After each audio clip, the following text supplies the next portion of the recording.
Today, we are gonna see Allies Orenimies. What if Harry Potter met his own evil self from different reality? Join Patreon for early ACESS of Super Op stories, also adult and steamy Harry Potter stories too. Please subscribe this channel, because definitely I will try my best to provide a valuable content for you all. Also check the description to support the original author for this beautiful creation. Harry Potter was sitting on the swings in the playpark of Little Whinging. It had been only a few weeks ago that Voldemort had come back from the dead. He had been traumatized and then left to his own devices. He was not happy. Left to his own thoughts, he found he had quite the imagination. And what he was thinking was not happy things. There were thoughts of Cedric's death and his own untimely demise on the horizon. The dreams kept him up most nights, and it was playing havoc on his nerves. He had just had it out with his relatives about listening to the news. They didn't want him to do anything normal or freaky. They couldn't make up their damn minds about him. If it were up to them, he'd just disappear, and they'd be happy. Then again, they wouldn't be either, since they'd have to do their own damned housework. Stupid Dursleys. He was sulking. He did that. He knew he was pouting, and he didn't care. He glanced up and noted that his cousin was coming over with his gang of friends and Harry was gearing up for a round of wits with unarmed foes. He reached for his wand. He knew he couldn't use it, but it would scare Dudley, even if it confused the other boys' cohorts. "I wouldn't if I were you. It is a futile effort," came a voice from right next to him. Harry whipped around and looked at the teen sitting in the swing. He looked just like him, only darker. The other Harry was wearing black clothes and had an aura that screamed, "Don't fuck with me." He was older than him too, by at least 5 years. "Who the hell are you?" Harry asked, ready to jump up and fight for his life. "You look like me, but older," he added, seeing that the other teen was much older than him, more like an adult. There was the shadow of a beard on his chin and a small mustache. Harry had always wondered what he would look like with facial hair, and now he knew. He looked good. He couldn't wait until he started shaving. He was already getting some stubble. Sure, it was peach fuzz, but it was there. "Bravo," the other Harry said, clapping his hands together in a mocking way. Harry growled at him. "You get a biscuit. Come on, let's get out of here. I've got some things to tell you and I don't want to be here when the Dementors come," the older teen said, getting off the swing. He glared at Dudley, who took one look at him and changed direction. Harry stared at his cousins retreating back and wondered why he was scared of the older Harry. Did he come off as that scary? Was it the clothes? The facial hair? Or just the "don't fuck with me" attitude? "What Dementors?" he asked, getting up and following the other Harry. He was looking at the sky to see if he could see them, but it was clear. Still, he followed the other man. It was him after all. If he couldn't trust himself, who could he trust? It wasn't like his friends were giving him any information. That was a bummer too. He had begged all summer for something to go on. Anything to help with the nightmares. If he just knew what was happening, he might sleep through the night, maybe. However, he was completely shunned when it came to getting any information. They would write to him, but they told him nothing pertinent. They said that they were told not to. Harry was beyond upset. "The ones bitch is sending after you. They'll find us eventually, but I don't want it to be here," the older Harry said, breaking the younger out of his thoughts and moving towards the woods that lined the park. "Who is bitch?" Harry asked, following along, a bit reluctantly. "You'll meet her eventually," the older teen said, dismissing it for now. He stepped into the tree line without pause. It was getting dark, and the younger Harry didn't really want to go into the woods. Too many bad memories of the Forbidden Forest. However, Gryffindors went bravely to where angels feared to tread. He squared his shoulders and moved into the trees. There were no giant spiders, centaurs, disembodied dark lords, or other monsters here. It was simply a place where trees grew. There might be a deer or things of that nature. They walked for a little while and stopped at a clearing. It was a small clearing with only a few rocks and a bush or two. The sound of bugs were predominant. There was a cry of birds in the trees, but not many since the sun was going down. The rustling of small animals going about their business could be heard. It was almost peaceful. "Sit," the older boy said, waving his wand and creating 2 chairs. They were easy chairs, which had no place in the middle of the woods. "Shite, I'll get in trouble for that," Harry said, watching the sky for owls. Every time someone used magic around here, he got busted for it. If the ministry pinned this on him, he might get expelled. I'm over 17, I'll be 19 soon, that and we're far enough away from your house that it won't be registered as your magic, the young man said, sitting on one of the chairs and nodding to the empty one. They might pin what will happen later on you, but this will not register. What's going to happen later? Harry asked, settling in the chair. You'll find out, the older teen said, waving it away for now. It'll make sense later. Right. What do I call you? I can't call you Harry, Harry asked, thinking it was weird talking to himself. And why aren't we trying to kill one another? Hermione said, he started, only to be stopped by a raising of a hand. Hermione was wrong. She's a smart one, but she relies on books far too much. That and she was only going by what was told to her. Besides, I didn't just go back in time. I came from a different reality. I'll tell you all about it later, he said, crossing one leg over the other. Call me Shadow. It's my marauder name. He seemed proud about that. You're an animagus? Harry asked, excited over the thought that he too could be one. He ignored the quips about Hermione for now. She was his best friend and had stood by him all of last year, even when Ron had turned against him. He loved her like a sister and would defend her with his dying breath. Well, he was miffed at her at the moment, but he would still die for her. Yes, was the only answer he got. What are you? Was the excited question. A grim, like Padfoot, Shadow said. There was a tinge of sadness in his tone. Did something happen to Sirius? Harry asked, very concerned all of a sudden. Sirius was the only adult in his life that he loved. He would be gutted if something happened to him. Yes, again with the short answer. You're not going to tell me, Harry accused. He was getting quite upset at people keeping information from him. I will, but in time, Shadow said, settling deeper into his chair. First tell me what you were doing in the park. I can guess from my own life, but I want to make sure they are similar. He looked at Harry. Expecting him to talk, he quirked an eyebrow and gestured for him to get on with it. Harry didn't want to tell him, but he understood why the man wanted to know. So, he spilled his guts about how everyone was ignoring him and not writing to him. How his relatives were being assholes and limiting his access to the news. He had no clue what was happening and was frustrated. I don't understand what is going on, he finished, slumping down in his easy chair. Yes, that is what happened to me too.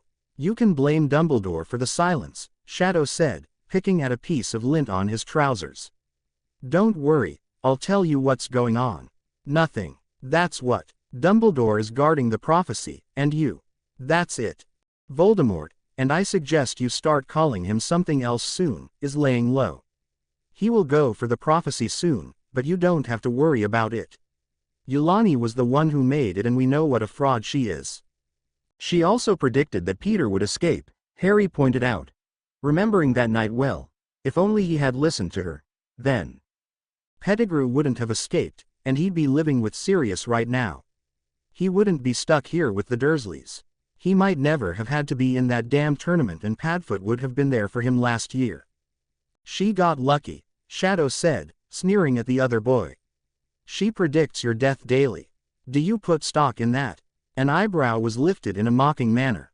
I guess not, Harry said, though he remembered how different she was when she said what she had about Pettigrew. Look, I'm trying to save you a lot of heartache.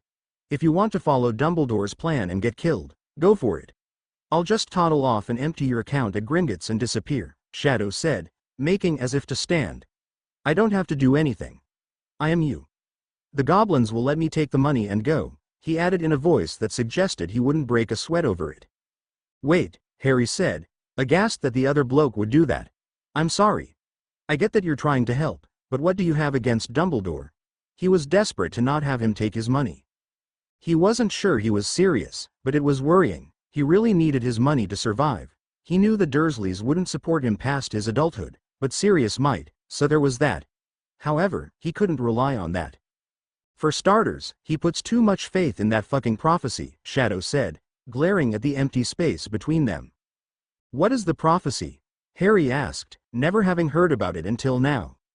Here, I'll tell you what it is, Shadow offered, leaning forward in his chair, folding his hands between his knees, and you can make up your own mind. The one with the power to vanquish the Dark Lord approaches, born to those who have thrice defied him, born as the seventh month dies, and the Dark Lord will mark him as his equal, but he will have power the Dark Lord knows not, and either must die at the hand of the other, for neither can live while the other survives. The one with the power to vanquish the Dark Lord will be born as the 7th month dies, he said in a dead voice, like he was quoting Binns. None of that makes a lick of sense, Harry said, going over the words in his head. It was all vague and twisted. I know, right? But Dumbledore has his own interpretation and he's willing to bet his and your life on it, was the comeback. My life? Harry exclaimed, flabbergasted at the audacity of the headmaster. Where in there does it say that I have to die? He went over the words and came up with the passage himself, just as Shadow started talking. And either must die at the hand of the other, for neither can live while the other survives, the older boy quoted again. This time with derision. The headmaster thinks this means that only you can kill the Dark Lord and he has to kill you first. You see, Voldy made these things called horcruxes and you happen to have one in your forehead. As long as it sits there, he can't die. Dumbledore, in all his wisdom, thinks that only Voldy can remove it from your noggin, he explained. And that only you can kill Voldy and his soul pieces, which is what horcruxes are. I have something connected to Voldy in my forehead? A floored Harry asked, his tone flat. He didn't know what to think about that. Are you saying there's a different way to get rid of it? He asked, hoping that he didn't have to face the Dark Lord. He was just a fucking kid. He wasn't in any way prepared to fight a wizard that had decades of experience over him. Yes, a few. The goblins will remove it for a fee. Or you can let me kill you, he started, only for Harry to abruptly stand and start to back away. You'd survive, he added, smiling at the teen. How? Harry asked, not sure what to think about that. Was this bloke for real? First, he threatens to steal all his money. Then, he offers to kill him, only to tell him he'd survive. That made less sense than the prophecy. The horcrux would die and give you a chance to stay alive, was the answer. Well, it's a 50-50 chance, but, anyway, there's another way. You can have sex, Shadow said with some amusement as he watched the younger Harry blush beet red. Why didn't you lead with that? Harry asked, sitting back down. Not that he was ready to have sex yet, but he had thought about it. Still, it was embarrassing to talk about, even here in the woods in the middle of the night, with himself. Because it wouldn't have been as funny. How would having sex take care of a horcrux? Well, Voldy hates love, so it would have to be really meaningful. Sex, Shadow said, rubbing his chin in thought. So, either Hermione or Ginny. Or Fleur would do in a pinch, but she's got her sights set on Bill. The man listed off, thinking of all the girls that Harry might know at this point in time. Ginny? She's Ron's little sister, Harry said, never having thought of Ginny in a romantic way. She was just an annoying kid that followed him around. And I'm not having sex with Hermione, he said point blank. I forget you're still young, Shadow said, thinking of something else. I guess your first time might be enough. I wonder if we can hire a hooker, he contemplated, rubbing his chin in thought, trying to remember his first time. But he had been older, and it was with Ginny. They had been in love, or so he thought. I'm not going to a hooker, Harry said, cringing away from the thought. Visions of painted women in scanty clothes filled his mind. Sure, they were attractive, but they were unclean. Dirty? He wasn't sure of the word he was searching for. Not even to save the world? Was the laughed question. Harry stopped to think about that. Would he pay for sex to save the world? Would it be enough? What if it didn't work? Then it would be for nothing, and it would ruin his first time. How sure are you that it'll work? He asked, leaning forward. Pretty sure. You never forget your first time. In the hands of a professional, well, you'll never forget, ever, Shadow said, an evil glint in his eyes. There was something there that Harry didn't quite trust. However, it was to save the world. All right, fine. Let's go save the world, Harry said, getting up ready to leave before he changed his mind. Wait, here come the Dementors. Let me handle it in the fallout, Shadow said, seeing the dark clouds coming their way. Harry felt the depression that came with the demons and pressed himself against a tree. He had his wand at the ready in case he was needed. He heard the words of his parents' death and tears filled his eyes, but he didn't lift his wand. He let Shadow deal with it. Shadow cast a spell that was like a Patronus, but much brighter and deadlier. To the Dementors, that is. He killed both of them. Then he stood there and waited. 5 minutes later, while Harry wondered what they were waiting for, an owl showed up. It dropped the envelope it had been carrying.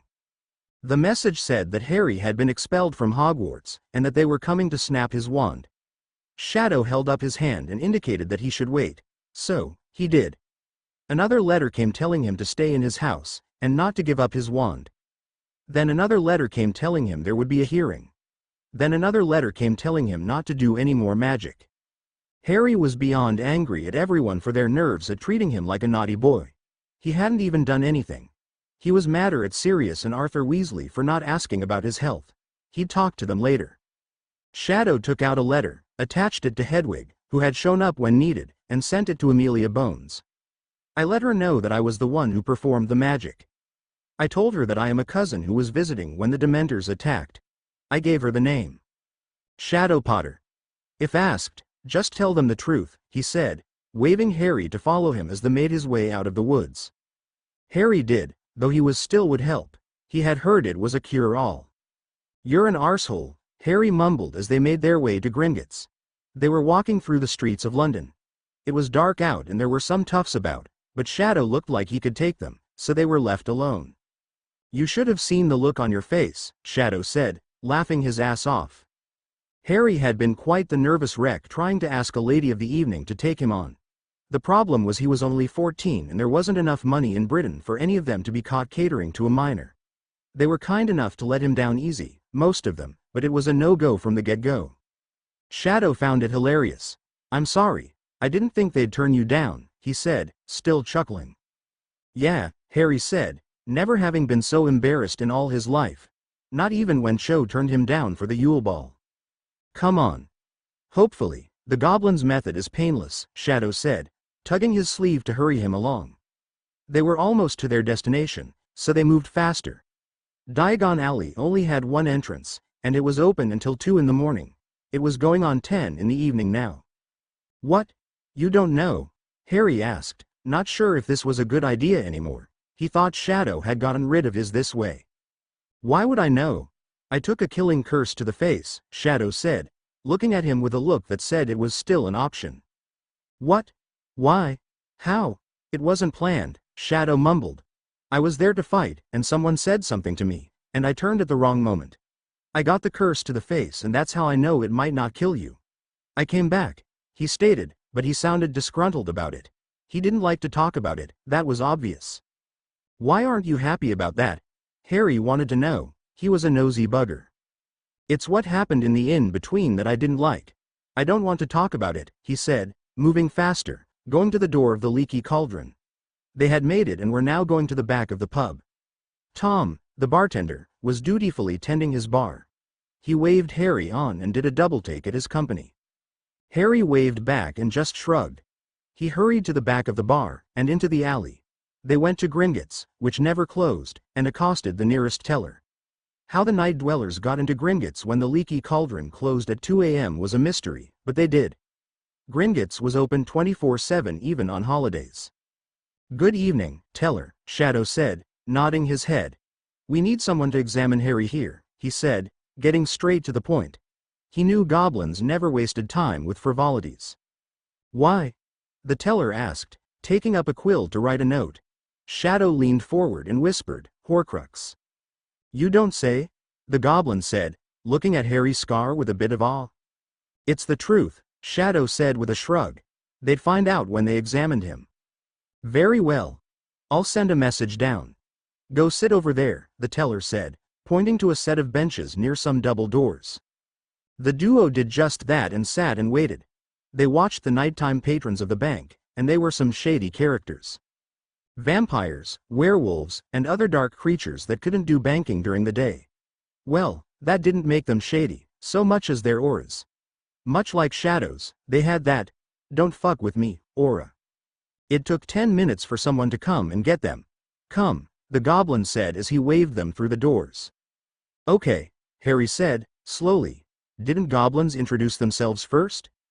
Just follow along, Shadow said as if he knew what Harry was thinking, which he probably did. They were the same person. At least they had been at one time. Harry didn't know what happened to make him turn into Shadow, but he hoped it didn't happen to him. Well, there was something badass about the man, but he wasn't approachable. Harry liked to think he was friendly. Shadow was not friendly. They walked down a long corridor to a brightly lit room. It was full of medical equipment and hospital beds. There were goblins and wizards attending to patients and as patients. It was quite a busy place to be. So, the teller said there was a horcrux to take care of, one of the wizards said, pointing to one of the hospital beds. Jump up and let's have a look, he instructed. Harry moved to do that, cutting a look at Shadow, who was looking stoic. He laid down and tried not to worry about what was going on. The wizards waved their wands, while the goblins chanted and moved their hands. There was a lot of noise going on and Harry was getting concerned over what it all meant. The chanting got louder. And the wand waving got more frantic. Suddenly, they all stopped. The silence was deafening. Well, you're partially correct. Someone's soul piece is in this scar, but it is not a horcrux, the first wizard said, looking at Shadow since he was the adult in the room. Which is good news, in that makes it easier to remove. Great, let's get to it, Shadow said, reaching for his money pouch, thinking it would be a few hundred galleons. That'll be 3,000 galleons, one of the goblins said, greed in his tone. I don't carry that kind of cash on me, Shadow said, letting his hand drop. Harry, do you have your key? He asked the boy. He knew he started keeping his key on him around this age. Yeah, I think so, Harry said, sitting up and searching his pockets. He remembered putting it there this morning. Something about not letting Dudley find it, or some such rot. He pulled it out and handed it to Shadow. He was concerned about handing it over to the boy who said he'd empty the account earlier, but he had little choice but to do so right now. The Meta-Wizard said there was a soul piece in his head. Bring it back, okay? He said, worry in his tone. I promise, Shadow said, making a gesture over his heart. I'll pull out what we need, the older teen said, going out the door, leaving Harry there with the medical personnel. They were all looking at the younger teen like he was an experiment gone wrong and they wanted to fix him. We'll wait until he returns, the goblin who spoke earlier said. Can I at least have your names? Harry asked, looking at the two wizards and three goblins. I'm Spats, this is Timmins, the Meta-Wizard said, indicating the two wizards. The goblins are Lurkar, Bargus, and Gorik. They're the primary shaman in Gringotts, Spats said, looking proudly at the three goblins. Pleasure to meet you, Harry said, grinning at them. He felt better knowing their names. Have you been working together for long? He asked, trying to start a conversation. Many years, Spats said, seeming to be the only one willing to talk. Oh, good, Harry said, his topics petering out. He had no clue what else to ask. So, my scar isn't a horcrux. He tried. Maybe something medical would make them talk. No, you're lucky it hasn't possessed you yet, Spats said, waving his wand over Harry again, a frown marring his face. Then realization lit his eyes.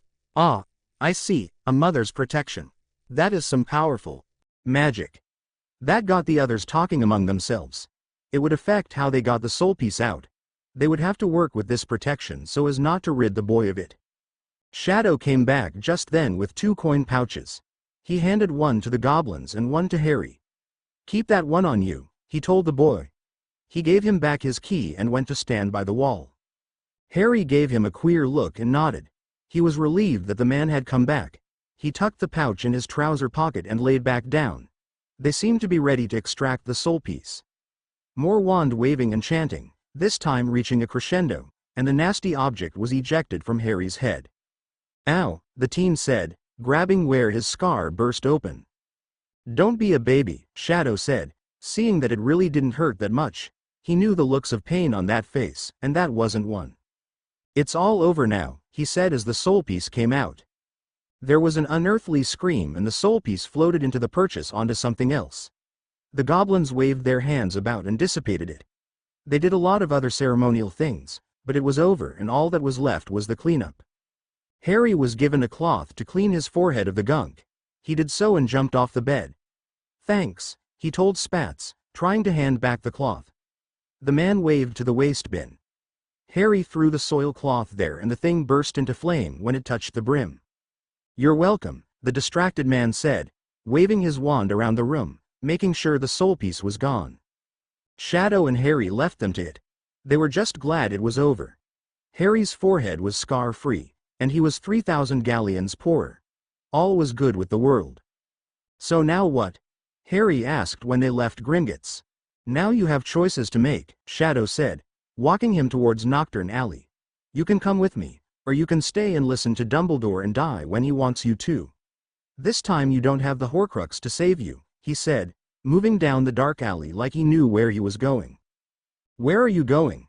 Harry asked, wanting information, before he made any type of decision. I'm going back home. I only came to save at least one Harry Potter from the fate that man thrust upon me.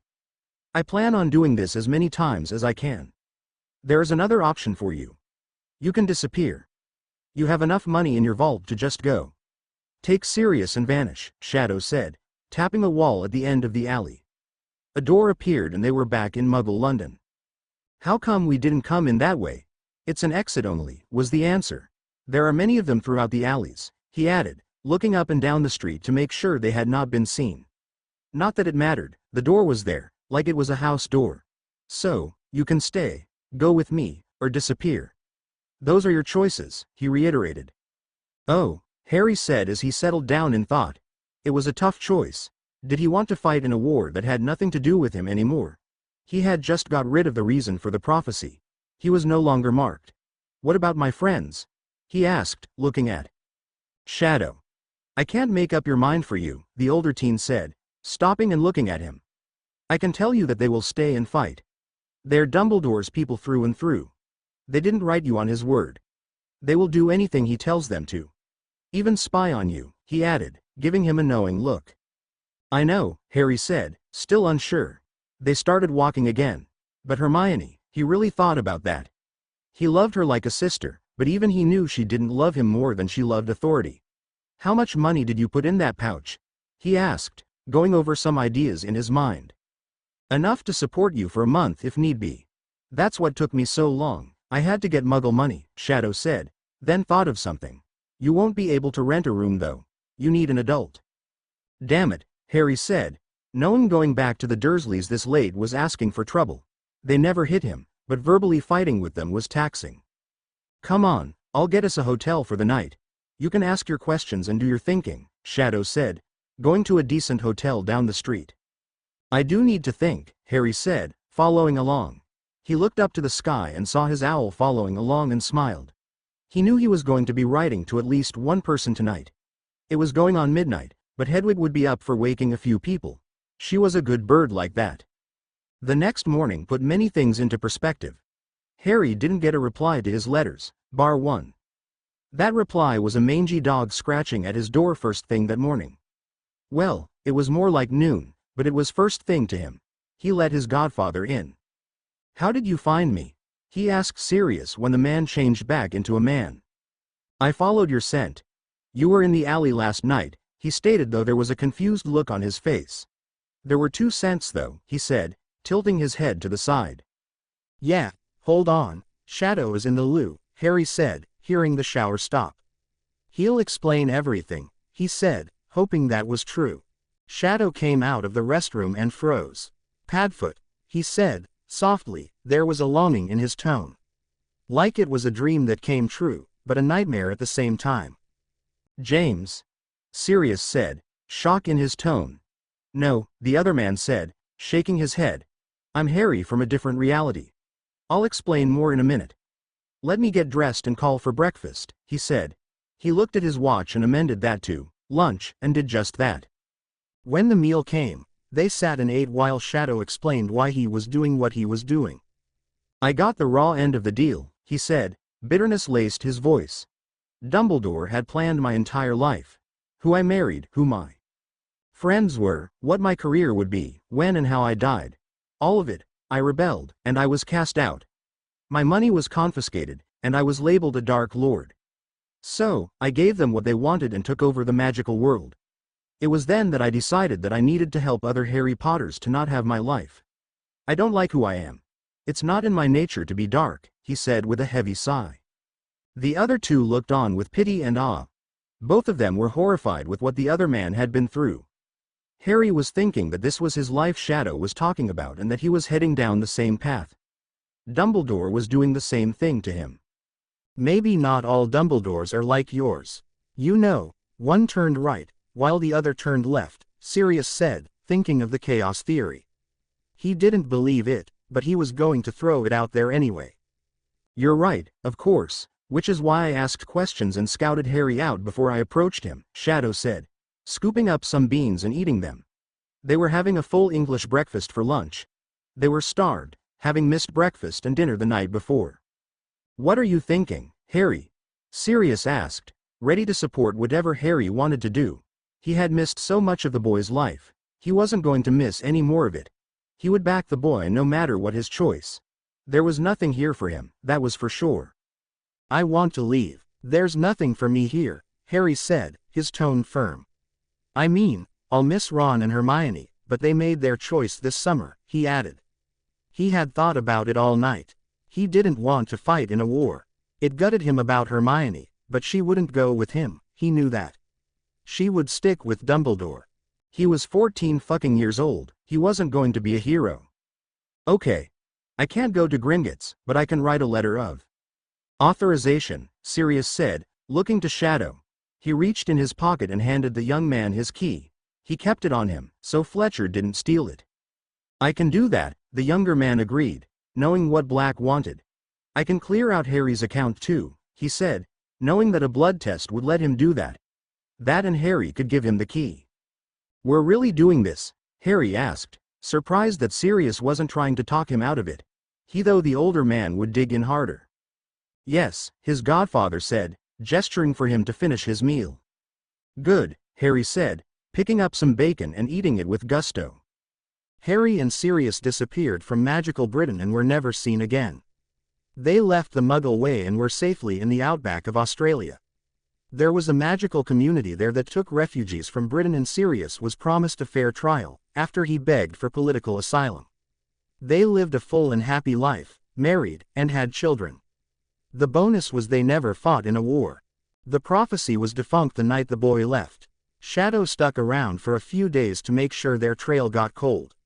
Then he went home satisfied that he helped Harry out, and he vowed to continue to help out other Harry Potters. His method of traveling realities. Well, that was a Potter Fawcett telling. As for what happened in Britain after Harry left, well, Voldy won for a few years, until there was a Muggle-born uprising from the continent. They came from all over Europe, and he was eventually squashed. The goblins were a major help in that they let the resistance know about the horcruxes. A squad was set to hunt them down and kill them. Dumbledore did succumb to the ring horcrux. He never told anyone his secrets and they died with him, as usual. Which caused those around him to think he was the great wizard he wanted them to think he was. Until Rita Skeeter exposed him after the war, many years later. The book she wrote was a bestseller in both the magical and Muggle world. She died a rich woman. Snape was found to be a spy, and he died by Voldemort's hand. He was forgotten by many and was mostly remembered as the worst potions master Hogwarts ever had. The Order of the Phoenix was better run by Mad-Eye Moody and helped the resistance. It was with their help that Voldy eventually fell via Neville Longbottom, who killed the snake, and offed Tom Riddle by beheading both of them with the sword of Gryffindor. Remus was lonely because he ignored Sirius when the man had asked for his help the day before he disappeared. He lived through the war, and married Tonks, but he missed his best friend and always had that hole in his heart.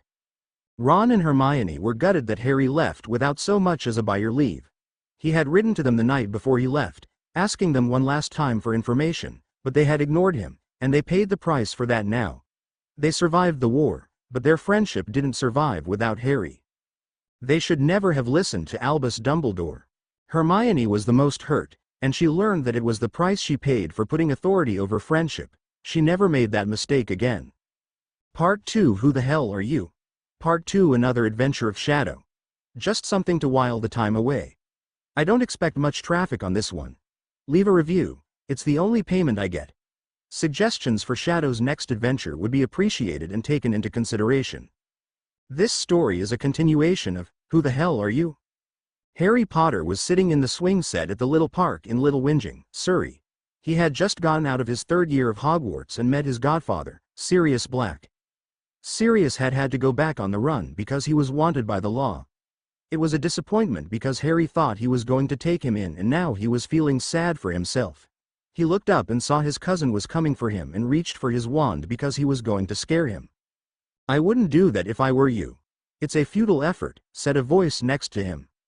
"Who the hell are you?" asked Harry. Sitting next to him on a swing was a man that was much older than him that looked like his dad only with green eyes. There was a scar on his forehead like Harry's. He wore dark clothes, jeans, t-shirt and jacket, all black.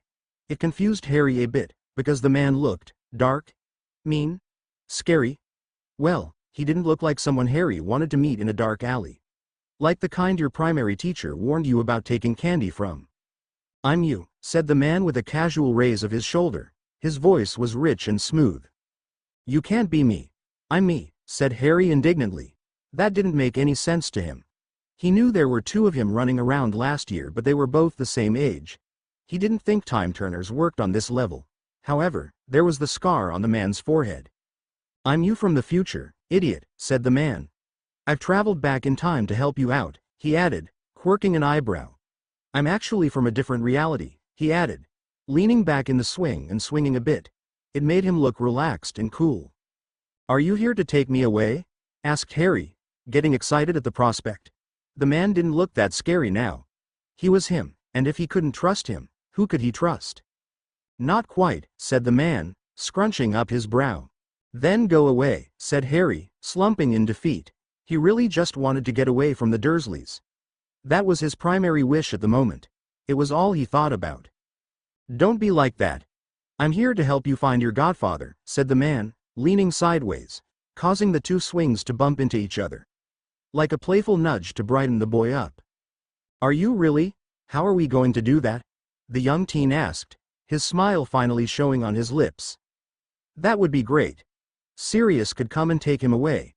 He'd find a way to get free and they'd live happily ever after."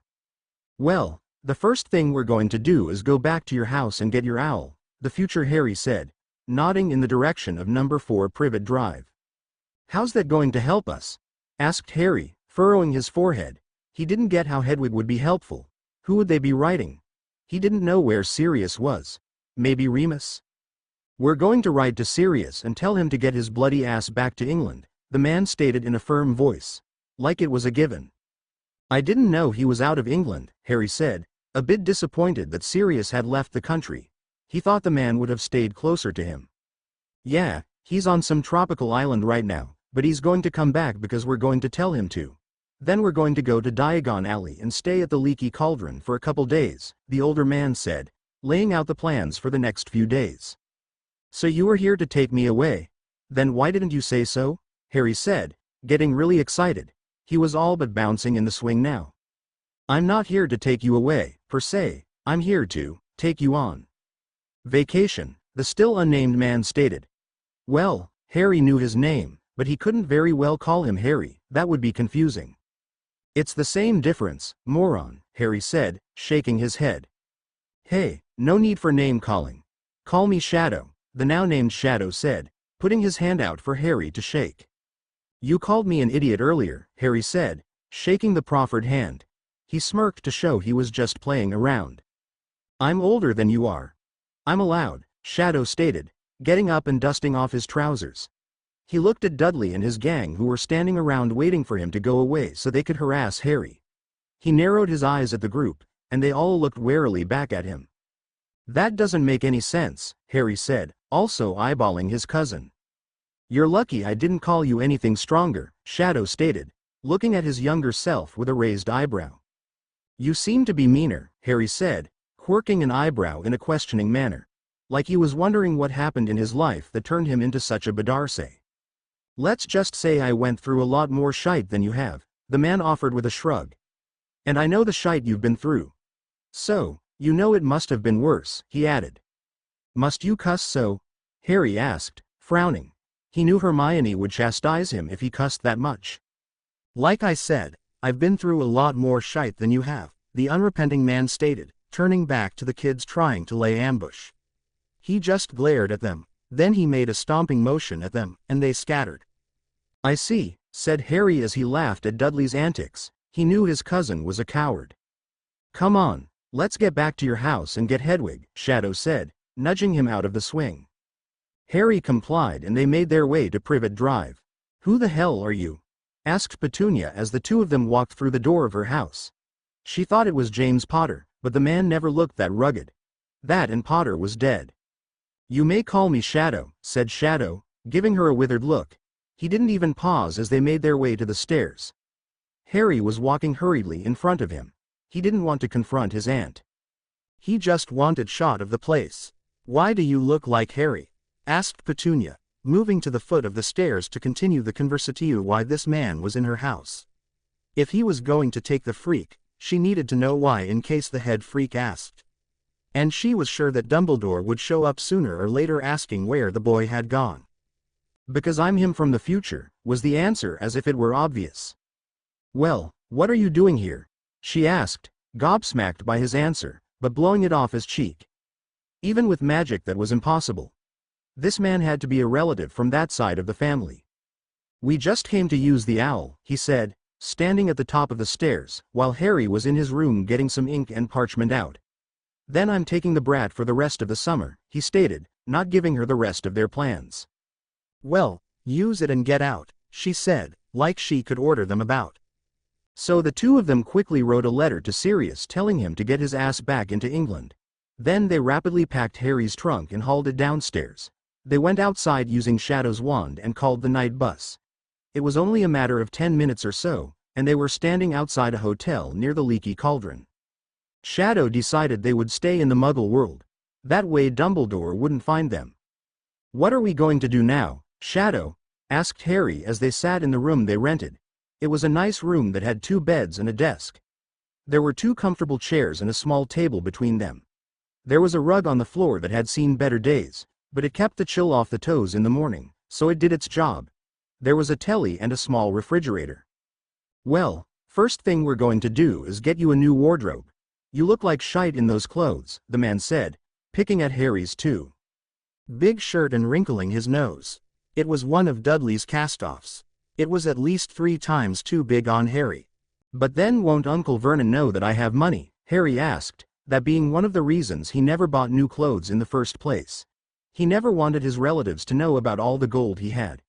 They'd take it from him in a heartbeat. Who gives a shite what that fat ass knows? He can't take it from you. That's what the goblins are for. They guard it for you. He's a muggle. He can't go there. There's no way he can make you go and get it for him. If he threatens you, you go to Diagon Alley and disappear into the wizarding world, and he'll never find you again.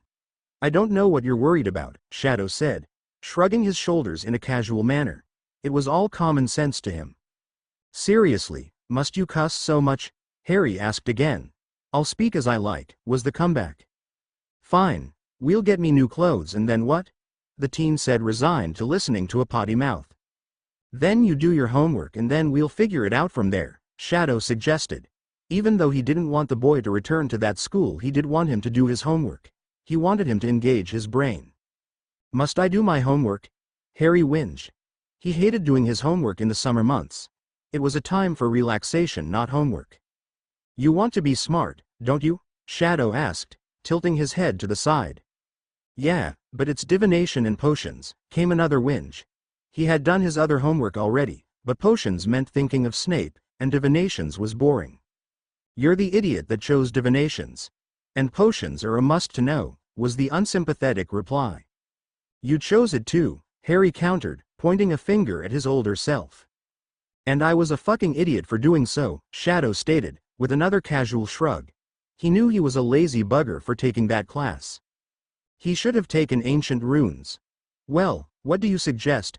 Harry asked, folding his arms in a defiant manner. My suggestion is you don't go back to Hogwarts, his older counterpart said, copying him in crossing his arms. What? Not go back to Hogwarts? Are you insane? Harry all but shouted. Then he saw the man was serious. He got a blank look on his face and stared. Hogwarts is a dangerous place to be. I should know.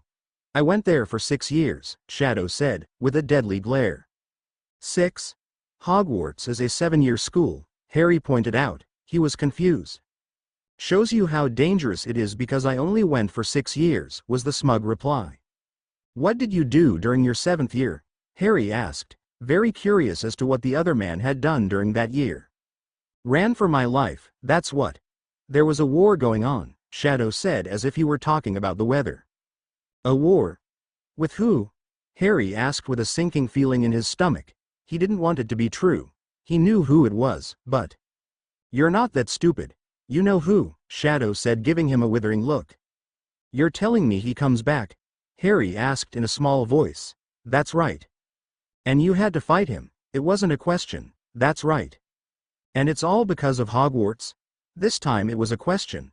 Because this time it didn't make sense to Harry. Again, correct, Shadow said, not unkindly. And I'm going to have to fight him? Harry asked, looking around the room like there was an answer for a way out of this. Not if you don't go back to Hogwarts, the man said, like that was logical. How does me not going back to Hogwarts pertain to me not fighting him? The teen asked. There was doubt in his voice. Because then you'll be out of Dumbledore's influence, Shadow said, dropping that bomb on him. What the bloody hell does Dumbledore have to do with it? A shocked Harry asked, though in his heart of hearts he knew the answer. Because he's the one that starts it all, his older self said, looking him dead in the eye with a, you know I'm right, look. Whoa, whoa, whoa, whoa. Hold up. You mean Dumbledore is the one who makes me fight Voldemort? Harry asked, getting up and pacing around the room. One hand going to his hair and grabbing it in a frustrated manner. Yes. So, you're getting me to write Sirius so that he can take me away from Hogwarts? He asked, like it was all falling into place now. Yes, now you get it, Shadow said, clapping at him like a job well done. I have to think about this, Harry said, heading for the door. Take all the time you need, Shadow said, watching him go. He'd follow him in a moment. There was no way he was going to let him wander out there alone. Not in the state he was in, but he'd give him his space. Harry wandered around London for a while. He was thinking about what Shadow said. Would it be better to leave? He hadn't been safe the 3 years he had been there. His life had been in danger there, that was true. Shadow said it would get worse. Maybe he should leave. Sirius could take him away. He was on the run though. What kind of life would that be? He ran these thoughts through his head for an hour as he walked. He didn't even notice Shadow following him the entire time. He was so wrapped up in his thoughts that Shadow was right behind him. Well, what do you think? The man said as he came up to him. I thought you were going to let me think, Harry said, wary of him being there. I did. I gave you an hour, Shadow said, looking at him thoughtfully. You said to take all the time I needed, the teen snarked, turning and going back to the hotel. Do you need more time? Was the next question. No, I think you're right. Hogwarts isn't going to do me any good, Harry said, sullenly. Do you know how long it'll take Sirius to get here? He asked, wondering when his godfather would come. A few days at least, Shadow stated. Damn, Harry said, shaking his head in disappointment. He had been hoping for sooner. What with magic being what it was. Hedwig will take a day at least to get to the island, the man pointed out. Right, the teen said, realizing that fact to be true. Let's go get that wardrobe. There's a clothes store down there, he said, seeing a department store just down the road. It's not Harrod's but it'll do, Shadow said, mockingly. He wasn't a snob, he just wanted to tweak the boy's nose. I wouldn't know what to do at Harrod's anyway, Harry said, wrinkling and anything that prestigious. They made their way to the department store and found some clothes for Harry. It wasn't until they got to the checkout that Harry remembered all his money was in wizard form. Don't worry, I have this, Shadow said, pulling out some cash. He had a credit card, but he didn't think it would work in this dimension. Then again, this wasn't in the day and age that computers could check it right away. It was still in the sliding and signing stage. Nah, he wasn't going to rip off the good people of their well-deserved money. Thanks, I'll catch you back, Harry said, nodding his head to the clerk. The young woman nodded back as she rung them up. To her they looked like brothers. Shadow winked at her, and she giggled, but continued to ring up their purchases. There weren't many of them, and soon they were done and out the door. Sirius isn't going to be able to stay here in England anyway, so where do you think we should go? Harry asked Shadow as they walked back to the hotel. Well, the last Harry I helped went to Australia. He lived a good life there, as far as I know. I didn't stay long, the man said, carrying the bags and slowly walking along. He wasn't in a hurry, and they weren't pressed for time. I don't think I want to go to Australia, Harry said, thoughtfully. He had nothing against the place, but he didn't want to be a copycat. He wanted to try something different. You can go to America, but then you'd have to deal with Makusa. Not that they're a bad lot, but they are much stricter than this. Government, Shadow said, making sure that Harry understood that, not that that was a bad thing. I can deal with that, Harry said, not worried about laws and such. Do you think they'd give Sirius asylum? He asked, hoping to get his godfather a fair shake. I think they will if he applies for it before he leaves here, Shadow said reflectively. I will write out the letter tonight and all Sirius would have to do is read it and sign it when he gets here. He knew just how to phrase it to let Makusa think they were getting one over on the British Ministry of Magic. The two governments didn't like each other. They were always trying to out-political one another. Thanks, Harry said, beaming at him. The two of them toured London for the next 2 days, making them the most enjoyable days of Harry's life.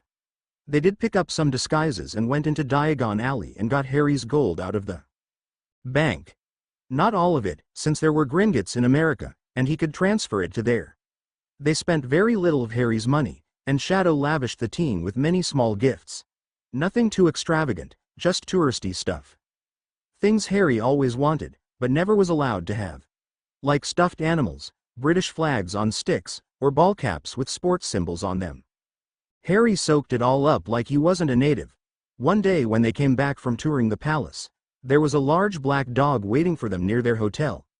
Shadow led them down an alley and had Sirius change back to human when they got to the end of the alley. I'm going to put a notice me not on you. Try not to draw attention to yourself, he instructed the other man. Who the hell are you? Sirius asked, brandishing his wand. He didn't like that there was a stranger near Harry, even if he did look like James. Sirius, Harry said, quickly getting in front of Shadow. He's safe, he told his godfather.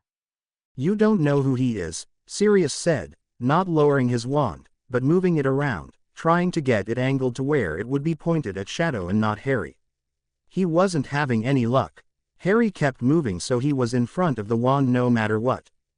I do know who he is, Harry rebutted. You'll just have to trust me, he added, putting his hand on his godfather's arm. Fine, the dogman said, lowering his wand and putting it in his sleeve. He never took his eyes off Shadow. Shadow just smirked. He lifted his wand and cast the Notice Me Not spell and motioned for the other man to follow them. They went to their room, Sirius followed, making sure not to draw anyone's attention. Once they got inside, Harry went to the loo and Shadow put the bags on his bed and turned to the other man. I'm Harry from the future and another reality. I'm here to help get him away from Dumbledore and Hogwarts, he said, flatly. You can either help or hinder. One way or the other I'm going to keep him away from the war coming, he stated in a firm voice. You do smell like him, Sirius said, finally letting what was bothering him click. The man's scent was the same as his pups. What does Dumbledore have to do with it? So Shadow, and Harry when he came back, told him his theory about how Dumbledore was the catalyst of the war, and all the danger Harry was in Hogwarts. How he was the puppet master behind everything that happened in Harry's first 2 years. Well, not second year, but he didn't stop what was happening. He allowed it to happen and stretched it out to see what Harry would do. Shadow then went to talk about his years at Hogwarts and Dumbledore's role in his life. This is a lot to take in, Sirius said, when they were done, running a hand down his face. He rubbed it a few times and then sighed. He looked back on his school years and knew that Albus was a lot more lenient with James and him than he was with others. Then when they graduated, he used them for their money and time. They fell into his order of the Phoenix like it was a given that they should. I know, Shadow said. Then he pulled the letter that he had typed 2 days ago towards him and handed it to Sirius. This is a letter to Makusa. Read it and sign it if you agree. It was a straightforward letter asking for asylum. There was a line in there requesting asylum for Harry as well, though it was more for citizenship as his dependent. Sirius didn't see anything wrong with the letter, but he didn't sign it yet. What do you think, Harry? Do you want to go to America? He asked the teen. It was a big decision. He was more wanting to go to Australia, but if Harry wanted to go to the US of A, then that's where they'd go. Better there than here, the boy said with a shrug. I think they will protect us there, he added. He had done some research these last few days and liked what he'd read. There was more freedom for minors there, but stricter regulations on magicals in some ways, yet more relaxed in others. There was a bigger divide between the muggles and magicals. He wasn't sure if he liked that, but he did see why it was necessary. The school was better too. It included muggle courses so that they fit in better and didn't break the statute of secrecy. I don't care where we go, as long as you're happy, Sirius said, knowing that he would be content no matter what. They could always leave if they didn't like it. He might get his trial. He signed the letter and handed it back to Shadow. I'll take this to the embassy now. You, stay here with Harry, Shadow said, putting a hat on his head and heading out to do just that. There was an office in the American embassy here in London. All he had to do was drop this letter off there. They should get an owl in a few days. I'm glad you came back, Harry said, giving his godfather a huge hug. He had missed the man that he barely knew. Me too, Harry, me too, Sirius said, hugging the teen back just as hard. It had broke his heart to leave the kid behind. Do you think we're making the right decision? The boy asked, his tone tinged with worry. I think we are, but there will be rough spots. It's not going to be easy. It'll be a whole new way of life, the dogman said, sitting on the bed and pulling Harry down next to him. They sat there and discussed the pros and cons of moving to the US of A. Shadow came back an hour later and joined in with what he knew, which wasn't much. Now let's talk about the horcrux in Harry's head, Shadow said, pointing to his faded scar. What's a horcrux? Harry asked, while Sirius stood and started pacing. His face was pale, and he had a fine sheen of sweat on his forehead. Are you sure? Ked, as he rubbed his sweaty palms on his trousers. It was dark magic that was forbidden even in his family. Yes, but before you panic, we can get rid of it without killing him. Shadow said, seeing that Sirius was about to have a full-blown panic attack. The goblins can take it out of him and kill it, he said, hurriedly. Truly? The other man said, with a great deal of hope. Truly, Shadow said not unkindly. What's a horcrux? Harry asked again but was ignored again as Shadow tried to keep Sirius calm. When can we get this done? Sirius asked, slumping in one of the chairs. Now if we want. We'll have to get you a disguise, but I think you can fit my clothes, and I have a wig you can use, the older man said, knowing he still had one from when he and Harry had gone in the alley. Great, let's go, Sirius said, standing and heading for the door. Sirius, let's get you in disguise first. You'd get arrested if you go like you are, Harry said, grabbing the man's arm. They got Sirius in disguise and went to Gringotts. The goblins were more than happy to take Sirius's money to rid Harry of the horcrux. Sirius, while they were there, made a withdrawal and they went back to the hotel room. The three of them decided to celebrate with pizza and ice cream. 3 days later, the very worried group finally got the owl they had been waiting for. They had an appointment the next day at the embassy, with a Mr. Black of all people. Is he related to you? Harry asked, looking to his godfather. Beats me. It's a common enough name, Sirius said, shrugging his shoulders. Well, I'll come with you to make sure you don't fuck up, Shadow said, stretching and yawning. They had spent the day at the zoo, and he was beat. Right, Sirius said, getting ready for bed by shucking his trousers and shirt. He would take his shower in the morning.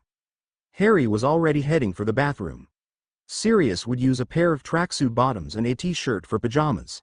He was still so skinny from Azkaban that they hung off him.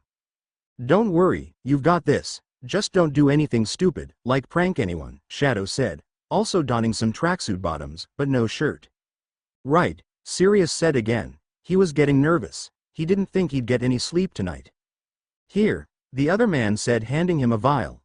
What's this? The dogman asked, taking it. Dreamless sleep, was the answer. Hot damn, Sirius said, downing the potion and laying down. He was out like a light. Harry came out 10 minutes later to see Sirius sleeping and snoring. I didn't think he'd sleep, he said, putting his dirty clothes in his laundry bag.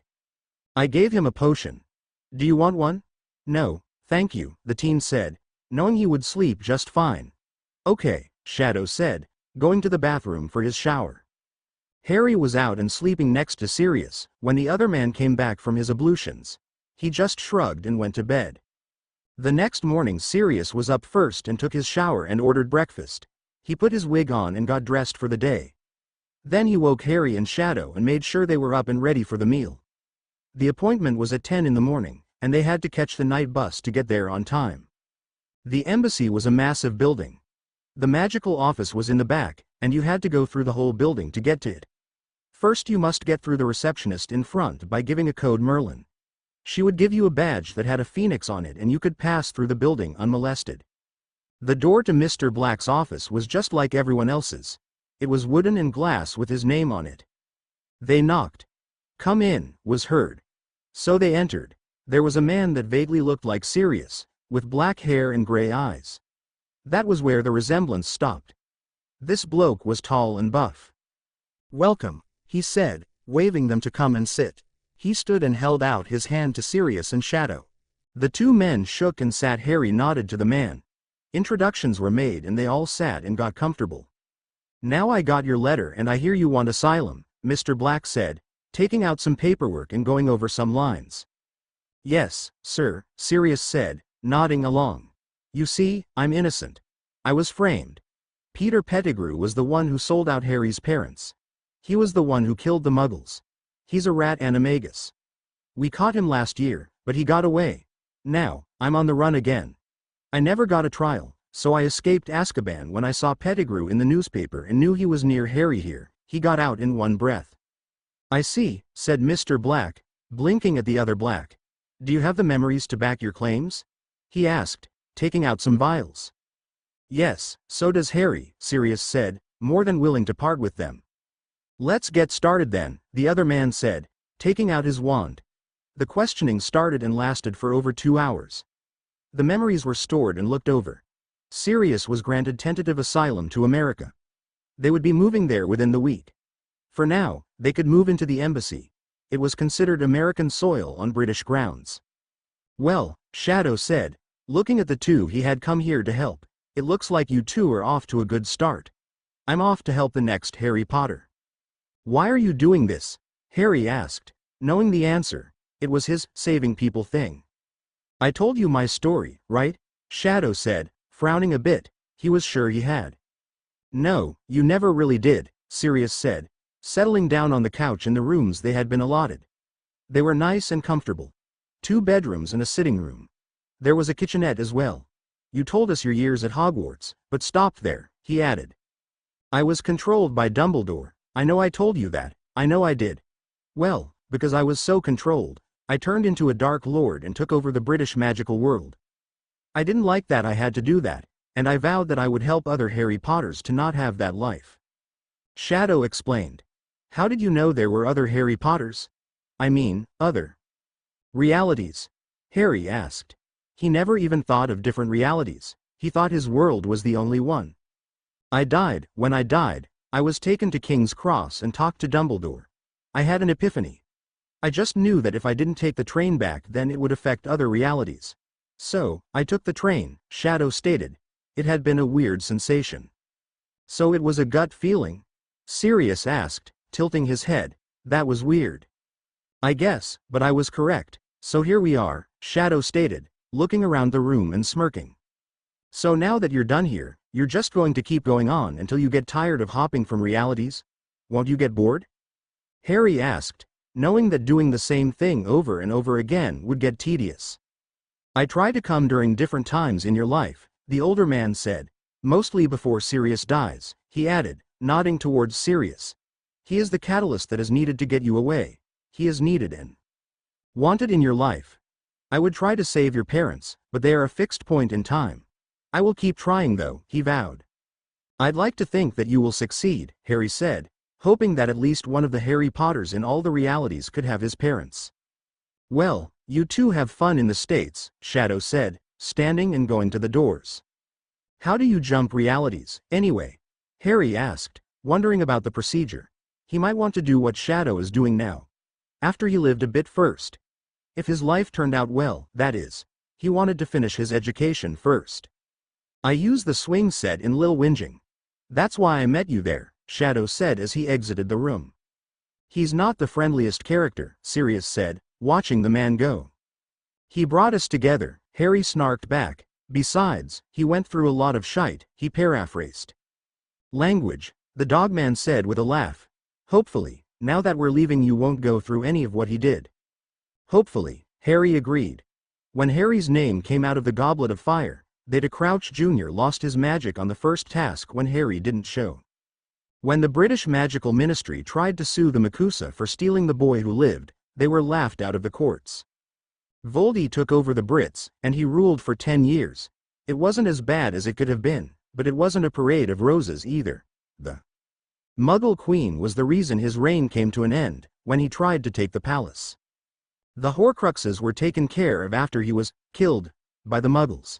Sirius told the goblins of Britain that he must have made more, and they took care of them and charged the ministry for the fee. Harry wrote to those he had left behind and explained to them why he had left. Hermione agreed with him about the dangers and shared her experiences with her parents. They transferred to Australia soon after. Ron didn't agree and he, and his family, declared Harry persona non grata. Well, the twins, being the rebels, defected to America and opened a shop there. But the rest of the Weasleys shunned Potter. Dumbledore died the same way he did in Shadow's reality. He went after the ring. He tried many times to bring Harry back to Britain but failed every time. He died a very unhappy man. Harry and Sirius lived a happy and fulfilled life. They married, had kids, jobs and never looked back. Harry never did jump realities, but his grandson did when he heard the legends of Shadow. Part 3 Who the Hell Are You? Part 3 the third in the series. The rest are of the same name. Thanks for all the reviews and suggestions. Little Harry Potter was sitting in the swing set near his house near number 4 Privet Drive. He was watching as his cousin Dudley was coming near him and was about ready to bolt. It might have been fun to have his cousin pick on him. Sometimes he was up for a good run, but he was sad because there was a letter that had come for him earlier that day. However, his Uncle Vernon had taken it from him. It was the first time he had ever gotten a letter and he had been looking forward to reading it. "Don't worry about that guy," said a strange voice from beside him. "I'll make sure he doesn't bother you." "Who the hell are you?" asked Harry as he looked at the man next to him. It was an older man who looked a lot like him, only much older, wearing dark clothes, and there was a scar on his forehead much like his, only much lighter. "I am you, but from the future," he said. "Wicked," said Harry. "That only happened in books and movies." "You're not scared or concerned or in denial?" asked the man with a completely gobsmacked look. Usually, they started yelling at him by this point. "No, that's wicked," said Harry. "Like straight off the telly," he said, all but bouncing off the swing. He'd seen some episodes of Doctor Who on the sly. Aunt Petunia watched it when she thought he was asleep. For a nap when he was younger, or out of the house now that he was older. It was one of her guilty sins. Not even Uncle Vernon or Dudley knew she watched it. He'd sneaked a peek a time or two and seen her watch it. He'd never been caught. He had looked up the show in the library and found it fascinating. "You're a strange one," said the older man. "Normally I get denial," he stated, shaking his head. He was rather glad of it. It meant that he didn't have to go into the whole speech about how he had come to help. "Does this mean you have come to take me away from the Dursleys?" the younger Harry asked, a great deal of hope in his tone. He really wanted to get away, especially after the letter fiasco. Vernon was never going to let him see that letter, he was sure of it. The man was crazy that way. "That's what I'm here for," said the man, nodding his head. He was glad he got here before Hogwarts. This meant that he didn't have to persuade him that Dumbledore was a bad man and wasn't the grandfather that he portrayed himself to be. "Wicked," said Harry. "But what about my letter?" asked the little boy. "If I leave, it'll never find me," he added, remorsefully. "I'll tell you all about that letter and you're going to be open to a whole new world," the older Harry said, making motions with his hands expanding in such a way that showed how wide the world was. "Besides, the letter will find you, no matter where you are," he added, knowing that it would follow him everywhere until he opened it and answered it. "Wicked," said Harry for the 4th time, his eyes wide. "Is that all you know how to say?" the laughing man asked. He was amused at the boy's exuberance. "It's a pretty cool word," said Harry, with a shrug. "You are indeed a strange one. I don't remember being quite as simple as you when I was your age," the still unnamed man stated, ruffling Harry's hair. "Then again, that was a long time ago." "Hey, it's been a rough day for me," said Harry, batting the hand away. He hated it when people touched his hair. It was hard enough to control without people messing with it. Come on, let's go get your stuff and get the hell out of here, the older man stated, getting out of the swing and heading towards the house. All right, said Harry as he too got off the swing set and went to his Aunt Petunia's house. Who the hell are you? Said Uncle Vernon when they got to the house. They just went right in. Vernon had stayed home that day in case any more letters showed up. That and he needed to make sure Harry was moved to the second bedroom. He knew the Magicals were watching his family now. He needed to make sure they knew he was treating the boy right. I've come to take the freak away, said the older Harry, making rabbit ears on the word. You can call me Shadow. He moved towards the second bedroom, but he stopped when Vernon got in his way. I don't give a ruddy hell what you're called, you're not taking the brat anywhere, the fat man stated, still standing in the stranger's way. He wasn't going to put his family in danger by letting the freak leave. The letter said they'd be protected as long as the boy stayed here. Listen, Fatso, I've got all the right in the world to take this boy anywhere I want to, Shadow stated, poking his finger in Vernon's face. He wasn't going to back down from his hated relative. He could take him, that and he had his wand. Oh, and why is that? The angry man asked, starting to get worried. He didn't know this man, and he might be a full-grown wizard. He might know they kept the boy in the cupboard and seek retribution. Because I'm him from the future, moron, Shadow said, brandishing his wand and pointing it at the man's nose. Don't be bloody stupid, that's impossible, Vernon said, though he did back up and plaster himself against the wall. He wasn't standing in the way anymore. Not if I'm magical, Shadow sing-songed, turning a table into a goat and back. He would have done more, but he really didn't want the wizarding world to come down on the house for muggle baiting. Even though he very much wanted to turn the man into the walrus he looked like. Don't say that word, there is no such thing as magic, Vernon said loudly, even as he looked at the table with an evil eye. He was burning it when the man left. There was no way he was keeping it in his house. Of course there is. Just because you keep denying it doesn't make it any less true, said the younger man, turning the table back into a goat. He left it as one this time. The goat started eating the carpet. But I'm not here to argue with you about that. I'm here to take Harry away from you idiots. He nudged Harry, who stood quietly at his side, towards the staircase. Harry didn't move. He was too frightened of his aunt and uncle.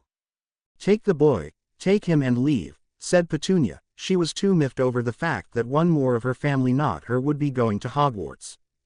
Oh, I plan on it.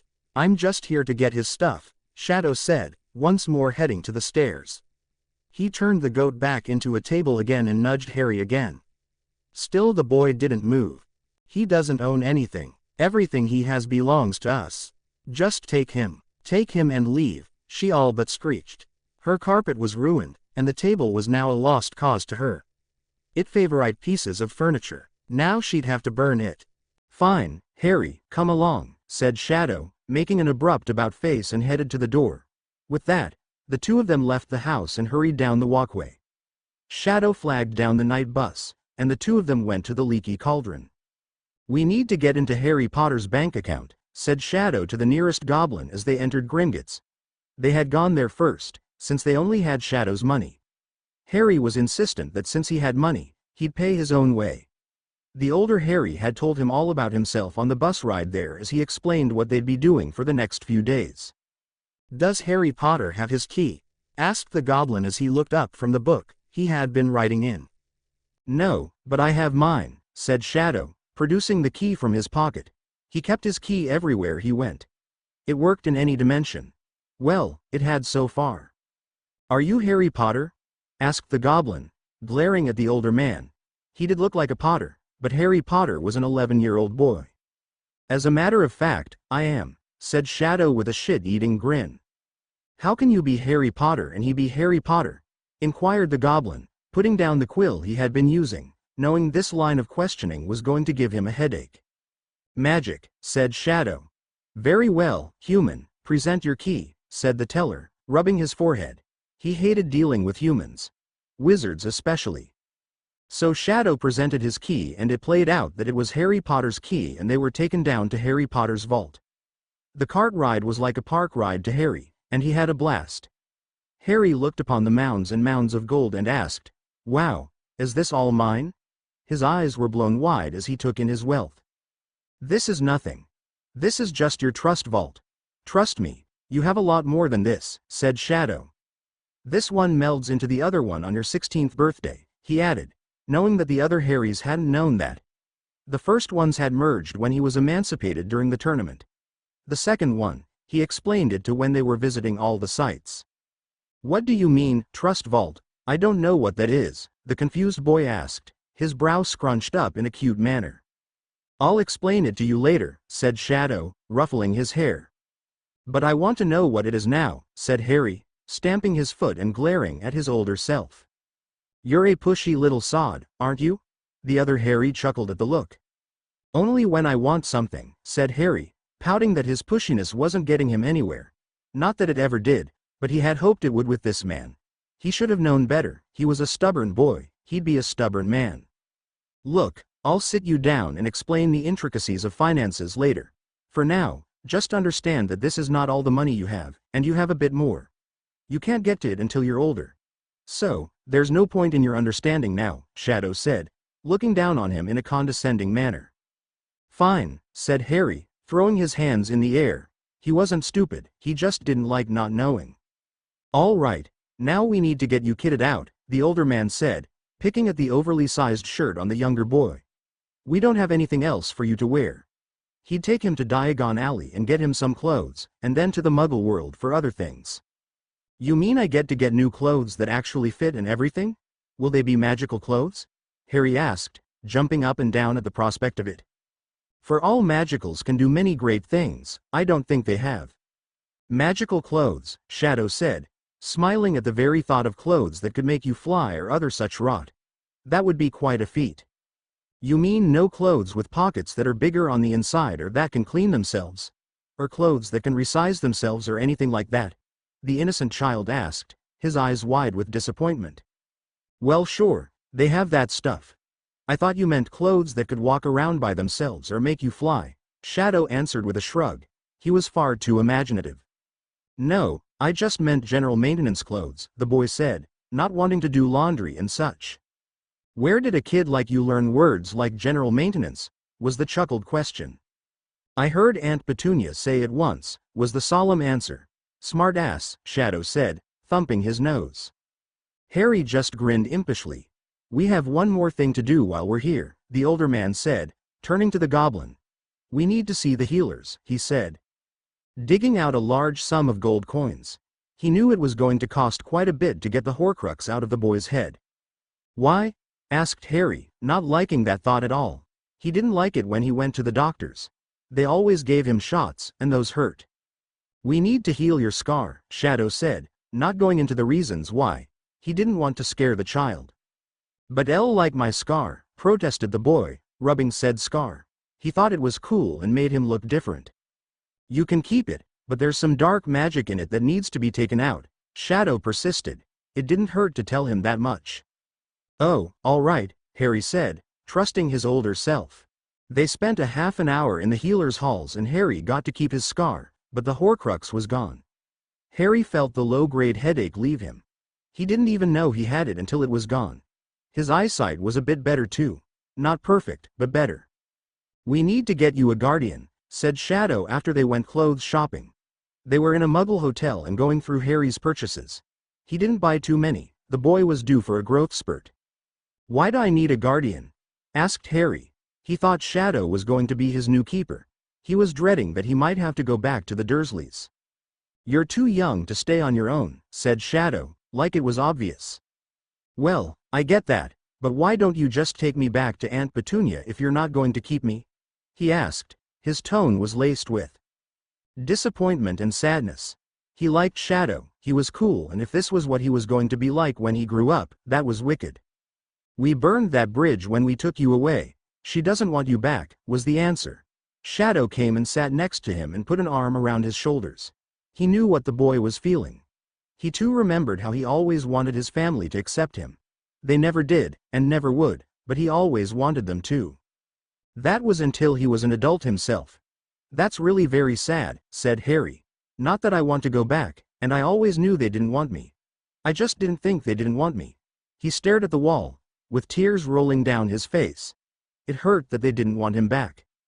"That makes a lot of sense," said Shadow, squeezing him gently to his side.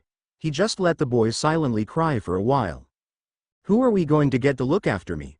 I don't know anybody in the magical world," Harry said, after a few minutes of silence. He pulled himself together with some effort. He put on a stiff upper lip and moved on. The Dursleys could go hang for all he cared. "I know a few people, but I don't want Dumbledore to know where we are, and everybody that I know knows him.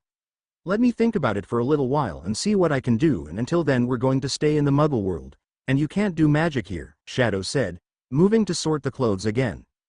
"We can visit the magical world every day. I don't want you to miss out, but we need to go in disguise." "Why?" Harry asked, not understanding. He was looking forward to going, and doing some magic, and seeing it done. "You're famous in that world," was the answer. "Why?" So, Shadow explained it all to him. The war, how his parents died, how he lived, and how the public saw him now. Harry didn't understand it completely, but didn't want to be mobbed or crowded. He also didn't want to be known as the boy who lived. That was just stupid. "WHR me?" asked Harry a few days later. He'd been thinking about this for days now. It just didn't make sense to him why the man couldn't stay. "I'm not going to be sticking around for that long. I have other Harrys that I must rescue," Shadow answered, as they walked down London's streets. They had just come back from the zoo. Harry had a better time of it this time and spent more time with the snakes. Shadow encouraged him to talk to them. "You're a time traveler. You can go back to whatever time you want to," the younger boy said, logically. That made complete sense to him. He came to him before the letter, which did find them the next day. They had sent back a rejection letter, and that was that. They had seen some people looking for Harry Potter in Diagon Alley, but they wore their disguises, and nobody recognized them. "That doesn't mean I don't age, doofus," the older man said, messing up the boy's hair. "If I stick around with you until you get older, that means I'll get older, which means I won't be as proficient as I need to be to help them if they need to be rescued." He didn't want to be old and decrepit when he was bouncing around realities. "Oh," said Harry, slumping his shoulders. He didn't want anyone to get hurt because of him. "Right, so let's find you a guardian," Shadow said, thinking on who he was going to get. Remus was right out. He'd go straight to Dumbledore. The Weasleys were not an option for much the same reason. The Tonks might work, but Nymphadora might go to her boss when she was older. Or Andromeda might take it to the Ministry when it was found the boy was emotionally abused or starved. Still, he might think about that. But he had one more option up his sleeve, if he could pull it off. "What are we going to do until then?" asked Harry as they came up to their hotel. He had loved the last few days. They had done the tourist thing and saw many of the sights. He even got to see the Queen. From a distance, but he got to see her. It was like many of his dreams had come true. "Well, we've got you kitted out. We've played tourist. How about we get you a wand?" suggested Shadow. He'd been putting it off for fear that Ollivander would tell Dumbledore that they had been there. "What good is a wand gonna do if I can't do magic?" Harry asked, not seeing the point. He wasn't going to Hogwarts. "You'll feel better just for having one," promised his older self.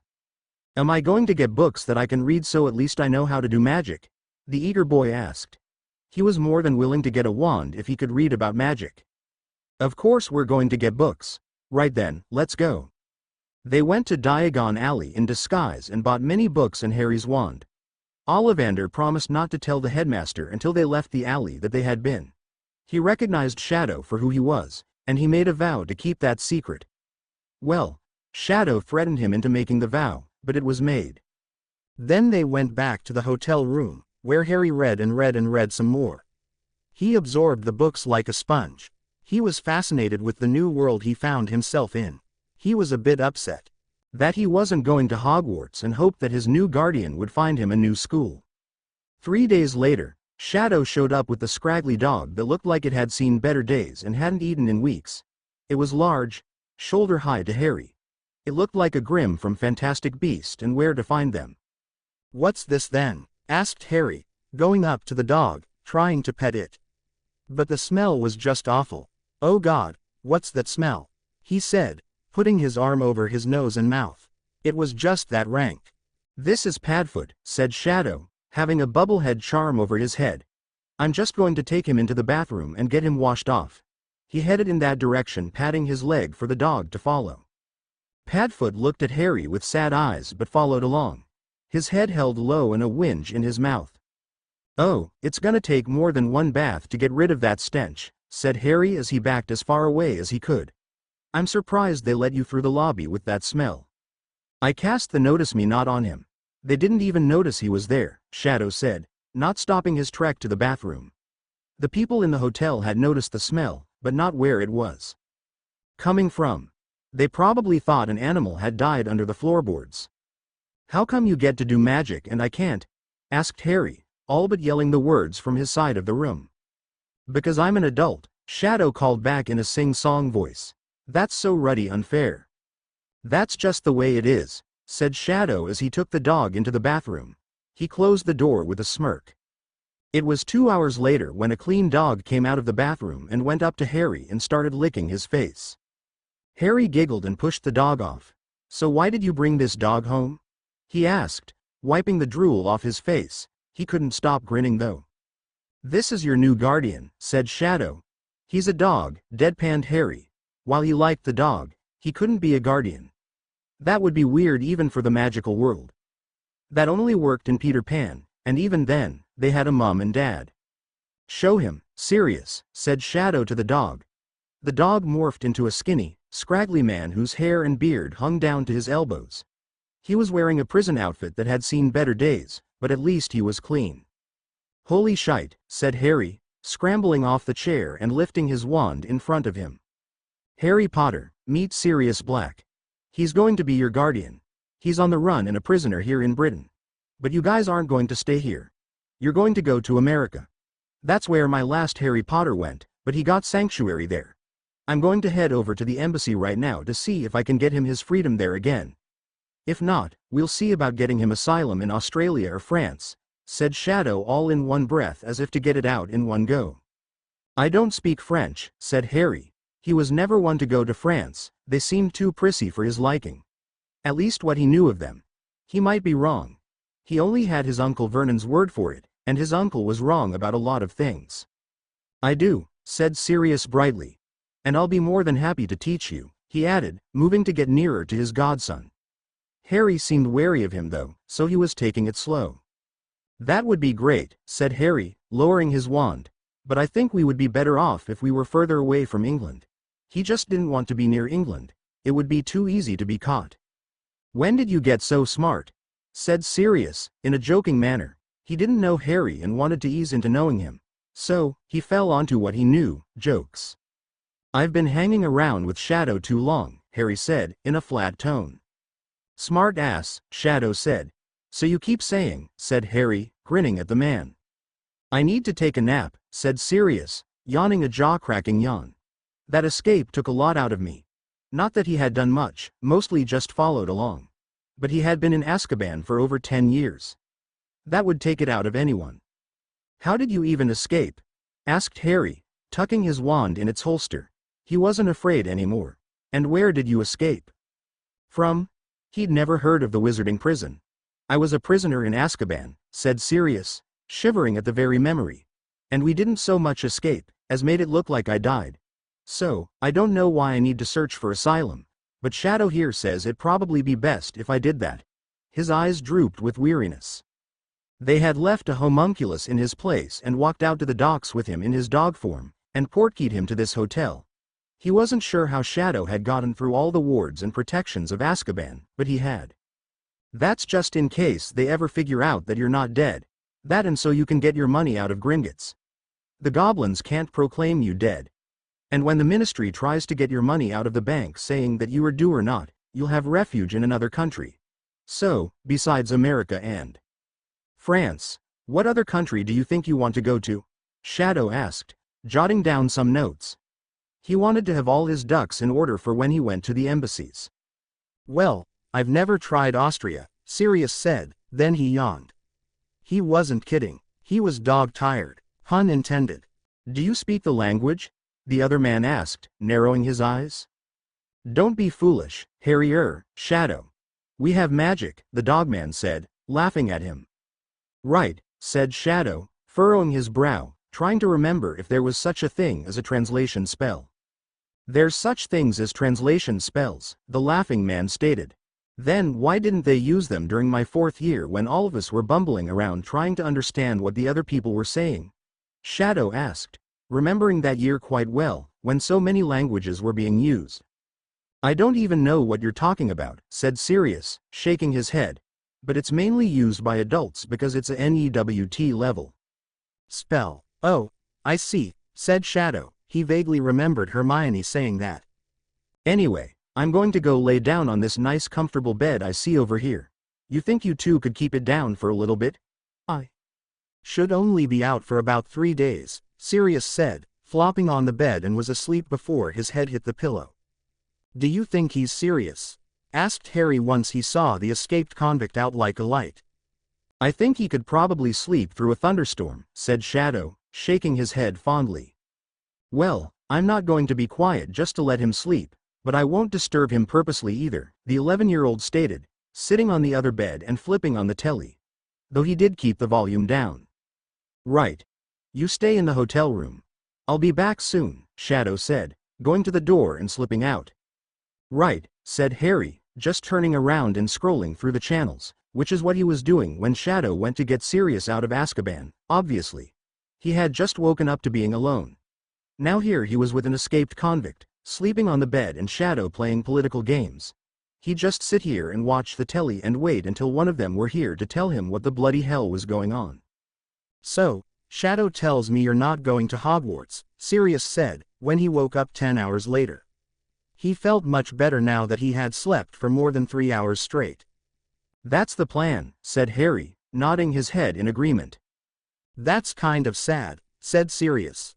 We were all hoping when you went to Hogwarts you would have great fun there. It had been great dreams of his and James's. They had talked about it for hours on end. Over tea, ale and other drinks. It was one of the main topics of conversation between the two of them. How they'd turn him into a great prankster and how they'd teach him the ropes. Has Shadow told you about his years at Hogwarts? Asked Harry, tilting his head a bit. No, not in great detail. No, he just told me he didn't have a good time there, the dogman said. They really hadn't had much time together. They came directly here from the prison. Has he told you about Dumbledore? Asked Harry, wondering what they had talked about. No, he just told me that he didn't like him and that he was a manipulator, Sirius said, a bit bitter about it. The man had left him to rot in prison after all. Maybe you should sit down and talk to Shadow and let him tell you a bit about his life, suggested the boy, though he was itching to tell the story. Why don't you tell me? Sirius said, seeing the boy was ready to spill the secrets of his older self. Okay, said Harry and proceeded to tell him all about the life of Harry Potter, soon to be Shadow, and how he was manipulated into doing the things that he did and eventually becoming a Dark Lord and taking over the wizarding world of England. How he didn't like it and he decided to jump back in time and help other Harry Potters into not being that way. Why didn't you let me tell that story, Harry? Inquired Shadow from the doorway as he came in. He had spent quite some time at the embassies. He wanted to cover all the bases. I figured you were tired of telling it, said Harry with an unrepenting shrug. Well, I am, but you kind of enhanced it, the older man said, giving him an exasperated look. Sometimes it gets better when somebody else tells it, said Harry, giving him an impish look. And sometimes it gets a little out of proportion, he said, thumping the boy's nose. You're telling me all that shite is not true, said Sirius, hoping that was true. He didn't want any of it to be true. Oh no, it's all true. It's just a little stretched, Shadow said with a shrug. So, you did face a troll and a basilisk and all that in Hogwarts? Asked the dogman. Oh yeah, my 1st and 2nd year. And you faced Voldemort every year except for your 3rd? Yeah, every year. And you didn't go your 7th year of Hogwarts because you were in the middle of a war? Yep, that's true too. And all of this was manipulated by Dumbledore? Well, I can't say he was the manipulator of it all, but he was the puppet master. If it wasn't thought up by him, he took great pleasure in grandstanding it to his scheme of things. Damn it. About sums it up. I can see why you don't want Harry going to Hogwarts, but isn't there a way you could manipulate things from the background and make sure that those things don't happen to him? Sirius asked, hope sprung eternal in his voice. Without me physically being there at Hogwarts, I don't see how that's going to happen, and I'm not sticking around for 7 years to make sure that it doesn't happen. I've got other Harry Potters to help. It's just simpler to take Harry Potter out of the equation, Shadow said, exasperatingly. He was getting tired of explaining it. Aren't you afraid that Voldemort is going to take over England? Was the next question. It hasn't happened yet, and even if it does, it's not my responsibility or Harry's responsibility to make sure that doesn't happen, was the answer with a nonchalant shrug.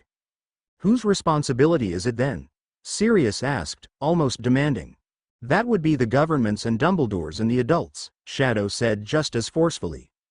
I mean, I understand where you're coming from this, but what about the prophecy? The dogman asked, grasping for straws. Prophecies are pure unadulterated bullshit, the other man stated, slamming his fist into his other hand. How can you say that? We come from a world of magic, was the frustrated question. Padfoot, are you saying that you want me to be responsible for stopping a Dark Lord?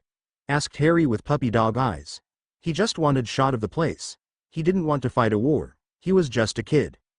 No, that's not what I'm saying, pup, I'm just saying, oh bloody hell, I don't know what I'm saying. The man slumped into the pillows he had been leaning against. He didn't even know why he was arguing. Anyway, I talked to 3 embassies and both America and Austria are really willing to take you in, but France is not. They said they're too close to England and they're not willing to clash horns with the government at this point in time, Shadow said, changing the subject. What do you think, pup? Do you want to go to America or Austria? Sirius asked, wanting to let the boy choose. Well, since the last Harry went to America, let's say we go to Austria, Harry said, wanting to be different. If we don't like it, we can always go to America later. It's not like we don't have the money, Sirius said, not caring one way or the other. Sounds like a plan, Shadow said, picking up the paperwork for Austria. He passed it to Sirius and the dogman started filling it out. All right. Do they have a good school in Austria? Harry wanted to know. He wanted to get started learning magic. They have one of the better schools of magic, Shadow said, having asked that very question to the ambassador. It's not the best, but it's better than Hogwarts Muggle school studies in that school, so you have to learn that on your own. It's a lot like Hogwarts, but it has more classes than Hogwarts does. It's a day school, not a boarding school. So you'd have to go to classes every day and come home every night. I like that idea better anyway. I was never cotton to boarding schools, Sirius said, still filling out the paperwork. This should work out perfect for you to then. I don't like the idea of Padfoot being alone during the months you would be at school. He could get into so much trouble, Shadow said in a teasing manner. He smiled at the dogman to take the bite out of his words. See that, Padfoot, he's more worried about you than he is with me, said Harry, grinning madly. Shut it, kiddo, Sirius said, taking his eyes off his paperwork and pointing his biro at his godson. I see you two are gonna get along great. This is wonderful. So, off you go to the embassy to get your asylum. And off I go back onto my next adventure, Shadow said, leaving the hotel room, and he was gone. Did he really just leave us? Just like that? Harry asked, looking at the door. I guess he did, Sirius said, also watching the door. Do you think we're going to be okay? The kid asked, wide-eyed. I think we're going to be just fine, his godfather stated, getting up and hugging the worried boy. Yeah, we've got each other, Harry said, hugging the man back. Sirius finished the paperwork, and they went to the embassy and filed it. They were put up there for 3 days while it went through. Then they were off to their new life. Things weren't easy in Austria for Harry and Sirius. They were much stricter in magic than they were in England, and Sirius had a hard time adapting. They were a bit easier for Harry since it was all new for him. But he had to learn the language, and it was a harder time for him at school because of that. Eventually they decided to chuck it all and moved to America, and it was much easier for them after that. Things in England turned out much worse without Harry Potter there, but not as bad as it could have been. However, because he never went to Hogwarts, the Philosopher's Stone was stolen, and Voldemort came to power much sooner than before. The diary never showed up in Hogwarts because Voldemort was in power, and he had control over Lucius Malfoy. He took control over all his horcruxes and gained his sanity, took over the British ministry and became a politically powerful man. Therefore, was not throwing around Cruciatus curses left and right.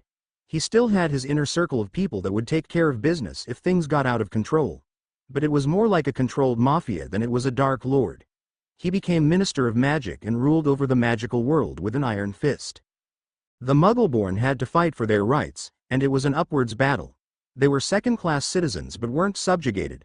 They had a hard time finding good jobs, but with the right credentials and backing could.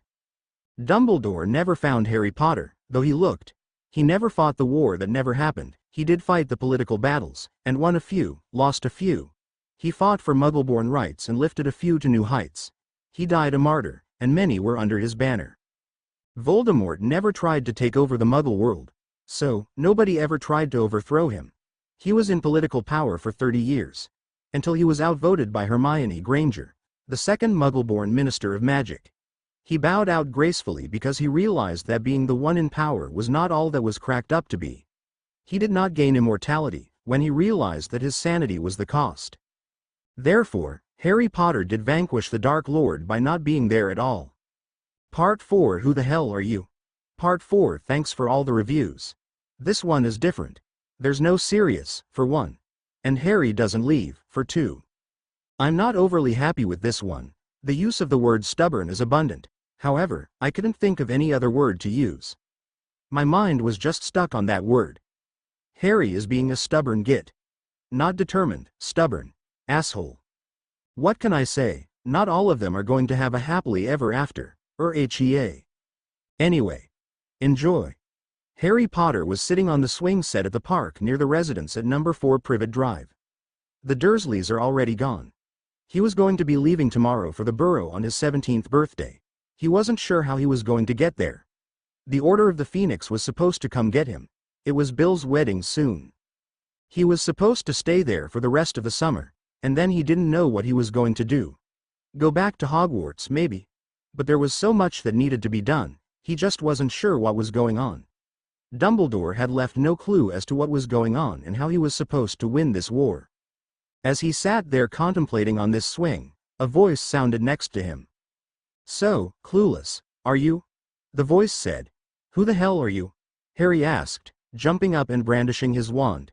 He looked over and stared at himself. The man next to him was only a few years or so older than him, dressed in dark clothes. Why the hell do you look like me? He asked, getting angry. That was the last thing he needed. Was this a Death Eater trying to trick him? I am you, from the future. Actually, I'm from a different reality, the other man said. If you go to the Burrow tomorrow, you're going to wind up just like me, and I'm here to prevent that. What do you mean you're here to prevent that? What do you mean wind up like you? What's so bad about you? Harry asked, bewildered as to what the man meant. How could he possibly have wound up so badly that he would have come back to warn himself of impending danger? Well, if you want to wind up a Dark Lord, by all means go on and do what you plan on doing, the other Harry said, waving a negligent hand. A Dark Lord?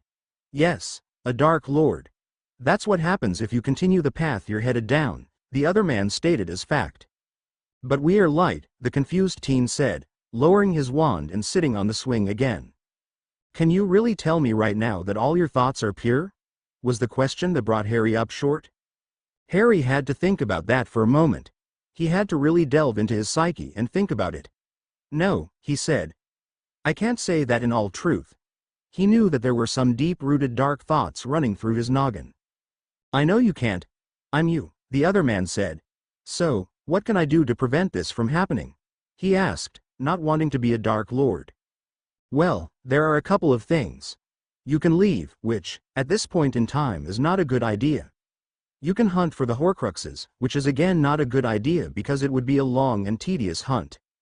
Or you can go to the goblins, the other man said, ticking them off on his fingers. The goblins? How can they help? Harry inquired, never even thinking about them as allies. The goblins don't like horcruxes any more than anybody else.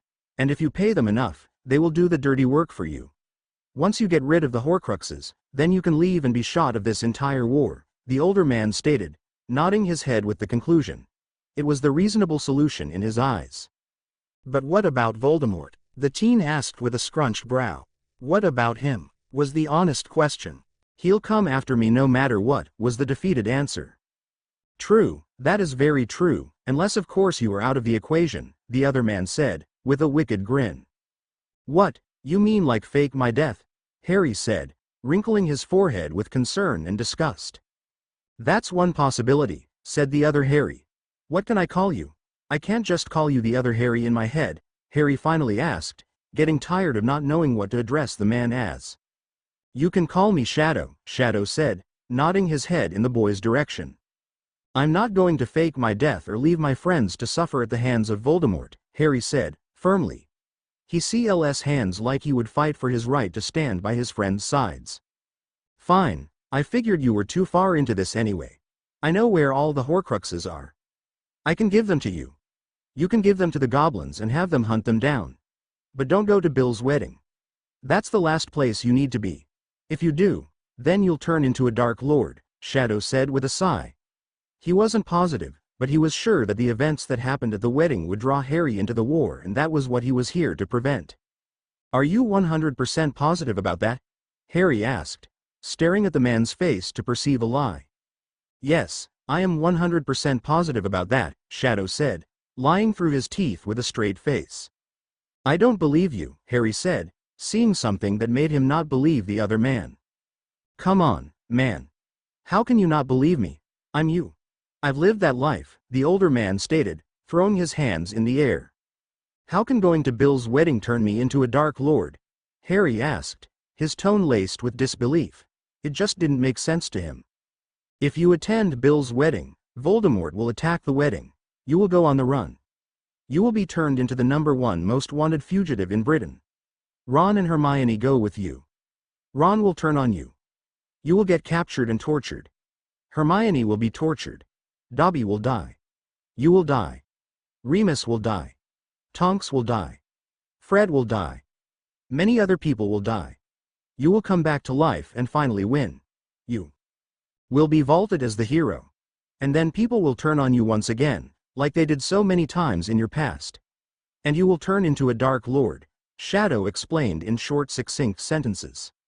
You don't know this will happen for certain, Harry said, exasperated.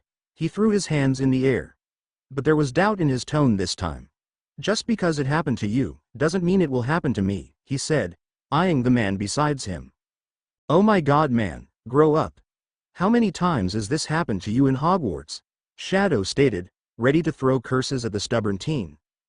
Just because it happened to me in school doesn't mean it'll happen to me in real life, the mulish boy said, folding his arms over his chest. He wasn't ready to concede defeat yet. He wanted to go to the Burrow and Bill's wedding. Though what Shadow was saying was painting a scary picture. It happened in your first, second and fourth year. Your fifth and sixth were nothing to sneeze at either. The only year that people didn't have anything to hold against you was your third year. How can you possibly think that people are not going to turn against you? Once again, you have a bad history, the other Harry said, trying to get it through the stubborn boy's head that the public was not on his side. I'm not going to leave my friends, Harry said, trying once again to make Shadow see that Ron and Hermione were important. Bloody hell. When was I ever this stubborn? Shadow said, rubbing a hand down his face. Look, I can't force you to do what I say, but I'm telling you, if you go the way you were going, you're going to wind up the bad guy. He was beyond frustrated at this point. Fine, what do you want me to do? Harry said, finally conceding defeat. He knew the man was right. He could see it in his eyes. He didn't want all those people to die.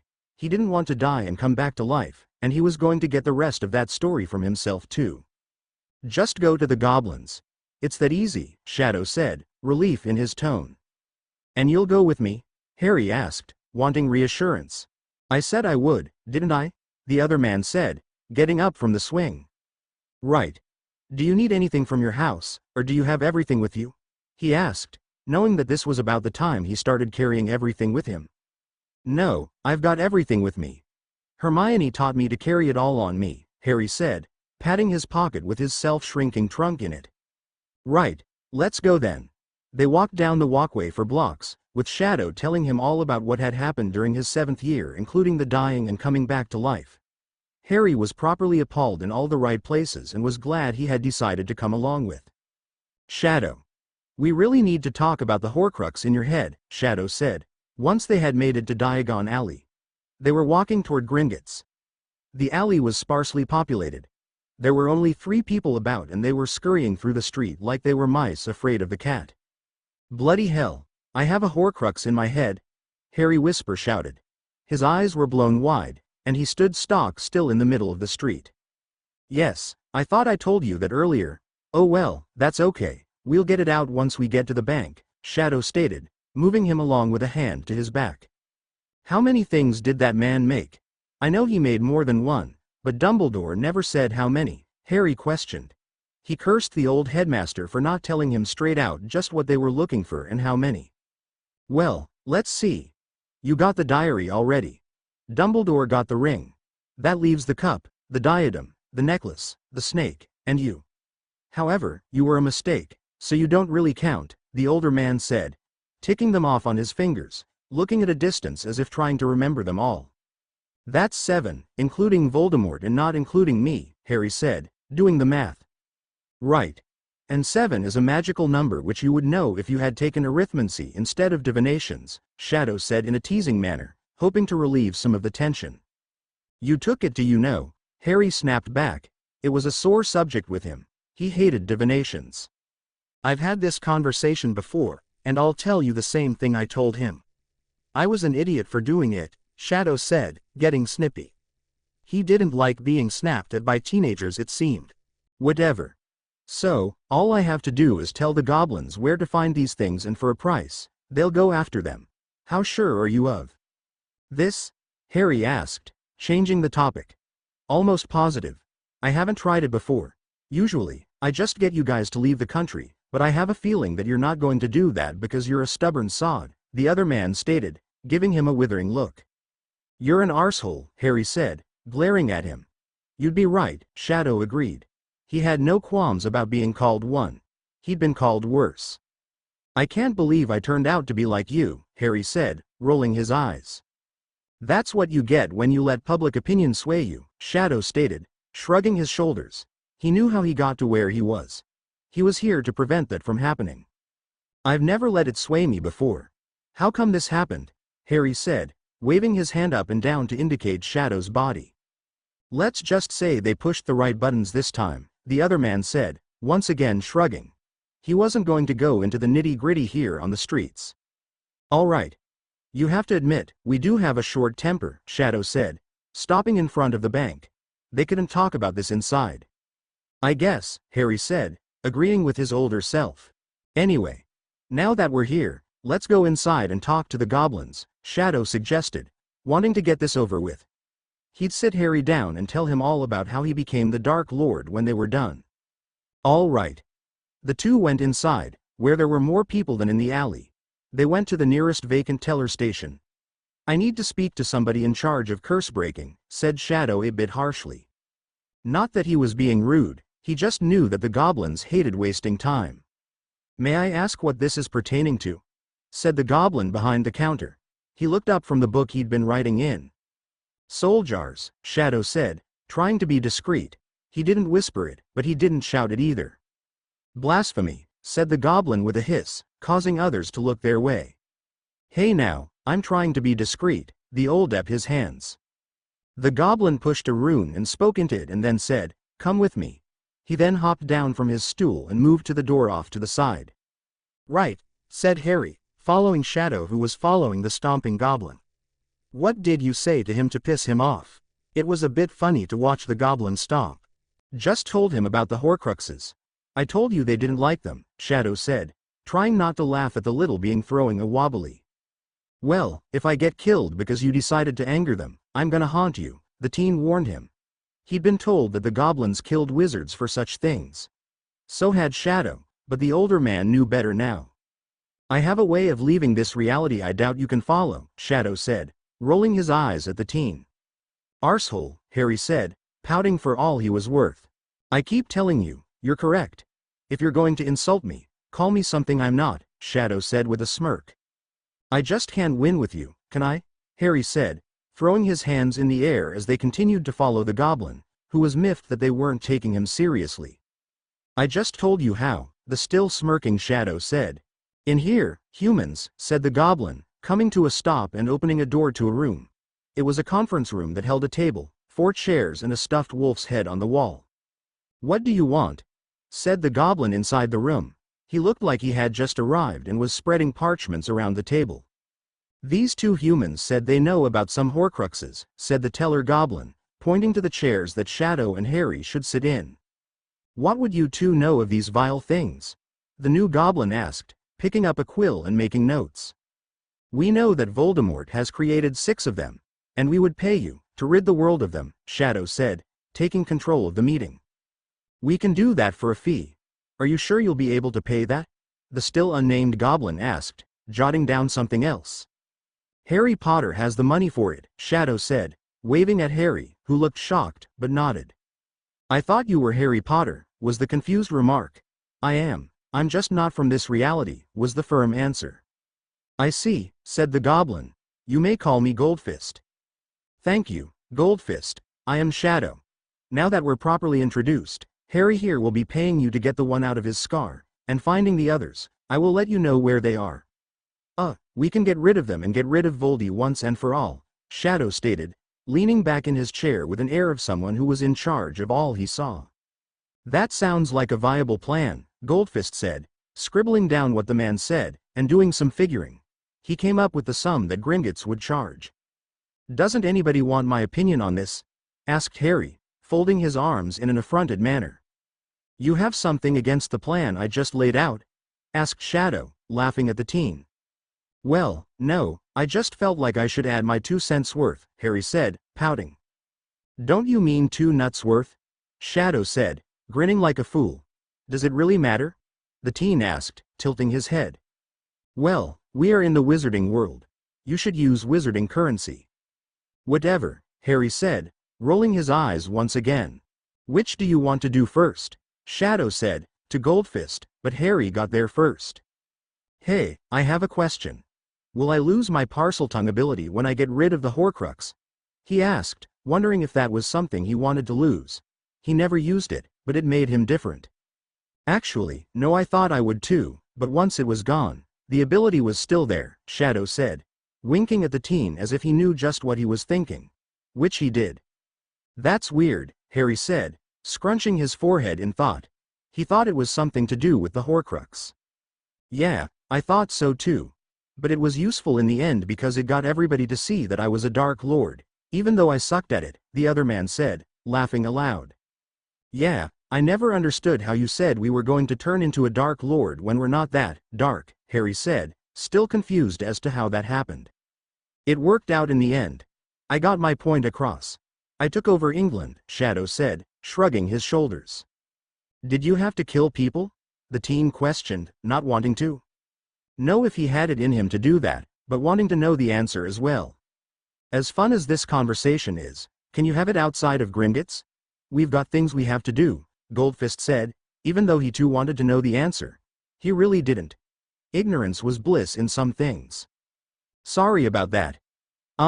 Here are the places where the horcruxes are hidden," Shadow said, and then proceeded to give him place by place where the artifacts were. "This will help the search immensely and we will charge you less since we do not have to search for them. However, there are bound to be many wards and dangers surrounding these articles. So, you will be charged for those," the goblin stated, making more notes and adding fees and doing more calculations. "The one in your vaults has a protective charm that causes the contents to start multiplying exponentially and become searing hot every time something is touched. So, I'd be careful with that if I were you," Shadows said. He could still feel the heat of the burns from that little trip into Bellatrix's vault. "We'll be sure to watch out for that," said the goblin, making sure to note that. "The necklace is being guarded by a house elf that has been guarding it for almost 17 years. He is grief-stricken and crazy. However, if you tell him that you're going to fulfill the wish of his favorite master, he might give it to you," Shadow said, giving them one more heads up. He didn't know any more safekeepings, but those 2 should help. "We will keep that in mind," Goldfist said. More scratching was heard as quill met parchment. "The rest are up to you how to get," the reality-hopping man said, scratching his head as he thought of where and when he got the last of them. "You teach your grandmother to suck eggs?" "Sorry, I was just trying to be helpful," Shadow said, narrowing his eyes. "No harm done. It should take us a day, maybe 2. When we are done, We will send you an owl and then we will get the one out of Mr. Potter, Goldfist said, handing them an itemized list of how much they were going to charge. This looks reasonable, Shadow said, handing it to Harry, who looked it over and looked like he got hit with a fish. Damn, he said. It's worth it to get rid of Voldy, his older self said, looking at him meaningfully. Fine, Harry said, taking the quill and signing on the dotted line. It's a pleasure doing business with you, Goldfist said, taking the parchment back and signing his name. We will only charge for those we obtain, he added. How about we come back in 2 days instead of you sending us an owl because we are going to be in Muggle London? Shadow said as they stood to leave. Very well then, said the confused goblin as he rolled the parchment up and put it in his pouch.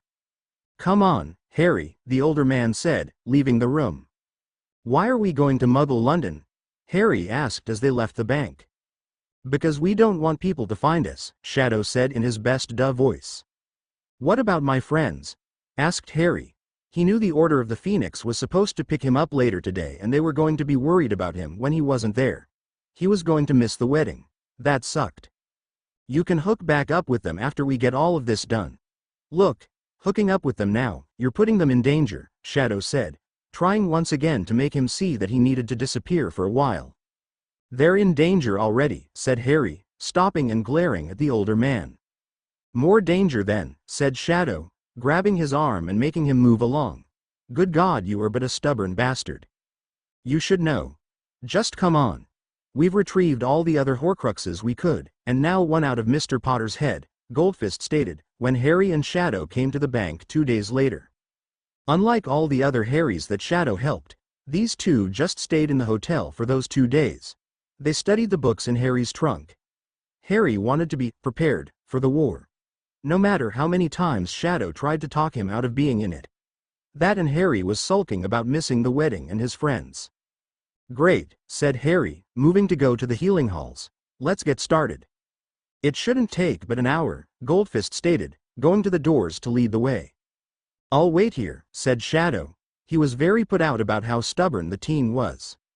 An hour later, Harry came back horcrux free. Well, now that all the horcruxes are dead, does that mean Voldemort's dead? Or do we have to go and kill him still? He asked, sitting next to Shadow. Yeah, I'd quit saying his name if I were you, the older man said, looking at him queerly, like he had told him this before. What? Why? I thought we weren't afraid to say his name, Harry said, shock evident in his voice. He's put a taboo on it and people will come and snatch you away. That's how you and Hermione got kidnapped the last time around, Shadow said, confused as to why this subject hadn't come up within the last 2 days. Then he remembered they had been calling the man Voldy for that time. He thought the boy knew. Oh, said Harry, looking properly horrified. Then he shook his head and continued, anyway, that doesn't answer my question. Is he dead or do we still have to kill him? You still have to kill him. Or you can just walk away. Anybody can kill him now. You've done your job, Shadow said, once again trying to talk the boy into leaving. Now can I go to my friends? Harry asked, getting a stubborn look on his face. Wait, said the goblin, holding up his hands to forestall the argument he could see starting. There's still the snake. We were unable to get that one. I thought you said you got them all, Harry said in an accusing tone. It was missing, but I did not mean to misinform you. We got all the ones we could get. We could not get the snake, Goldfist stated, taking out their agreement and showing where he was not charged for the snake. Fuck, Shadow said, putting his head in his hands. Looks like you're going to have to stick around after all, said Harry a bit too smugly. I don't have to stick around for this, but I will, Shadow iterated. He could leave if he wanted to. This was not his circus. Should we get the Order of the Phoenix together? The teen asked hopefully. He'd been after his other self to do just that for days now. No, said Shadow, clamping down on that hope. You and I will do this together. He felt the Order were just a bunch of information-gathering idiots. The only worthy ones among them were Moody and Remus. Moody was old and Remus was a new father. No, he and Harry would do this. Are you sure we can? The worried Harry asked, fretting his wand. He was turning it over and over in his hands. Yes, I know just where Voldy is, and I know that we can do it, Shadow said, looking at Goldfist, who was watching them thoughtfully. He gestured for Harry to get up and follow him. He nodded to the goblin and left. Oh, he'd be surrounded by Death Eaters, Harry said, also nodding to the goblin and following Shadow. Well, of course he's surrounded by Death Eaters. Don't be stupid. But I know where he is, and we have the element of surprise and we both have an invisibility cloak, Shadow said, moving out of the building and down the alley. He was going back to the hotel. He never went anywhere without his cloak. It was something he could call from anywhere. Magic of the Deathly Hallows worked that way for him now. The wand, the cloak and the ring all came to his call. There is that, Harry agreed. He didn't think he had it in him to kill anyone though. I'll get the snake, you get Voldy, Shadow said, making Harry's stomach sink. Or vice versa, Harry said, hopefully. No, you're the one of prophecy. You get Voldy. Fine, Harry said, hanging his head. I'm just kidding. I'm the Dark Lord. I'll get Voldy. You are an arsehole, Harry said, relief surrounding his whole being. Guilty. They had a difficult time getting into Malfoy Manor, but with Shadow's experience, they eventually made it in. It was the middle of the night, which actually worked to their advantage. Most of the Death Eaters were gone and everyone was asleep. Even Nagini. First, they went to the snake, and Harry silently sliced its head off. The wailing of the horcrux woke everyone else in the house, but the two just stayed under their cloaks and hid. I will kill whoever did this, Voldemort stated, seeing his dead snake. The Malfoy family surrounded him, but stood as far back as they dared. You will try, Shadow said, coming out from under his cloak. He was between the Dark Lord and the Malfoys. Harry was up against the wall, nearer to the family. Harry Potter, come to die? Tom Riddle asked, looking closely at his nemesis. Wait, what is different about you? He asked, peering at the boy. Nothing you need to concern yourself with. Just know you are going to die by my hand tonight, Shadow said, readying his wand and stance. Let's dance, he said, casting the first spell. And dance they did. The house was almost destroyed by their movements and spellfire. There were gouges in the walls and floors. Burn marks everywhere. The portraits, furniture, curtains, and decorations were not left unmarked. They, themselves, were harmed as well. Voldy was in worse condition than Shadow, for he had been letting his Death Eaters do his fighting for him since he'd been back. The Malfoys tried to interfere, but Harry stunned them and tied them up, while still hiding under his cloak. He made sure to stay hidden in case he was needed later. It only took 10 minutes to destroy Malfoy Manor and kill the famed Dark Lord. But Shadow did it. Then he obliterated the Malfoys and got the hell out of Dodge. Why did you erase their memory? Harry asked as they were settling in the hotel room. He was treating Shadow the best he could with what he had. Which was quite a bit, given he had been preparing for war. They would say you did it, was the answer. They're going to say that anyway, Harry said, shrugging his shoulder as he put the medical supplies away. We're going to the burrow now, Shadow stated, gathering up his stuff with the one arm that was unharmed. Well, you are, he reiterated. Finally, Harry said, packing his things with a swish of his wand. Everything flew from all around the room into his trunk in good time. Here, Shadow said, taking out a time turner. Where the hell did you get one of those? I thought we destroyed them all, Harry asked, looking at the device in the other man's hands. I bought it in Nocturne Alley the other day when you were moping around the hotel, he said, taking up his bag and walking them to the hotel room next door and then putting it around their necks and turning it back 12 times. Why did we come to this room? Harry asked, when the world righted itself. We've never been to this room, Shadow explained, looking around, making sure that there was no one there. He didn't want housekeeping catching them. He had rented the room yesterday, but not today. Or in the future, but not the past. Damn, but time travel gave him a headache. Now let's get out of here. You go to the burrow and stay there. Don't go to Diagon Alley, no matter what, he stated. Where are you going? Harry asked, hefting his backpack on his shoulder. His trunk was in there and all the stuff that he needed in case he had to run. Shadow had bought him some things while he studied. To the next Harry. And I hope he's not as stubborn as you, Shadow stated, ruffling his hair. Arsehole, Harry said, this time fondly. Bye, brat, Shadow said, leaving the room. They did try to pin the death of Voldy on Harry Potter, but he had an airtight alibi with the Weasleys. Bill's wedding was on the day that Harry had time turned back, so he wasn't crashed, for some reason. Harry thought that Shadow must have done something to prevent that. Or perhaps, Voldy felt his horcruxes die that day, who knows. All Harry cared about was he was there. Somehow Dolores Umbridge died a horrible death that day too, but again Harry had an alibi, and wasn't even questioned. She bled to death via blood quill. Someone forced her to write, "I am a bitch," over and over until she died. It must have taken hours. Or a bloodletting curse was used to help it along. There were rumors that Voldy did it, but they were never proven. Umbridge and Voldy's deaths were celebrated throughout Britain and a hunt was on to find out who had done it. They never did locate the hero. Harry never told anyone about Shadow, not even Ron or Hermione. He took it to his grave. Harry lived a simple life in Britain. He was an Auror and married Ginny Weasley. They had 3 children, but none of them were named Albus Severus. Harry stuck it out with his friends and lived a long time. He was never as happy as the other Harrys, but he was content. Part 5 Who the hell are you? Part 5 Thanks for all the reviews. I got this from a review. I hope you like it. Sirius Black had just given over his newly orphaned godson, Harry Potter, to Hagrid for safekeeping. He knew the boy would be safe in the gentle giant's arms. Now he was about ready to run after Peter Pettigrew when somebody grabbed his arm. "Who the hell are you?" he asked, looking at a man that looked remarkably like his dead friend. Only darker. Much darker.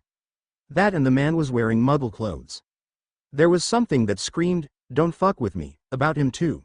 That James never carried off well. James had a "don't mess with me" vibe, but that wasn't the same.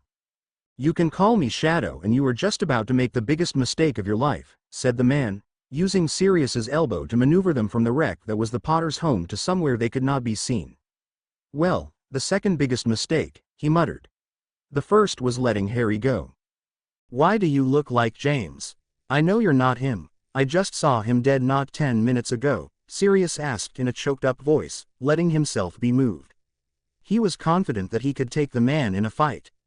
He'd been battling Death Eaters for months now. He had come out on top by many of those battles. Well, he'd had James and Remus by his side while doing it, but he had his own skills to fall back on. "I just told you, you can call me Shadow," the stranger stated, still leading them away from Godric's Hollow and into the woods behind. Come with me or you're never going to see your godson again." "What the hell do you mean by that?" Sirius asked, yanking his arm from Shadow's grip and stopping just short of the woods. He may be in shock, but he was not stupid. He wasn't going in there until he had some answers. He was a brave man, but people who went into woods with strangers never came out again. He could take the man in a fight, but what if he wasn't alone and there was an ambush there? "You just made a huge mistake by giving your godson to Hagrid," Shadow said, standing there glaring at him. "You have no idea the horror you have just unleashed on his life. He will be abused and neglected for the rest of his life because of you." "What? No, that's not right. He's going to take him to Dumbledore. He's going to be safe there," Sirius stated, not liking the implications the other man was getting at. "No, you moron, he's not going to be safe there. I should know. I am him," the other man said, looking at Sirius like he was an idiot. "But he said he was going to take him to relatives," Sirius said, ignoring the fact that Shadow said he was Harry, because that didn't make sense. How could he be Harry when he was obviously a full-grown man? Harry was just a baby. Not even magic could make him an adult in the span of seconds. Think. What other relatives are there of Harry's besides Petunia? All the Potters are dead, or in America, and you know Dumbledore won't send him there, Shadow stated, reminding the dogman that Harry didn't have any other relatives close by. The Dursleys were the only ones that were there. "But Petunia hates magic," Sirius said, realization dawning on him. He remembered her from the few times he had met her. She was a shrew. Her husband was much worse. He was an arsehole of major proportions. The man was a fat walrus of a man, who hated everything that wasn't normal or British. "Right. Now, think of how Harry's life will be if he is raised by Petunia and her husband," the other man said, peering at Sirius with a serious look. He took his arm and started leading him away again. He did not want to be there if others started showing up. They might arrest Sirius just on principle. He didn't trust the hot-headedness of the Aurors in this time of war. Especially those led by Crouch. Oh, I see your point, the dogman conceded. What can I do about it though? He asked, following the other man to the woods and wondering where they were going. He didn't know of anything that was back here. He was still wary of an ambush, but he was being more cautious and alert now. Now we have to go and get him away from her before she and Dumbledore ruin Harry's life, Shadow stated, looking for a place they could disapparate. They needed to get gone soon. I have to get Pettigrew, Sirius protested. He wanted to kill the rat. It was all his fault that James and Lily were dead, and Harry was now going to Petunia of all people. He knew he couldn't kill him, but he could bring him to justice, right? No, you really don't. We can get him later. You must get to the ministry and prove your innocence before you wind up in Azkaban for the rest of your life, Shadow said, finally stopping at a place that was out of the way and they could go where they needed to without witnesses. The last thing they needed was to be brought up on charges of violating the statute of secrecy. But I'm not the secret keeper, Sirius protested. He didn't think he could be arrested for this. He hadn't done anything wrong. He had helped in the end by getting Harry from the house. He was going to help more by capturing Peter and seeing him to justice. Even if he wanted to kill the bastard. But how many people know that? Asked the Dimension Hopper, who already knew the answer. Very few others. We kept it a secret from everyone not in the know, Sirius said, scratching his head in thought. He never saw a problem with that. He thought it was a great prank against the bad guys. They'd come after him, while the traitor was safe. It had been foolproof. The fools were them in the end, though, and it had cost the Potters their lives. Right, and now everybody thinks you gave up the secret that killed James and Lily. You lot thought you were playing such a great prank, but you were setting yourself up for a great fall, Shadow stated, pointing his finger at him, like he was an irritating child. He was angry that Sirius wasn't taking this seriously. Even now that James and Lily were dead, Sirius couldn't get it through his head that he needed to get his priorities straight, which was clear his name and get Harry. But Dumbledore knows. He knows that Pettigrew is the secret keeper as well. He set up the Fidelius, Sirius said, like that solved all his problem, which it should have. The other man was powerful. He had connections and could make sure that Sirius stayed free. It solved everything. He's also the one who's going to put Harry with Petunia, pointed out Shadow with a bit of malice. He's not going to stand up for you, Sirius, he added with some solemnness. He wanted to get his point across. I don't understand, the dogman said, tilting his head in genuine confusion. I am part of his order. He has to stand up for me. Dumbledore is manipulating things to his liking, all due to a prophecy. And if that means putting you in Azkaban, then so be it, the other man said with a shrug of his shoulder. He knew this to be true. He'd seen it done in many universes. There was very little variation. Dumbledore wouldn't it with determined protestation. How about I prove it to you? Shadow asked, rubbing his chin in thought. How about you just follow me for now, and if I'm wrong we'll go look for Pettigrew now, but if we find out I'm correct, then we'll take Harry and run. Once we're safe, we'll find Peter and bring him to justice. Fine, but you're wrong. Dumbledore is a good man, Black stated, like it was law. He held doubt in his vindication though. He knew the headmaster saw only the big picture and would sacrifice a soldier for the greater good. When I am proven right, you'll want to take Harry and run so far away, Shadow forewarned him. Where would I run to?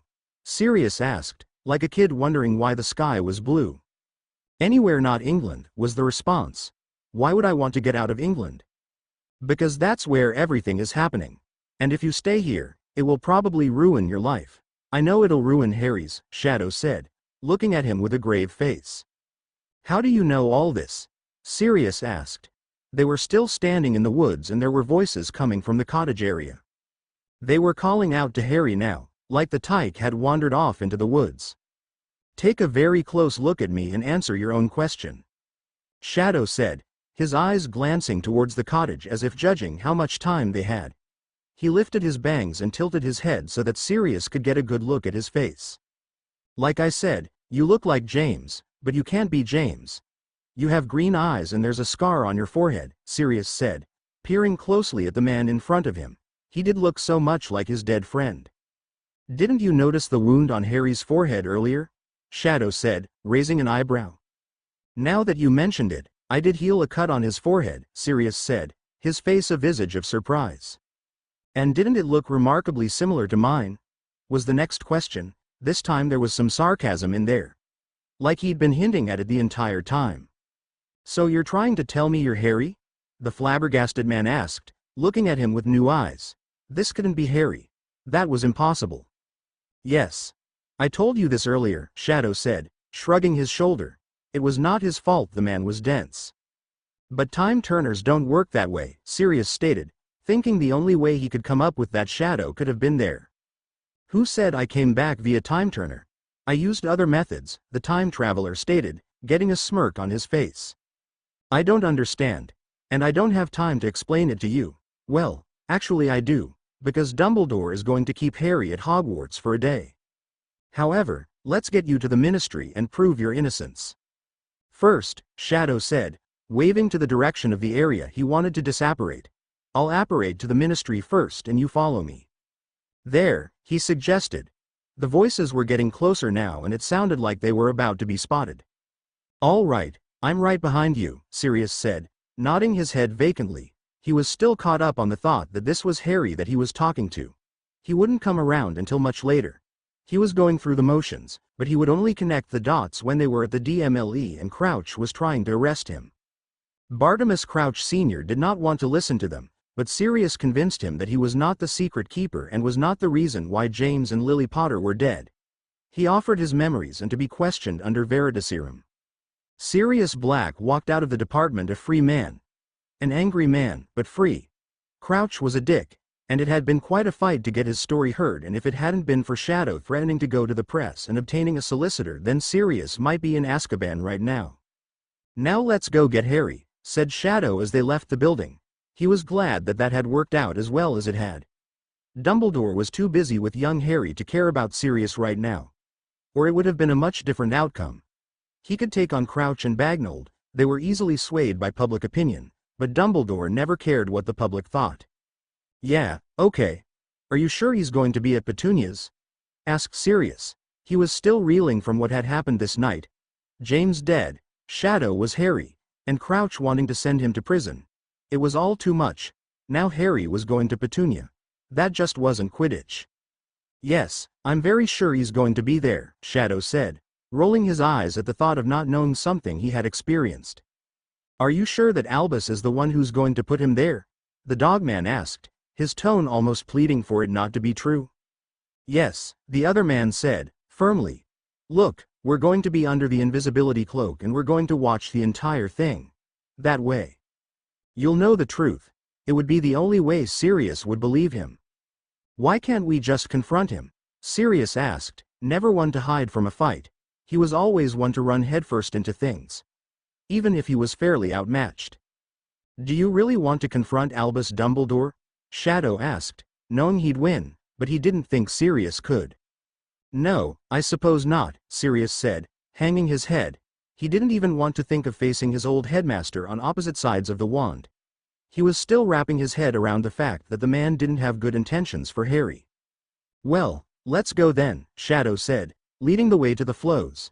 They went to Privet Drive and sat there near where McGonagall was watching the Dursleys. She sat on the wall, while they were under the invisibility cloak.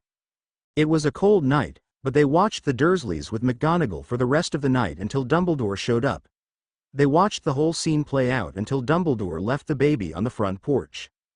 Sirius couldn't believe his eyes that they left that baby lying there without any protection.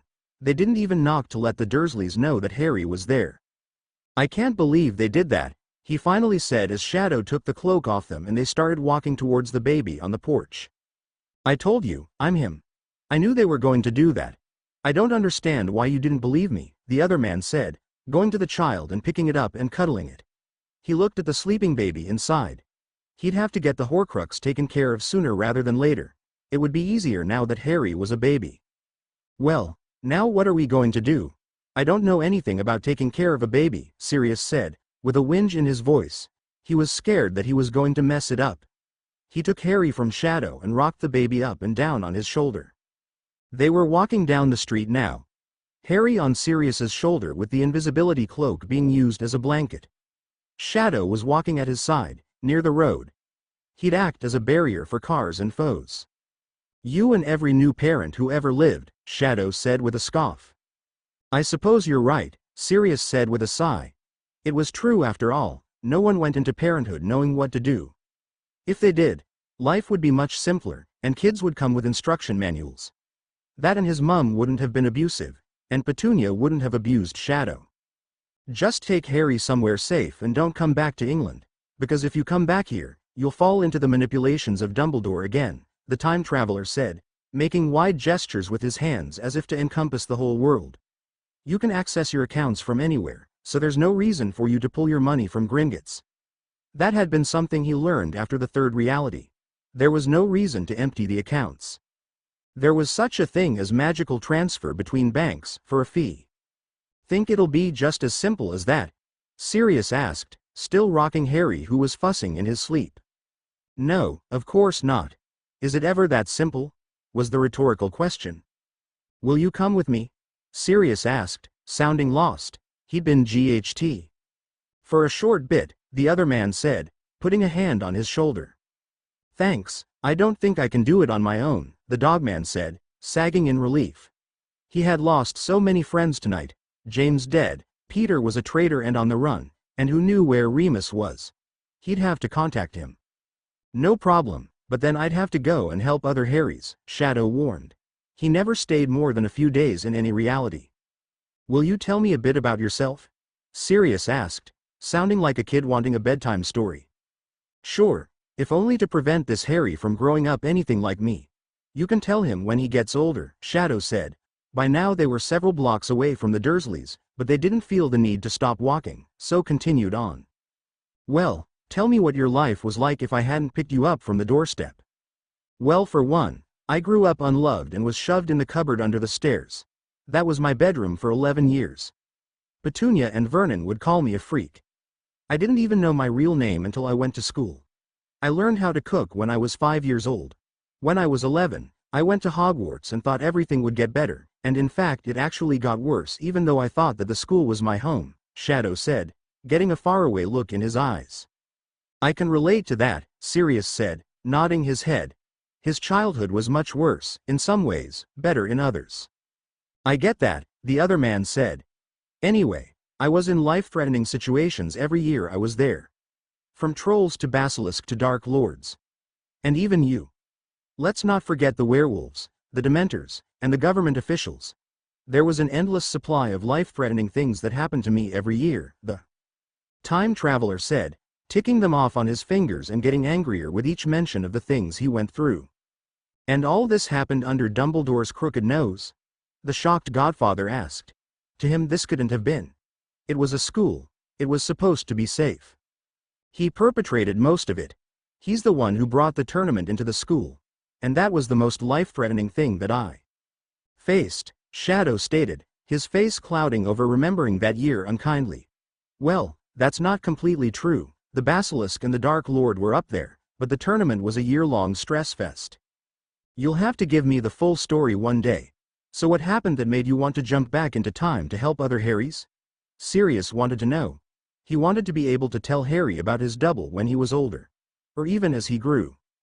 After I killed the Dark Lord Voldemort, which I will tell you about, they vaulted me as a hero for a while and then started accusing me of being a Dark Lord myself. Shadow started his story with a soft voice.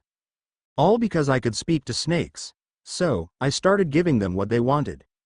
But I was very bad at it, let me tell you. I even had to kill a few people. After a while, I did rule magical Britain. And I got tired of being a Dark Lord because it wasn't me. I'm just not cut out to be evil.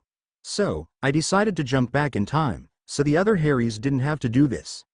You must understand that ever since I entered the magical world, I have been vilified by the press for every single thing I ever did, he finished, his tone harsh and almost loud enough to wake the neighbors and the baby.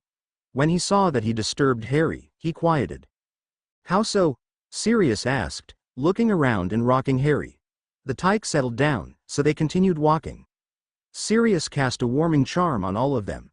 They were getting tired by now, and Shadow was starting to get into a neighborhood he didn't recognize. I couldn't even sneeze without them saying that I was trying to gain attention, Shadow said, quietly, though there was still anger in his tone. It had been a trying time in his life. Which spanned for most of the time he was in the wizarding world. Come on, it couldn't have been that bad, Sirius said, trying to make light of it. No, it really was. If I sneezed, they said I was trying to fake pneumonia to get attention for some reason or another. It was insane, Shadow said, throwing up his hands in frustration. That is sad, Sirius said, feeling bad for the man walking next to him. It was terrible, the other man said, running his hand through his hair and walking in an almost stomping fashion.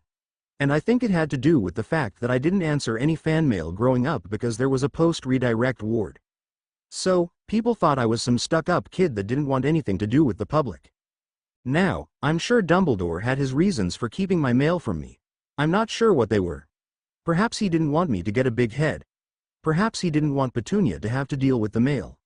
I don't know. All I know is that in the end, it screwed me over. Why would people be sending you fan mail? The confused godfather asked, looking at him queerly. Do I have to worry about it with Harry? That's right. You don't know about this, Shadow said, shaking his head. I was known as the boy who lived. That's what Harry's going to be known as too, because everybody is under the impression that he survived the killing curse. How would everybody think he survived the killing curse? When the DMLE goes to the cottage, they're going to do research and they're going to conclude that there were 3 killing curses cast there, and one of them was directed at baby Harry and he lived. He will be known as the boy who lived, the older boy who lived, stated bitterly. He hated that name and the life that had come with it. He hoped that by rescuing Harry now, he'll never hear the term. Say that's true, but how will everybody else know that? Sirius asked, doubt in his voice. What a strange name. The boy who lived indeed. What kind of name was that? Hagrid. How will Hagrid know it? Dumbledore. So what you're saying is that Dumbledore is going to get his hands on classified information. He's going to let Hagrid know. Hagrid, and his inability to keep secrets, is going to let everybody else know. And Harry will be known as the boy who lived, Sirius asked, ticking them off one by one. They were still walking down the street but were ambling down now, like they had no direction they were going, just walking to walk. The news is already spreading.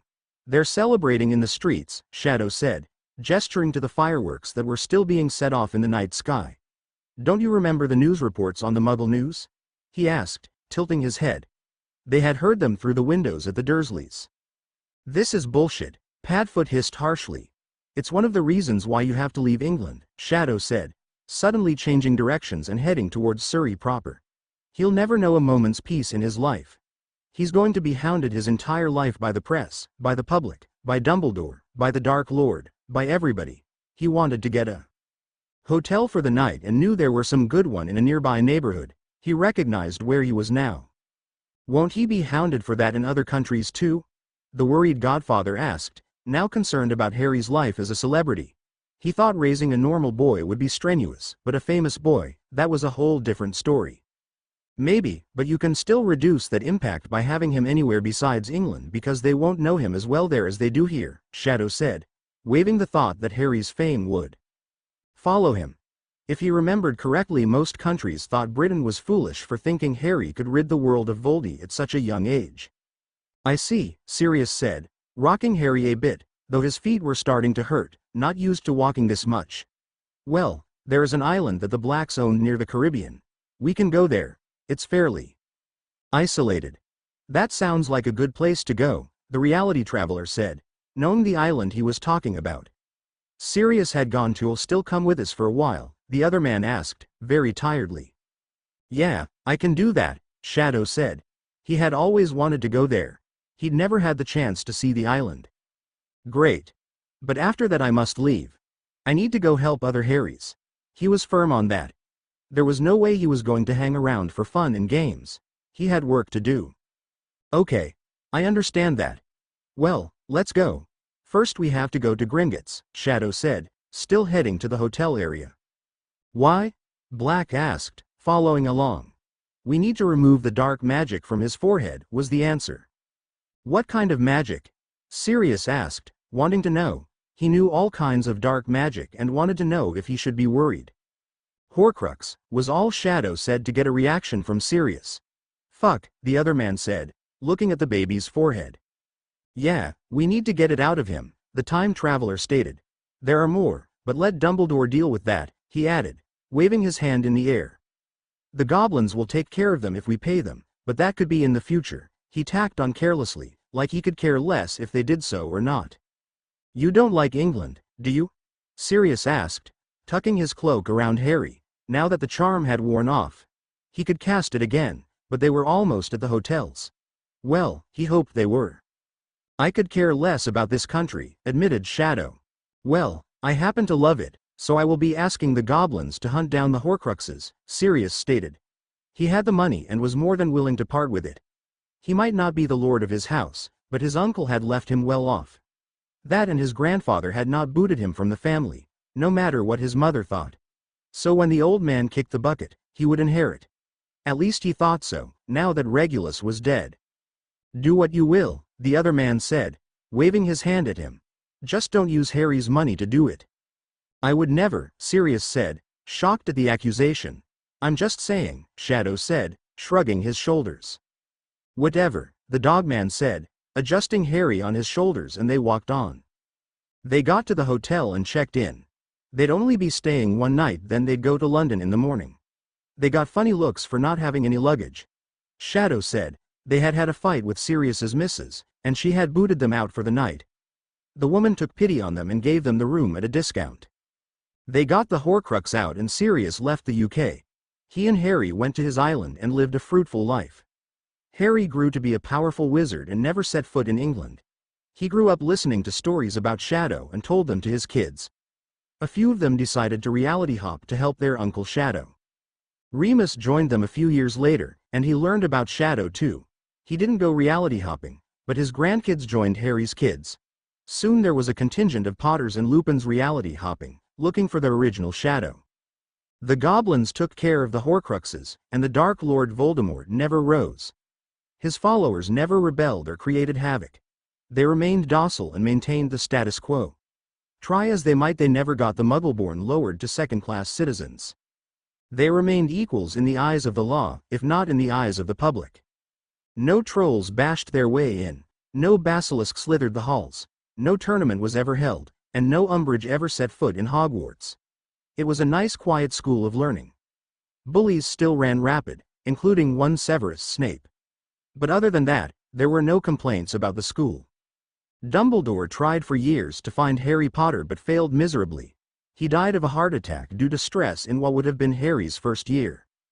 Part 6. Who the hell are you? Part 6. I tried for light and fluffy, but my mind is in a dark place today and my muse wrote this. This one is shorter than most of them, sorry. Harry Potter was sitting on the swings in the park in Little Whinging, Surrey. He was watching a scene he'd seen play out many times before. His cousin was bullying one of the neighbor kids.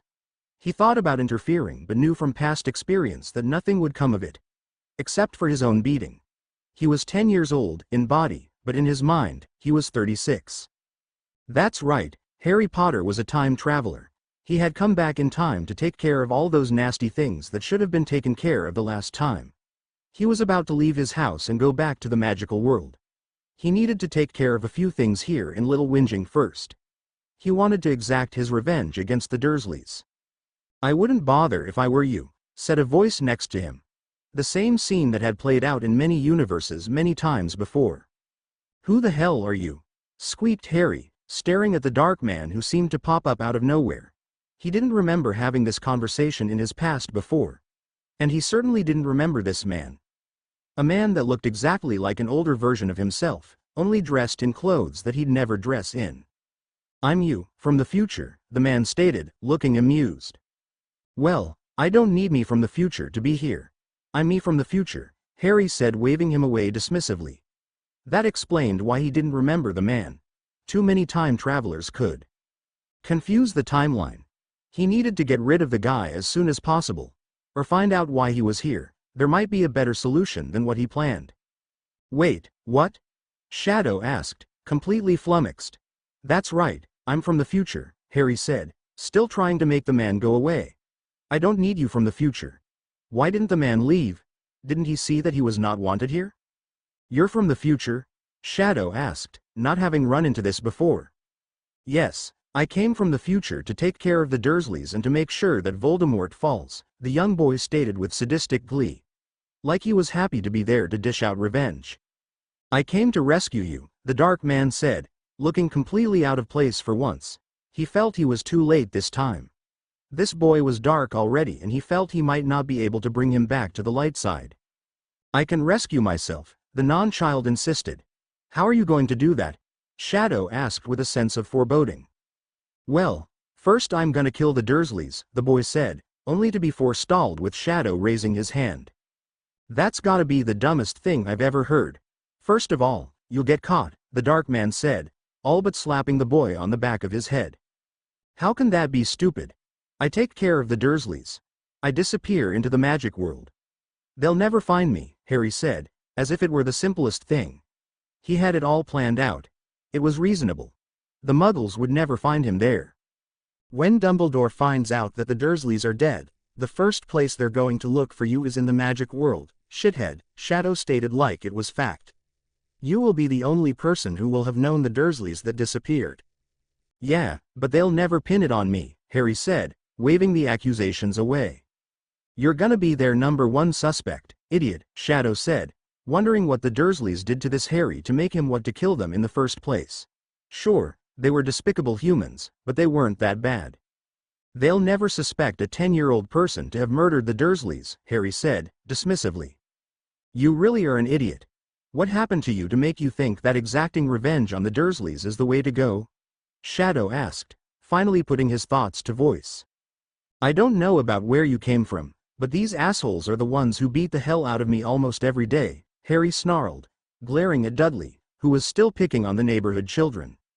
Your reality must have been much worse than mine because they never laid a hand on me, Shadow said, tilting his head in confusion.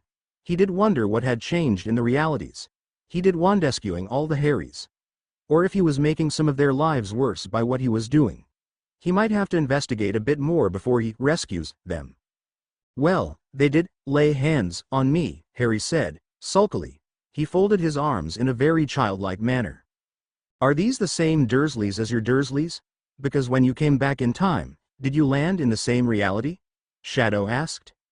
Wanting to know, because if he didn't, he'd be killing the wrong Dursleys. That would be wrong. Now that you mentioned it, I have noticed that these Dursleys haven't laid a hand on me since I've been back, Harry said, rubbing the back of his head with his right hand. He looked a bit sheepish and confused. He'd only been back 3 days and thought it was just a fluke. See, so you can't kill these Dursleys. The bastards that you left behind are not the same ones that you're exacting revenge upon, the dark man said, all but ready to beat the Not Kid himself if only to knock some sense into him. Well, shite. How about I get you out of here and we rescue your godfather, and we get you out of England? Shadow said, thinking he needed to get the Not Kid out of reach of those that might be in danger from him. He didn't want the Dursleys dead because this person might snap one day. But what about my revenge? I've got all this knowledge and all these plans that I came back in time to do, Harry said, really wanting to kill something. He had come back to do something to relieve that tension. His reality was a bad one and he lived on the edge for so long that he was a razor's edge ready to cut anything that touched him. Like what kind of plans? Shadow asked, hoping for something to work with. Well, I want to rescue Hermione and I want to kill Voldemort, Harry said, immediately. Hermione was a given. She was his one true companion in all his life. She had died young, and he wanted to save her from that fate. You really are some kind of psychopath, aren't you? The older man asked, looking at him strangely. He got the saving Hermione part. And he was all for that, but the killing was getting on his nerve. What do you mean? The Not Kid asked, tilting his head. He didn't see anything wrong with what he said. It was his destiny after all. Save the girl, kill the bad guy. You're just out to kill anybody, aren't you? Shadow said, seeing the determination in the non-boy's eyes. Well, I've had a hard life, came the words from the mouth of the far too young body. I suppose so, the older man said, not getting into the fact that he too had a really hard life but didn't go around killing everyone. What about your godfather? You remember him? Sirius Black. I suppose we can get him out of prison, but I really don't remember him very much. What about Dumbledore? Can I kill him? Harry asked, thinking of all the things that the headmaster had put him through and what he could prevent by just doing the man in right. Now, how many people did you plan on exacting revenge on? Shadow asked, wondering just what the boy's plans were. Didn't he want to maintain the timeline? If he went around killing everyone, then all his knowledge would be moot. Let me see, there are the Dursleys, Voldemort, Snape, Dumbledore, Fudge. Let's not forget Umbridge. There are a few other people that I don't remember right off the top of my head. Probably about 10, Harry said, counting them off on his fingers, but with a deep look of concentration on his face.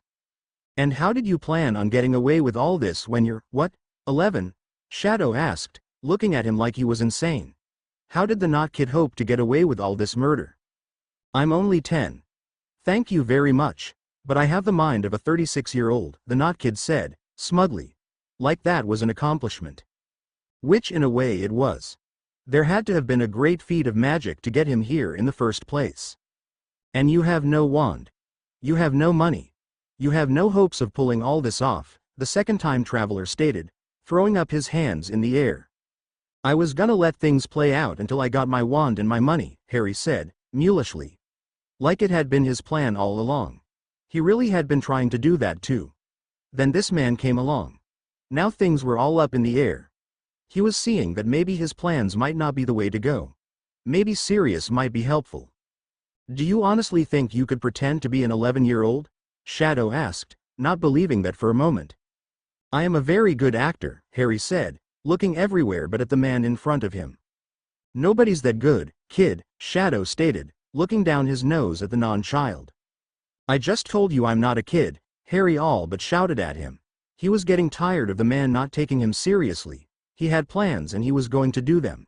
He didn't need this bloke's permission or approval. And you just made my point, Shadow said, smugly. Shite, Harry said, immaturely. Is there any way I can convince you to just do things my way? Shadow asked, hoping he could keep the guy from going on a murder spree. Not that he didn't want to see half those on the other person's list dead, he was trying to keep the other Harrys from turning into Dark Lords. He could see that it might be futile in this case, but he had to try. What exactly was your plan when you came here? Harry asked, tilting his head again. This bloke was an enigma. He came here for a reason, like Harry, and he wanted to know what the reason was. Maybe this bloke's plan was better than Harry's. Maybe. To rescue you. Break out your godfather. Get you out of England. See, simple plan, Shadow said, in short, succinct sentences. But I don't get to kill anybody, the non-child whinged. No, you don't get to kill anybody, Shadow agreed, hoping to get the Not Kid to see it his way. But I want people dead, Harry continued to complain. We can put people in jail, Shadow tried to compromise. I suppose we could do that. Can we start with the Dursleys? Harry asked, looking at Dudley, who was now counting the money he had bullied out of the kids in the neighborhood. Have they actually done anything to you since you've been here that warrants them going to jail? Besides Dudley being an arsehole, he asked, looking at the fat kid, who could be rehabilitated.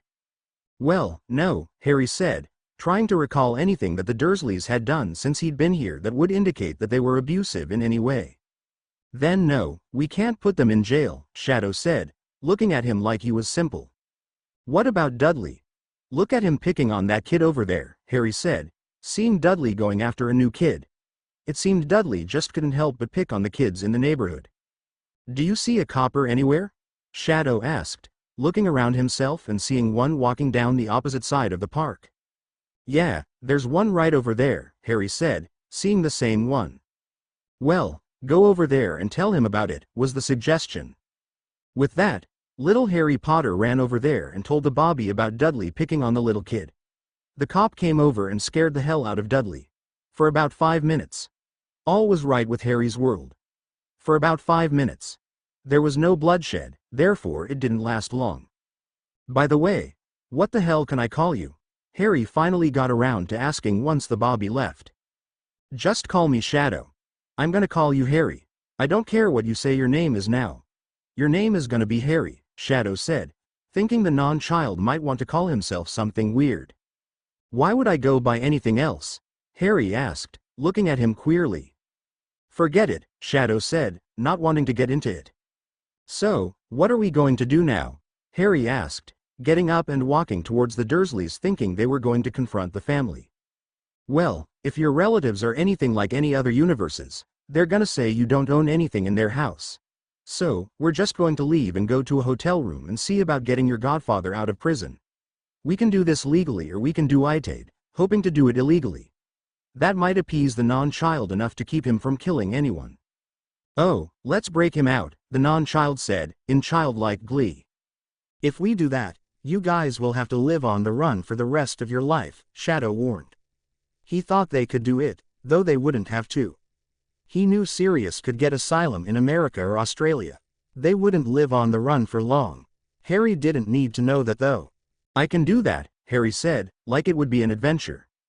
You are one weird bloke, Shadow said, shaking his head at the strange non-child. But I've always wanted to make a prison break, Harry said, rubbing his hands together. He was making plans on how to do it as they walked down the walkway. Fine, we'll do it your way. And then we'll see what Sirius wants to do once we get him out, the second time traveler said, wondering why he was still hanging around. This Harry didn't need his help. He was a grown man who was in a child's body. He could do what he wanted, and Shadow could walk away without guilt. With that, the two of them proceeded to London proper, got a Muggle hotel room and made plans to break Sirius out of Azkaban. It was not an easy thing to do since Harry was in a 10-year-old body and they only had the one invisibility cloak. Harry insisted that he had to come along, which means they'd have to share the cloak. In the end they had to take the ferry, during a routine run, to the island, under the cloak. Creep through the prison, under the cloak. Convince Padfoot to squeeze through the bars, still under the cloak. Sneak through the prison again, with all three of them under the cloak. And take the ferry back, still under the cloak. It was all very anticlimactic. Though they did do it in the middle of the night. They didn't meet any resistance with the Dementors because they couldn't see them under the cloak. The cloak hides from everything, including death. The only reason Dumbledore and Moody could ever see it was because there was a thread woven into the cloak that Dumbledore had put there, that had a tracking charm on it. Shadow had found it ages ago and removed it. It took 3 showers to stop Sirius from stinking. Azkaban had done him no favors. It was like the place had no indoor plumbing, which it didn't. They just threw a bucket of water on the prisoners once a month to clean them off. It was inhumane. Great, said Sirius once he was finally clean. So, who the hell are you? He asked Shadow. And what are you doing with Harry? Not that I'm not glad you got me out, but... My name is Shadow. You know, Harry. We broke you out of prison. He wants to kill people. I want to get you out of England, Shadow said, in short sentences. He wanted to get it out there now, so the man wasn't caught unawares. Wait, what? Harry wants to kill people? Sirius asked, looking at his non-child godson. Not that he knew that, but he saw the glint in the boy's eyes and knew the man spoke the truth. Yes, we're both from the future, but we're both from different realities. He came back in time. His mind is 36 years old in the body of a 10-year-old. He is in the body of your godson. It's just that his 36-year-old mind has taken over that body. Shadow explained the best he could, while Harry looked on. I'm from a different reality completely. I brought my body back in time. We decided to get you out of prison so you can decide what he's going to do. So, what happened to my godson? Where is he? Sirius asked, a bit confused as to what was happening. He looked at Harry and squinted his eyes as if to see if his 10-year-old godson was still in there. He's still there. He's just now incorporated with the 36-year-old, Harry said, looking at him funny. Like it wasn't that hard of a concept to understand. You killed my godson? Sirius asked, turning on the 10-year-old. Non-child in anger. To him it was murder. Harry never got a chance to grow up. This person took that from him and took over his life. No, he said it was okay. He wanted to be shot at the Dursleys and I gave him a way out, the first-time traveler stated, holding up his hands in supplication. You arsehole. You unmitigated bastard. A 10-year-old is not old enough to make that kind of decision, Sirius shouted, looking like his world was just yanked from him. Like his whole reason for living was taken from him. We talked about it for a long time, Sirius. It wasn't like I just sat there and said, oh. By the way, I'm gonna take over your body, Harry said, sarcastically. He didn't see what the problem was. He had had a long chat with Harry the Younger. Had told him about what the world was like, where he came from, what his plans were. Harry agreed to his plans. He agreed to let him take over his body. I don't know what I'm gonna do, said Sirius, falling to his knees. He put his hands to his face and cried for a moment. "You are not my godson. You are some 36-year-old stranger in my godson's body." Shadow came up to the man and put a hand on his shoulder. Sirius shook it off and stood. He stormed to the other side of the room and glared at the two of them like they had stolen everything from him. "Come on, Sirius. It's still me. I'm still Harry," the non-child said, hurt in his tone, though he still didn't understand what the problem was. "No, you're really not," Sirius said, shaking his head in denial. "Well, shite," said Shadow. This was not going the way he had hoped it would. Sirius would not be helping Harry stick to the light path. Harry might just turn into a Dark Lord over this. There wasn't anything he could do about it. "I'm out of here," said Sirius. He turned and opened the door and left. "Well, there went our only hope to get you a guardian," said Shadow, watching the empty space that was the doorway. "You're the one who had to tell him I'm from the future," Harry said, in an accusing tone. "Well, I wasn't going to lie to the man," the other man stated, in an affronted manner. He knew it would have come out eventually and that would have been much worse. "Well, now what are we going to do?" the non-child asked, throwing up his hands. "Well, we could get you an aging potion," Shadow suggested, thinking maybe it was time for him to try his luck in the next world. "I suppose that'll work," Harry said, thinking that he could get around better if he was older looking, but that didn't mesh with his plans. He needed to get into Hogwarts. That's where most of the people he needed to kill were going to be. "You just have to promise not to kill people," Shadow said, trying one more time to get the boy to commit to following the righteous path. "I can't make that promise. I still have to take care of the Voldemort problem," Harry said, looking everywhere but at Shadow. "I'm just gonna leave England into your hands. I'm gonna go rescue the next Harry. Hopefully this next one won't be a time traveling." "Idiot," Shadow said, going out the same door in much the same way that Sirius did, leaving Harry to do what he will with the plans he had made. "Yeah, back at you, arsehole," Harry said to the empty space. Harry went to Hogwarts and did pull off being a kid rather well. He was immature enough that most people bought it. He rescued Hermione and saved many Muggleborn. He also got to kill a lot of people, including Fudge, Umbridge, Dumbledore, Snape and a few others. He got caught and was labeled a Dark Lord. He escaped and ruled Britain for many years. Then Voldemort came back and the two of them fought over the country for years. Muggleborn against pureblood. In the end the Muggleborn won and Harry ruled. Still a Dark Lord, but a lesser one than Voldemort. Part 7. Who the hell are you? Part 7. Well, here's another one. This one there's no Sirius, only Shadow and Harry. Well, and a few guest appearances. I hope you like it. All I ask is that you leave a review. It's the only pay I get. Harry Potter was sitting on the swing set near his house at Privet Drive. He was going into his 4th year at Hogwarts. His godfather had flown away on the Hippogriff a few weeks ago and had not written to him hear from him soon, so that he could come and get him and take him away from the Dursleys. While the Dursleys were not overly abusive, they were still not somebody who he wanted to live with. They were cruel people, with their mouths and tongues. They made him do all the housework, all the cooking, all the repair work and generally were just mean people. Harry hated them. He sat and watched Dudley pick on the neighborhood kids as he always did, just glad that he wasn't picking on him for once. As Dudley turned his way, he was getting ready to get up and go hide. A voice next to him said, "Don't worry, I won't let him pick on you." "Who the hell are you?" Harry said. He turned and looked to see a man with a mustache dressed in dark clothes swinging next to him. The man had not been there the moment before. It was like magic. This man's attitude just screamed, "Don't fuck with me." "You may call me Shadow," the man said, looking over at Dudley and making the younger teen move away with just a glance. Dudley looked cowed and scared, and Harry hoped he wet himself over that look.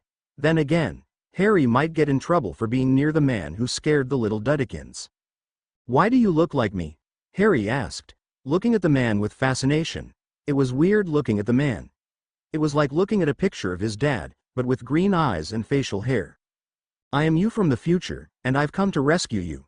"Well, that is if you need to be rescued," the man named Shadow said, tilting his head to the side, like he was unsure if the boy needed help. It was a peculiar look on him. "Of course I need to be rescued. If you're me, you should know that," the teen exclaimed. Like he was accusing Shadow of lying about being him from the future. Every reality is different, the reality hopper stated, shaking his head. Some Harrys actually have it quite well with the Dursleys. Some Harrys have it much worse than I did. I need to know how your life is. He made a vague gesture towards Harry's house. I'm much like a house elf, Harry stated in a bland voice. He hoped that got the point across. So your life was much like mine then? Do the Dursleys hurt you? Shadow asked, thinking that there were many different types of house elves. The Hogwarts house elves, or the Malfoy elves. Each worked, but only one was punished. Well, he was sure many of the pureblood elves were punished, but that was just his point. Not all house elves were. Not so much, but I still don't want to be here, the teen confessed. Sure, the Dursleys smacked him upside the head or swatted him on the shoulders, but they didn't hurt him, per se. I can see that. Let's get you out of here then, Shadow said, thinking the emotional abuse was just as bad as the physical abuse. The Dursleys were cruel people. If Harry wanted gone, they were going to get. Great. Where will we go? Harry asked, jumping up off the swing ready to get going right the fuck now. Well, first of all, we'll get you out of England and get you to your godfather, Shadow said, standing also and heading towards the house. How will we get me out of England? You're not my guardian, the teen asked, looking at him like he was crazy. He had heard on the telly that that was hard to do. It's easy enough to buy an airplane ticket. I look enough like you to be your father. Nobody's going to ask questions, the older teen stated. He had heard it too, but he thought they could work around it. He could do magic after all. Why not just get Sirius back here? Harry asked, wanting to have his godfather back, but wasn't sure about leaving the country. It was a huge step after all.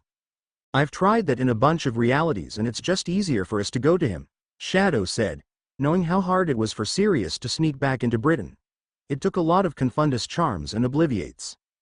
Okay. If you say so. But what about my friends? And Hogwarts? What about Hogwarts? The younger teen asked, suddenly worried about his schooling and his friends. What if he never saw them again? What about his grades and his lessons? Do you really want to stay at Hogwarts? Shadow asked as they stopped on the walkway. They were a block away from the house. They wouldn't want the Dursleys to hear this conversation, and they were too far from other people to be overheard. After everything you've gone through. The Basilisk. The Dark Lord. The life-threatening situations. Everything you've gone through, you want to go back? He looked around to make sure they were still alone and cast the Muffliato charm to confuse their voices. When you put it that way, Harry said, his voice trailing off, still unsure. He really didn't want to leave, but he wasn't sure he wanted to stay either. Everything Shadow said was true after all. You forget, I'm you and I know I would have wanted to leave to be with my godfather at this point in time in my life, Shadow said, smiling fondly at him. It looked weird on his face. Like the man had little to smile about in his life. And I know what happens after, and I don't want you to have to go through that. Which is why I'm here to rescue you now. He lifted the spell and started walking again. He jammed his hands in his pockets like the smile had made him uncomfortable. He wasn't used to being this soft. It was getting easier with each jump, but it made him uneasy still. What happens in the future? Harry asked, walking beside him and keeping his tone low. More of the Dark Lord, more life-threatening situations, more things like that. This year coming up, there's a tournament that puts the whole school against you. And Dumbledore doesn't do jack all about it, the time traveler explained, his face going dark at the memory. He hated his 4th year at that damned school. Well, truth be told, it was from then on that he hated that school, for all he called it home. It was still better than the Dursleys. Don't say things like that about Dumbledore, Harry said, making Shadow stop walking again. He is the reason half the things happen to you, the older teen stated, throwing his hands in the air. There was a bite in his tone.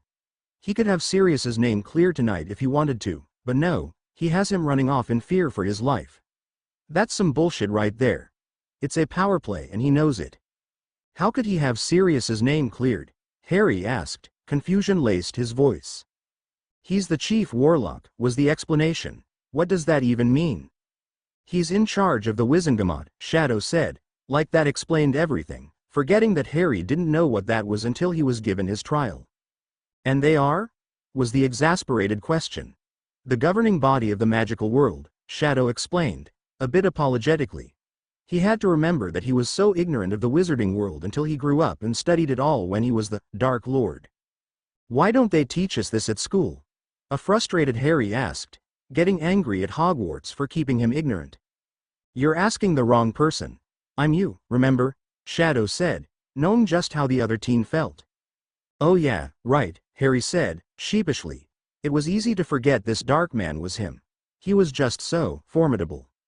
Let's go get your stuff, Shadow said, setting off again. They were almost there. He couldn't wait to meet these Dursleys. What about the Dursleys? Harry asked, getting worried that Vernon might pitch a fit. If Dudley got home first and told him about the scary man, there might be a fight waiting for them.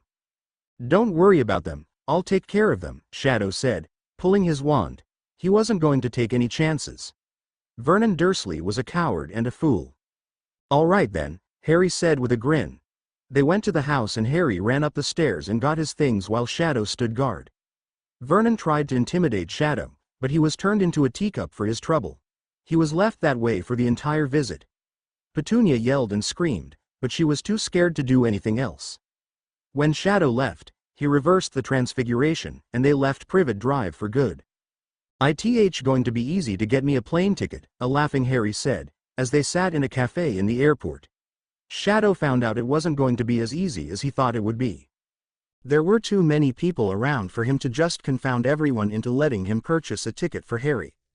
We have to get your passport first, the older teen said with a sigh. He could get that from the goblins. It was an easy thing. He could get the horcrux out of the kid's head while he was there. He was going to wait until he got to the island, but they might as well get it done here since they had to go there anyway. Well, how long is that going to take? Harry asked, worried they would be here forever. Like any other impatient teenager, he wanted to be gone now. A few minutes. But the next flight to the island isn't for a few days. We just missed the last one going that way, Shadow said, seeing the boarding list. The island wasn't a popular location. It was off the mainland, and you had to take many roundabout trips to get there, or one-way trip once every few days. Can't we just magic our way there? I mean, Sirius didn't have any problem getting his way out of the country, Harry whinged. He was bored. He wanted to leave now. Now that he had gotten it into his head that he was leaving, he just wanted to go. Sirius is also on the run from the law. How he left wasn't quite legal, Shadow pointed out. He could do it the illegal way, but he really wanted it to be above the board, that way it didn't come back to bite the boy in the ass later. But aren't we leaving a paper trail for them to find? Harry said, tilting his head to the side. I thought we didn't want them to find me? The Magicals don't care about paper trail, the time traveler stated, waving a dismissive hand in the air. They didn't look things up like plane schedules or transportation the Muggle way. There were too many people in the magical world that didn't even know what a phone was, let alone a computer. I mean the Muggles, Harry said, still tilting his head, like he was still confused at their actions. I don't care if the Muggles know where you are, Shadow said, furrowing his brow, wondering about this line of questioning. But I mean if a Muggleborn were to do that and tell Dumbledore where I am, Harry said, finally telling him what he was getting at. You might have a point there. Hermione would be able to find you, the older teen said, getting the gist. Hermione would do that too. She, for all she loved Harry, would do that to protect him. Huh. So, what are we going to do? The younger teen asked, thinking the same thing about Hermione. We're still gonna get your passport, we're still gonna get a plane ticket, but we'll go someplace else and then magic our way to Sirius, Shadow said after giving it some thought. This might lead anyone who thought to look for them on a merry goose chase. That sounds like a plan, Harry said with a sadistic grin. Until then, do you want to see the sights? His older self asked. You mean actually see the historical monuments in Britain? Harry asked, confused. Why would he want to see that? He got to see them on the telly all the time. Yeah, I know. It's something I always wanted to do. Is this something you want to do? Shadow asked, knowing sometimes the Harrys differed. There was one Harry who hated London with a burning passion thanks to Petunia. Not really, Harry said, though he wasn't bitter about it, just dismissive. All right then, what do you want to do? Shadow asked, kindly. We can do that then go and see the goblins. There wasn't a hurry. The bank was open 24/7, and they could get it done any time within the next few days. It wouldn't hurt to do something the boy always wanted to do. "I've always wanted to eat at a 5-star restaurant," Harry said, with bright eyes. He was a good cook and wanted to compare his food to that of a chef's. Not that he thought he was that good, but "I think we can do that. Do you think you have the manners for it?" the older teen asked, knowing he didn't, but he could care less about that. He could confound his way in, and they would eat well that afternoon. "I'm not sure, but we can fake it," Harry said with a wicked grin. He had manners, and they could magic their clothes to something presentable. It would work out okay, he was sure of it. "Uncle Shadow!" came the yell from 3 people off to the side of their table. How anyone found them in this crowded cafe, he didn't know, but there they were. They looked like Potters, but that was impossible. There were no Potters in England at this time in history. "Who the hell are you?" Shadow asked, keeping his voice flat. "We're the Potters," the only female said. She was about 18, while her companions were 19 and 20. "The Potters who?" was the next question. "We're the Potters from one of the realities where you rescued our grandfather," the 19-year-old male said, taking a chair from the neighboring table and straddling it. "We're reality hopping too. We're just glad we ran into you," the 20-year-old male said, doing the same with another chair. "Which grandfather?" Shadow asked, rather interested now. If there were Potters jumping about realities, that made things more fascinating. "Well, how would we know? All we know is he is one of the grandfathers that you rescued," the female stated, gently shoving Harry over so she could sit in the booth he was in. "Well, tell me the backstory. We're going out to eat at a 5-star restaurant. You can join us and tell me which grandfather," Shadow said, compelled to hearing this story. "Okay," the 3 Potters said, getting up and dragging Harry and Shadow out of the cafe. Well, after Shadow paid his bill, they found a 5-star restaurant, magicked their clothes, and one of the Potters did the confounding. Serenity, which was the female's name, told the story of the Harry that was rescued as a baby from the evil clutches of Dumbledore and the Dursleys before he even met them. Evan and Drake, the males, regaled them of their lives growing up on Black Isle, which is where Harry and Shadow were heading. The Potters strongly encouraged Harry to go there. They said he would not regret it. "Well, that was fun," Shadow said as they were coming out of the restaurant. It had been a fun-filled lunch with a lot of laughter and smiles. The Potters were a loving family that hadn't grown up with the horrors of England's magical community. Shadow took them to an out-of-the-way alley and unspelled their clothes. They didn't need to walk down the street in dress clothes. Now they looked like normal blokes out for a walk.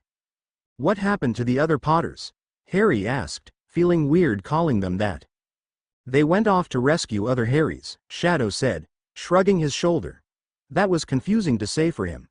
He thought it was just him. Now he knew it wasn't. However, he knew there were countless universes out there. "Why didn't they stay with us?" Harry asked, a bit hurt. He had wanted family all his life. Now he found some and they were off rescuing other hims. He wasn't sure how he felt about that. "They wanted to go out and rescue other Harrys," Shadow said, looking at Harry like he should know that. "Well, they've convinced me that you're real. They also convinced me that going to Sirius was the right thing to do. Maybe I'll go out and rescue other Harrys when I get older," Harry said, thinking hard on that. He was thinking much older than Shadow though. Shadow was only 19. He didn't get to live his life. "That's completely up to you, but until then, let's get you to your godfather," Shadow said, ruffling his hair. That actually made him quite proud to think about. "That sounds like fun. Tell me more about your life and why you wanted to go back in time to rescue Harry's." "I told you about the tournament, and I told you how it turned out. That was the turning point in our life where it made everything darker," Shadow said, knowing that was when he started getting angry. It seemed like he was always angry from that point. Like nothing. Only person that stood next to us during that time was Hermione. She was the light in our life. She was never a romantic interest, though she could have been. She fell in love with somebody else. Unfortunately, that somebody was not a good person for her, but it was not our place to say anything, so we never did. He would regret that to his dying day. Now it was too late. His Hermione was no more. She was a shadow of herself. "Oh, who was it?" Harry asked, wondering if he could stop it. "Ronald Weasley," Shadow spat the name. "But he's our best mate," Harry said, confused as to why Shadow seemed to hate Ron. Yes, I know, but he's not a good person for Hermione, the older teen stated with a great deal of conviction. There was never anyone worse than Ron Weasley for Hermione Granger. But, he's her friend, Harry said, still confused. Shouldn't they get along great? Sure, they seemed to fight a bit, but they were friends. But he's not a good person for Hermione, Shadow reiterated with some force. He was poking a finger into Harry's chest now. I'm going to have to take your word for it, Harry said, if only to save his chest from more abuse. Are we going to rescue Hermione and take her with us? Or at least leave her a note to tell her why we're leaving? He hated the thought of leaving her in the dark, especially if she was going to marry Ron Weasley and have a bad marriage. You're more than welcome to do anything you wish, Shadow said, making a grand gesture. Do you think she'll listen? Harry asked, worried the girl would have more questions than listen to his advice. He would not be there to answer the questions. She might not listen then. I think that she'll listen to anything you have to say, Shadow said, thinking that Hermione thought more highly of Harry now than she does when they get older. All right, I'll leave her a note in the morning, the doubtful teen said. He was still concerned, but he'd give it a go. He'd rather he tried than learn later that she went and did what Shadow said without being warned. Anyway, back to what I was saying. After 4th year, 5th year wasn't much better. People thought I was an attention-seeking crazy person. Because I kept telling them that the Dark Lord was back, and the government kept telling them that he wasn't. There was a government official who came to the school telling everyone that I was a liar and a cheater. She tortured us, she tortured the whole school. She kept laying down rules and regulations and was just cruel and mean. And then during the 6th year, war broke out and everybody knew he was back. And then people thought I was the chosen one and suddenly believed me, putting me on a pedestal. It was unbelievable, the turn of events. I didn't like it. He threw his hands in the air in frustration and disbelief. I don't blame you. I don't like it when they do that either, Harry said, thinking about his 2nd year and the whole heir of Slytherin thing. It was unbelievable how the whole school changed their tune when he saved the school. And then 7th year, the war got worse.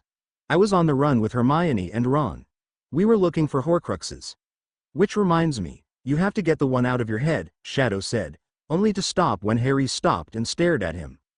Wait, what? The teen shouted. I have a horcrux in my head. What's a horcrux? He didn't need to know what a horcrux was to be horrified. There was something in his head. It wasn't his, and it was in his head. That and his older self had been hunting them. That could only be bad. Don't worry about it, we'll go to the goblins and get it out. After we're done talking, let me finish my story, Shadow said, pulling him along the walkway. They had been walking away from the restaurant and were heading towards Charing Cross Road. It was quite a ways away, and they might have to take the underground for a bit, but for now they would just meander. All right, the still in shock teen said, letting himself be led. After 7th year, people were putting me on the pedestal again, Shadow continued, putting an arm around the teen and leading the way to the underground. He figured the sooner they got to Gringotts the better, and then it got out that I could talk to snakes, which everybody knew anyway because that came out in our 2nd year, but it came out again. And they started calling me a Dark Lord and I turned into a Dark Lord, and I sucked at it, because I'm not an evil person. So I decided to come back and change that, and the best way to change that is to get you out of England. So where does Dumbledore come in all this? Harry asked, hoping to take his mind off the fact that there was something in his head. He's the one that sets everything up, Shadow said, shrugging his shoulders. To him it was what happened. It might not be what happened in this reality, but it might have been worse here. If the Dursleys were worse, then Dumbles might have been too. I still don't understand that, Harry said, scrunching his forehead in confusion. That didn't make any sense to him. Shadow didn't mention the headmaster once in his narration. He's the one that set up the traps in the 1st year. He's the one that let everything go on in the 2nd year. He's the one that didn't get Sirius his trial in 3rd year. He's the one that set up the tournament in the 4th year, which is the catalyst for the entire events from then on, Shadow said, getting louder with each word, making people glacé their way. Then he started cursing and lowered it again. He kept his hands in my life until the day he died, and even after. The bastard. Oh, I see, said Harry, rubbing his nose. He thought about it and could see where the man was coming from. I didn't realize that he was the one that set up everything in our 1st year, but now that I look back on it, I could see that those traps were rather easy to get through. He had thought about that once or twice in the past. Just how easy it had been to get past those traps. Right, Shadow said, nodding his head in agreement. So I go to Sirius, live my life on the island and everything works out from there on in. Easy peasy, Harry said. Walking ahead a bit, turning around and walking backwards. He was trying for easy going. Of course it's not gonna be easy peasy. You're the boy who lived, Shadow stated. He didn't want to give the boy any false hope. There was always going to be someone somewhere giving him grief, worship, fangirling, or something over the fact that he lived against the killing curse. Well, I mean, it's going to be easier though, because I'm not going to be in England, Harry tried again. He really wished the bloke would lighten up. He really hoped he didn't get that gloomy. Right, as long as you stay away from England and from Dumbledore, you should be fine, Shadow said in confirmation. He liked the fact that the kid was trying to stay bright and airy. He hated being angry all the time. Right then. Let's get my passport and get me out of England, Harry said, moving to enter the tube. They would be going to Diagon Alley and then Harry would be gone from Britain in a few hours. He only hoped it was the right decision. Right. Let's go, Shadow said, ready to get this over with. They got on the tube and headed out. Diagon Alley awaits. It was the correct decision. Harry and Sirius had a great reunion and relationship. They lived on the Black Isle for the rest of their lives. Sirius got his asylum in Brazil and in Peru. They found him innocent of all crimes and made him a free man. The two men never set foot in England again, though they got their riches from Gringotts. Hermione did get the letter and she respected Harry enough to at least think about her relationship with Ron Weasley in an objective way, now that Harry Potter wasn't there to be a buffer. He made her cry more than once and it broke their friendship. She did meet Victor Krum when the tournament was brought to Hogwarts. She married him years later. As for the tournament, when Harry's name was called, they ignored it. Shadow told them to, and Sirius knew you can't absenteeism, especially with a minor. So, whoever signed the boy's name would get the repercussions. Which turned out to be Barty Crouch Jr. during the beginning of the first task. The horcruxes were hunted down by the goblins and were killed. So Voldy was never resurrected. No war ever broke out. The tournament was won by Krum. But there was no ritual in the end. As for the time-traveling Potters, well, they ran into Shadow a time or two again, along with the other Potters and Lupins. But that's a different story. Part 8. Who the hell are you? Part 8. This one is a little bit different. It's more of a feel-good FIC. Well, I wouldn't say a feel-good FIC since there's a lot of mention of depression, but there's very little strife in it, and the Dursleys are not the assholes they're in most of the fanfics. I hope you enjoy it. Thanks for all the reviews and suggestions are always welcome. Remember, reviews are all the payment we writers on these sites get. Harry was sitting on the swing at the park near his house in number 4 Privet Drive. It was the end of his 5th year at Hogwarts. Sirius was dead. He was in mourning. He had never felt so sad in his life. Not even Dudley could get a rise out of him. He had been mourning since he got there. Petunia had tried to get him out of his room on many occasions and only just now had gotten him out of the house. That was by threatening to take his owl away from him. Not that she would do such a thing, but it was the threat that got him out of the house. She had never done anything like that before. She was generally just an impassive person and very indifferent, but she wanted him out of her house because he was annoying her with his depression. So here he was, sitting on the swing, looking plaintively around the sunny playground, wondering how his life had gotten to where it was. There were many people he blamed. Himself, Sirius, Voldemort, Dumbledore.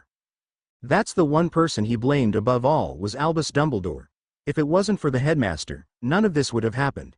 He kept vital information from him. He had known about the prophecy. Harry never would have gone to the ministry. Wouldn't have listened to the voices in his head. He would have stayed at school and listened to Hermione and thought it was a trap. But no, he didn't know about that. He thought it was real and rushed off to help his godfather. So yes, he put it all at Dumbledore's feet. Oh, he blamed himself for being stupid enough for going there in the first place. He should have listened to Hermione. She was right, it was a trap. He was dumb enough to fall for it. Sirius was never in trouble. The Dark Lord had fooled him, and he fell for it. He was a right idiot for thinking it was anything else. Sometimes he was just so stupid. Feeling first and thinking last. That's what always got him into trouble. However, Sirius was to blame too. He was fooling around and not taking the fight seriously. He was taunting his cousin, Bellatrix, and not fighting with all his wits. If he hadn't been fucking off, he'd be alive right now. Probably. Who knows? He had no idea how well Sirius could fight. For all he knew, Sirius fought like that all the time. It's a wonder the man didn't die before now. I know what you're thinking, said a voice beside him, and you're right. There are many people to blame for what you're feeling right now, the voice finished. Who the hell are you? Asked Harry, whipping around to see who was talking to him, and how the hell do you know what I'm thinking? Sitting next to him in the swings was a man who was older than him but looked like him, dressed in darker clothes and with a mustache. He exuded a "don't fuck with me" attitude. Then again, so did Harry right about now. This man looked so much like him, much like a darker version of his father only, more like Harry. I'm you, from the future, said the man. You may call me Shadow. He looked Harry up and down like he was trying to evaluate him. Well, if you know what I'm thinking then you know I don't want any company right now, and I definitely don't want anybody from the future telling me how right I am, Harry said, sourly. He really didn't need to be validated right now. He had enough troubles without someone telling him he was correct in his thinking. I've come to take you away from here, Shadow said, looking at the play yard like it was the last place they should be. That's if you need to be rescued, that is. I don't want to be. Go away, Harry said, curling into himself. I just want to curl up into a ball and die.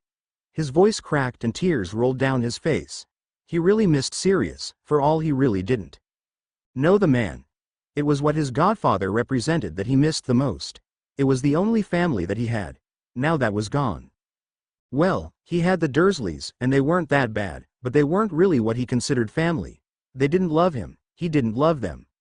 You may feel like that now, but all that I know is that your life does get better. At least I think it does. In my life it did. Tell me a little bit about yourself and I'll let you know if yours will get better too, the older teen said, getting a contemplative look on his face, like he was trying to puzzle something out. What does that even mean? If you're me from the future, then you should know what my life is like, Harry said, angrily wiping tears from his face. The man didn't make any sense. Every reality is different, and I need to know how your life is compared to mine. For example, how do the Dursleys treat you? Shadow asked, looking at the boy's clothes to see that they fit. They weren't Dudley's cast-offs. It was like this Harry got to buy his own clothes without repercussions. He remembered well how the Dursleys thought about him buying his own clothes. They thought that he should give all his money to them. He would have never purchased his own clothes in a million years. Indifferent, Harry said with a shrug, like it was no big thing. They didn't treat him horribly. Like an unwanted houseguest. Not badly, but not well either. They don't treat you like a house elf? Was the surprised question. It was rare that that happened. This was unexpected. He didn't know how to treat this. Dursleys and most realities hated Harry in their house. Treated him like a house elf. Or worse. No, they just treat me indifferently. I mean I do a bit of housework here and there but not much. But they don't treat me like Dobby, Harry said, giving him a queer look. Like he was the strange one. So, they didn't lock you in a cupboard as a child? Shadow inquired, tentatively. This was really strange to him. This would be the first time this did not happen. He did not know how to deal with this. Know who would do that to a child? Harry said, aghast. The very thought appalled him. A boot cupboard. Really? What's this man playing at? My Dursleys did that to me. Shadow pointed out with a shrug. He narrowed his eyes at the other boy. I told you, every reality is different. Wow, you had a sucky childhood, the other boy said, widening his eyes. Tell me about it, said Shadow. He looked around trying to change the subject. He didn't really want to talk about his childhood with a Harry Potter that didn't have to deal with that. There was no connection there. He didn't know how to connect with this kid. So since my life is so much different than yours, how can you tell me that it's going to get better? Harry asked. He was feeling really depressed right about now and he really wanted to get out of that depression or curl up into a ball and die like he said earlier. This man was offering him a solution. Maybe he would offer him a way out. Well, I can't but, Shadow started to say, only he was cut off. So why don't you just kindly fuck off then? Harry said, getting up to leave and started walking across the park. If this guy wasn't going to help him out, he was just going to curl up into his room and ponder his life. Look, Shadow said, getting up and walking with him. You may not think it now, but your godfather loved you very much, you everything in his world like mine did. So, why don't we go to Gringotts and find out? There had to be something in the bank that would get this guy out of his depression. What good does it do if he left me everything when I just want him in my life, not his stuff? Harry all but shouted in the man's face. There were tears streaming down his face as he stared into the other man's eyes. Didn't the other guy get it? He wanted Sirius. By leaving you everything, that means that you'll be set for life, and you'll be able to get away from Dumbledore all that much faster. Shadow tried to cajole the boy. He figured that was a prospect the boy would like. I'm going to be 16 years old in a month. That is not old enough to get away from anybody, the teen pointed out. Even in his grief, he knew there was no place for him to go. Sirius was his only way out. And now that way out was gone. Since the Dursleys don't treat you like a house elf, you don't have to get away from here and you could stay here until you're 17. I don't have to rescue you, the interdimensional traveler said. He was liking this idea, better and better. Though it didn't get him away from Dumbledore, it did give the other boy time to plan to get away when the time was right. Yeah, but what can riches do for me here in the Muggle world? Harry asked, not knowing where the guy was going with this. They were still standing in the middle of the park, looking at each other. Not lowering their voices for this conversation even though there was nobody around to hear them. Everybody else had gone to their houses, seeing it was close to dinner time. Well, they can set you up with wards that will protect you from Voldemort, Shadow said thoughtfully, tapping his finger to his chin. You could also put up some wards to keep the Order and Dumbledore out too. There are all sorts of wards you could put up to keep anybody out. Hell, you could keep everybody except Hermione and Ron out. How so? The inquisitive boy asked. He was feeling a little bit better now that he was talking about how to protect himself against those he felt perpetrated badness against him. Oh, Gringotts can point you in the right direction. They are more than just a bank, you know, Shadow said in a conniving way. He knew that Gringotts could offer the boy more than they let on. That and, they needed to get that nasty horcrux out of his head. Are they now? Harry asked, never having heard of the bank being any more than they ever said they were. Who knew a bank could be anything other than, well, a bank? Yeah, and you have more money than you think you do. You have vaults that you don't even know about. I don't know why nobody told you about them, but you do have them, Shadow said, not knowing what this reality's Harry knew about his bank accounts. Oh, I know about those vaults. Hagrid told me about them, the teen said dismissively, waving his hand in the air as if they were nothing of consequence. He knew all about all the money. He had known about it since he was 11 years old. Did he now? Shadow said with some surprise. Well, that's another change from our realities. He had never heard of Hagrid spilling the beans so soon. He didn't mean to, the teen confessed. Then he got a shy look on his face and told the story. I mean, I asked him a question and he just kind of blurted it out. He looked the other way as if he had confessed to a sin. Yeah, he does tend to do that. Shadow then let out a bark of laughter. So if you're not here to rescue me, what are you going to do? Harry asked as he started walking towards the house again.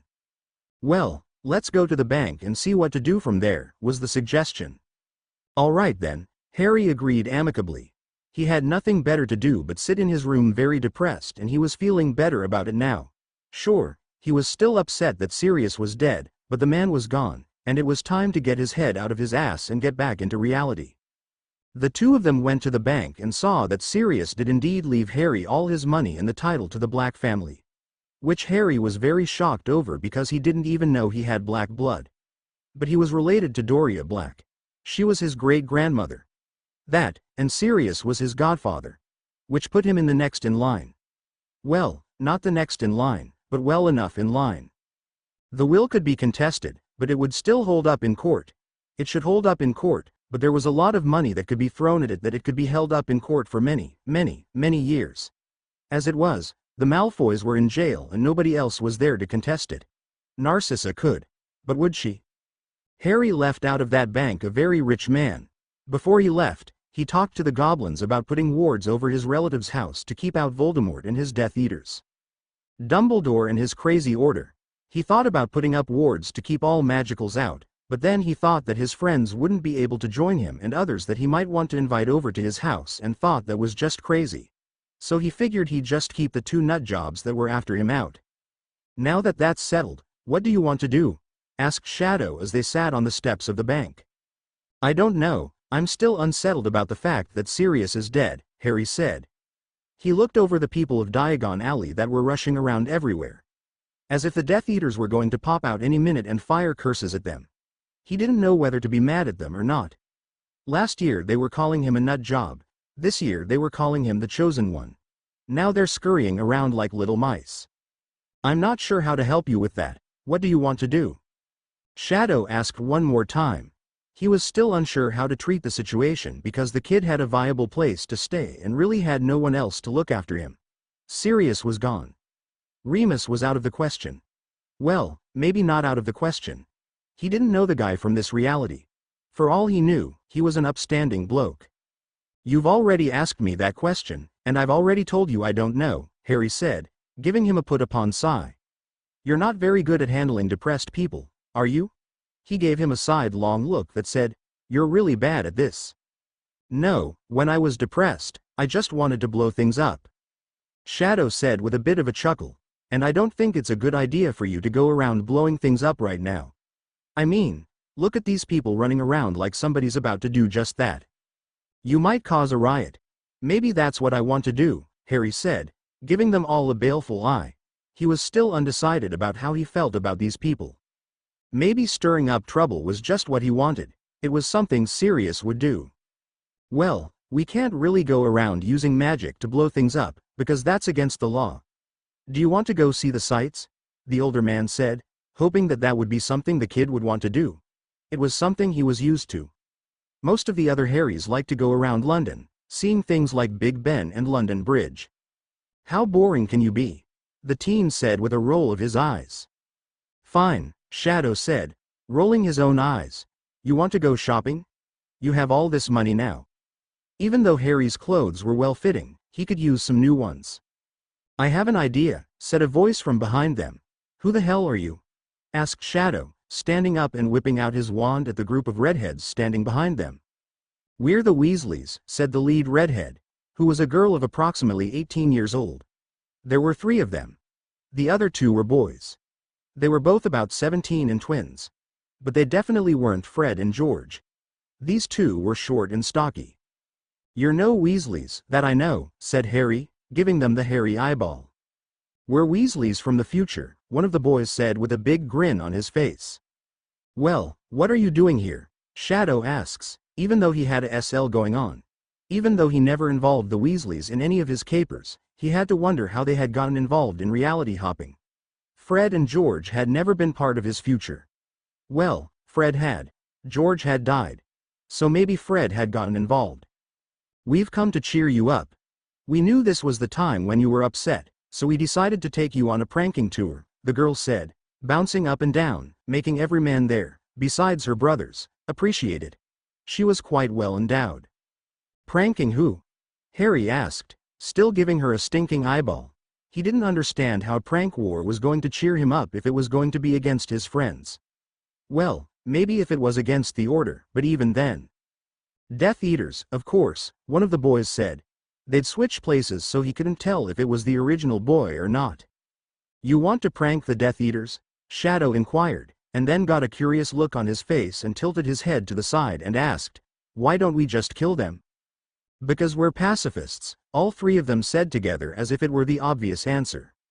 Of course you are, the interdimensional traveler said with a sigh as he rubbed his hand down his forehead. You drink from Dumbledore's Kool-Aid, he said with a sigh. All Weasleys drank from Dumbledore's Kool-Aid.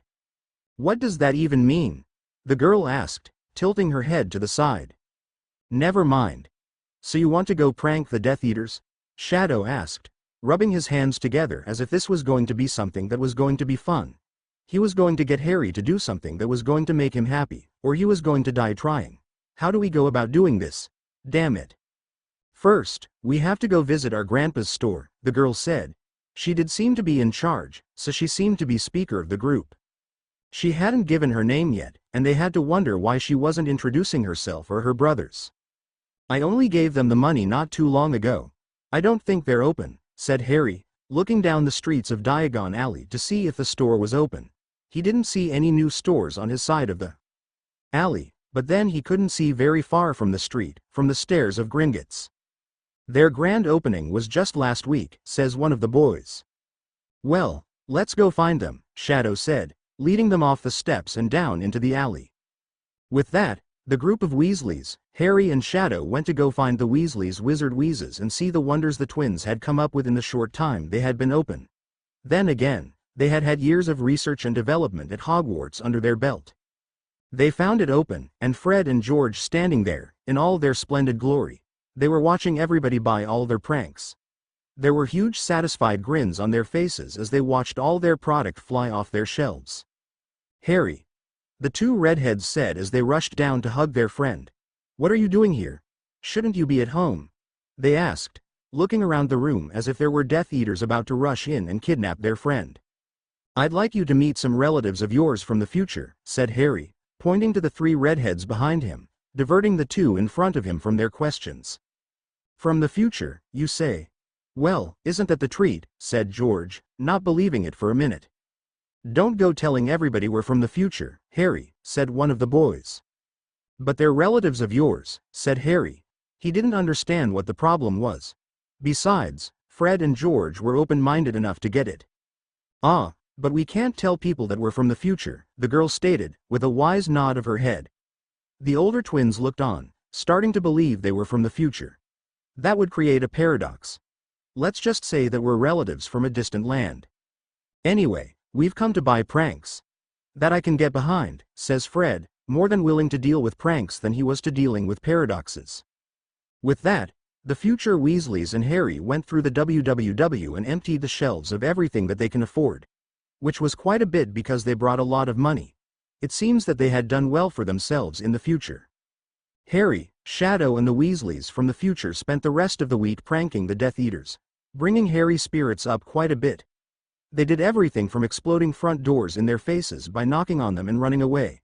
When the Death Eaters went to answer the doors would explode. They would also leave exploding cauldrons at the door. When they opened the doors, the cauldrons would explode potions into their faces that would leave them in various colors, or bald and naked. They would also sneak into their houses and replace their shampoos with potions that would change them bald and or change their hair color and or change their body shapes. They would replace their teapots with singing teapots, switch out doorknobs for biting doorknobs, put magical holes in floors. Not to mention the swamps in hallways. There were many various things that they did to the households that would just cause chaos for many, many weeks to come. Some were short-lived. Some were long-term. It depended on how much they disliked that particular person. Harry was feeling much better by the time they were done, and it took them the better part of 2 days to get everybody. They didn't get Voldemort, he was much too protected. But they did get everybody else. Except Snape, because he was at Hogwarts. They wish they could have got the ones at Azkaban, but getting Draco was quite the treat though. They double whammied him with a swamp and balding shampoo. And he couldn't say he was going to go to his father because his father was sitting in Azkaban. Well, he could say it, but it wouldn't have done any good. The Weasleys finally said that it was time for them to go. They would have done what they came for. However, Harry feeling better, and they got to prank the Death Eaters, and they were going to go on to the next depressed Harry and do the same thing. Yet, if they couldn't find a depressed Harry, they were going to find a happy Harry and still do some pranking. Well, I'm seeing that you're feeling better. I don't know what else I can do for you since I can't rescue you. You seem to be doing well here at the Dursleys, so I don't know what to do, Shadow said as they were sitting in the play park once again swinging on the swings. The Weasley group had gone home the day before. And they had spent the week in London doing nothing but pranking Death Eaters and just generally seeing the sights and shopping. Harry seemed to be out of his depression now. He was still sad, but it wasn't that mind-blowing depression that made him want to curl up in a ball and die. I want to thank you for coming and letting me know that you're doing this to the other Harrys. Maybe you can show me how to do it and I can go on and do it for the other Harrys when I have finished this war. Perhaps you could tell me how your war ended, and I will know how to end my war, Harry said, getting a contemplative look on his face. He was more anger-driven now. Well, do you know about the horcruxes? Shadow wanted to know. Know what are horcruxes? They're pieces of a soul that are taken from the original body and placed in the objects after you kill somebody, Shadow explained, using his hands a bit to draw out his conclusions. A Dark Lord uses them to create a form of immortality. Your Dark Lord has created 7 of them. One of them accidentally. One of them is you. We should really get back to Gringotts and get it removed from you. He slammed his hand against his forehead, having forgotten due to all the boy's depression to get the one out of the boy's head. Why the hell did you not lead with that while we were there? Harry said in a fit of anger. Well, to tell the truth, I kind of forgot about that with your depression and all, but don't worry about it. It's not like it's hurting you or anything. It's just really expensive, the time traveler said. Even though he knew money was not an issue with the boy. I guess, I can afford to get it out, Harry said, thinking of all the money he had sitting in the bank doing nothing. I can tell you what the rest of them are, Shadow said, hoping to appease the boy from getting angry at him for not telling him about the one in his head. You killed one of them in your 2nd year. That was the diary. There's the ring, the diadem, the snake, the cup and the necklace. That's quite a bit of them. Do you know where they all are? Harry asked, hoping that the man gave him a map. That would be most useful. I'll tell you where each of them are before I leave. At least where they were in my reality. That will give you a starting point as to where to find them. Well, that and the goblins should be told about the cup, because it should still be in the bank. If it's not in the bank, then you're on your own as to where to find them because then our realities are different, Shadow said, rubbing his fingers against his forehead as if in deep thought. At least it's a starting point, Harry said with a sigh.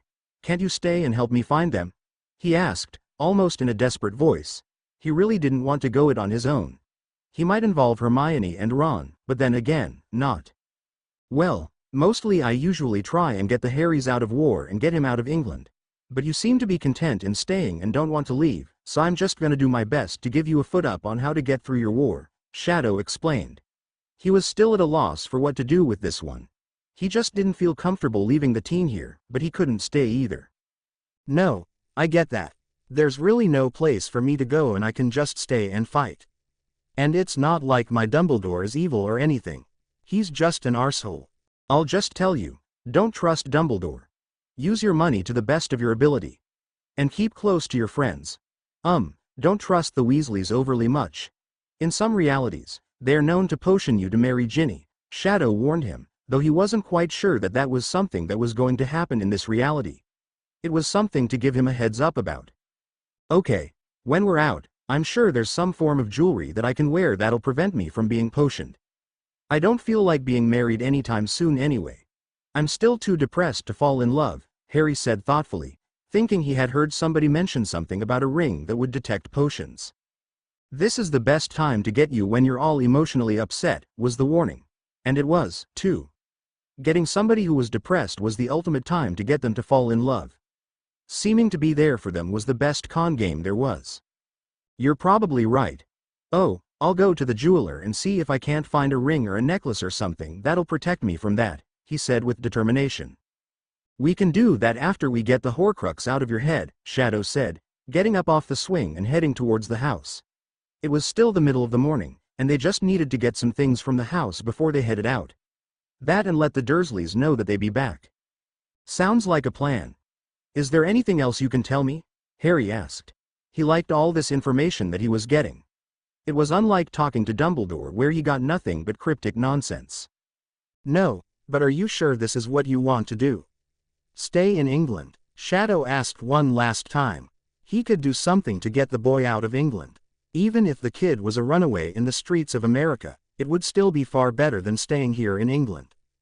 Maybe not, he'd heard horror stories about that too, but he could get him on Black Isle. Well, I don't have much of an option. I don't have anywhere else to go and I don't have anybody who can take care of me. You can't stay, Harry pointed out again.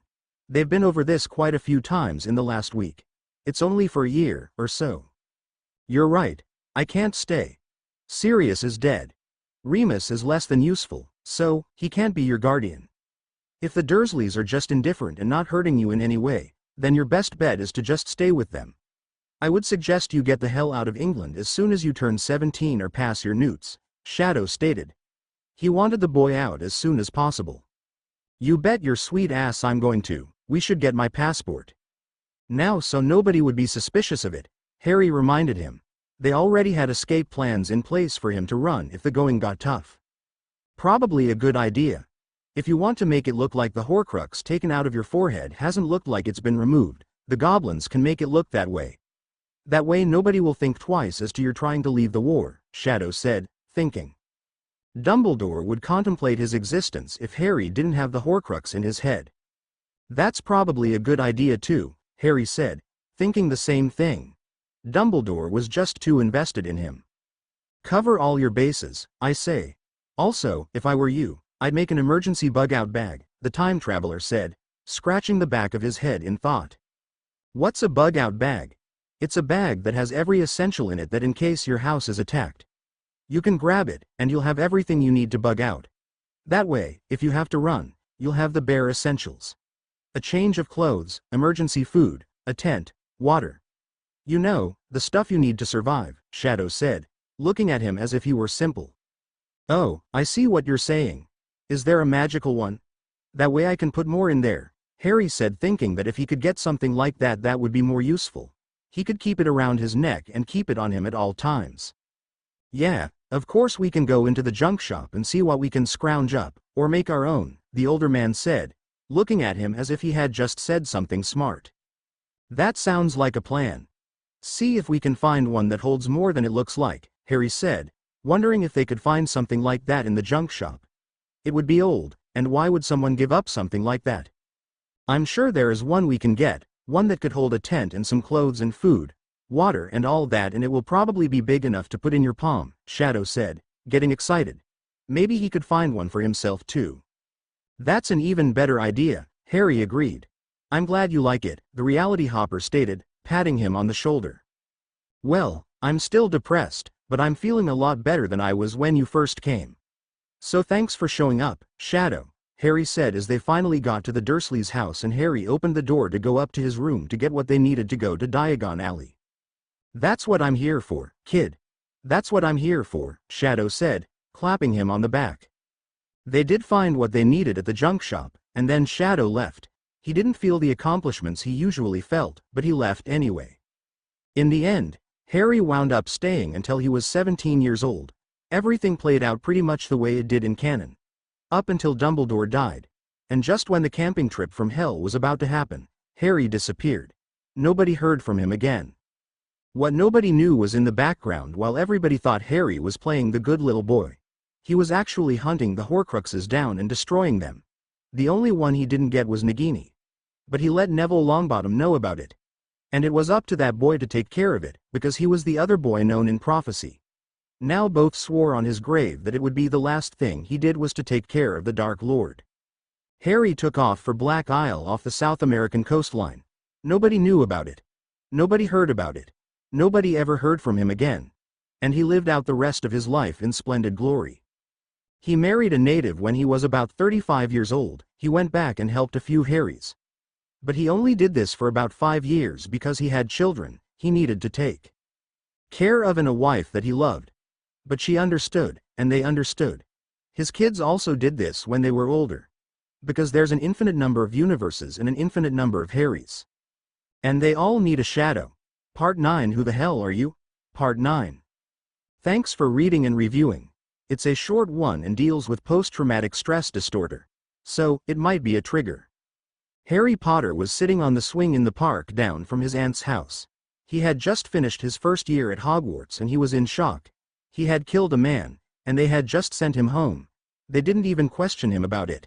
He got off scot-free. Sure, it was in self-defense, but still. He had been having non-stop nightmares and flashbacks. He couldn't get the scene to stop playing in his head.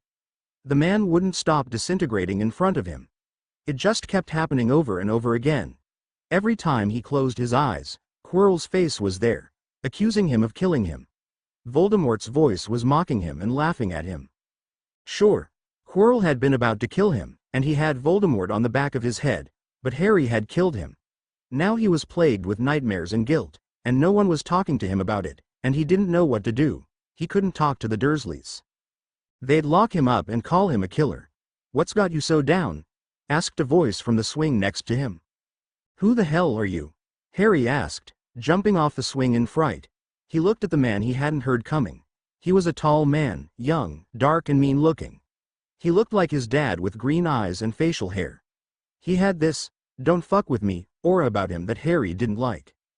I'm you from the future. You can call me Shadow, the man said, looking at him closely. What's got you so down? He asked again, like it was truly puzzling him. If you're me from the future then you should know, Harry stated, folding his arms mulishly. Every reality is different, Shadow said, still trying to figure out why this Harry was depressed.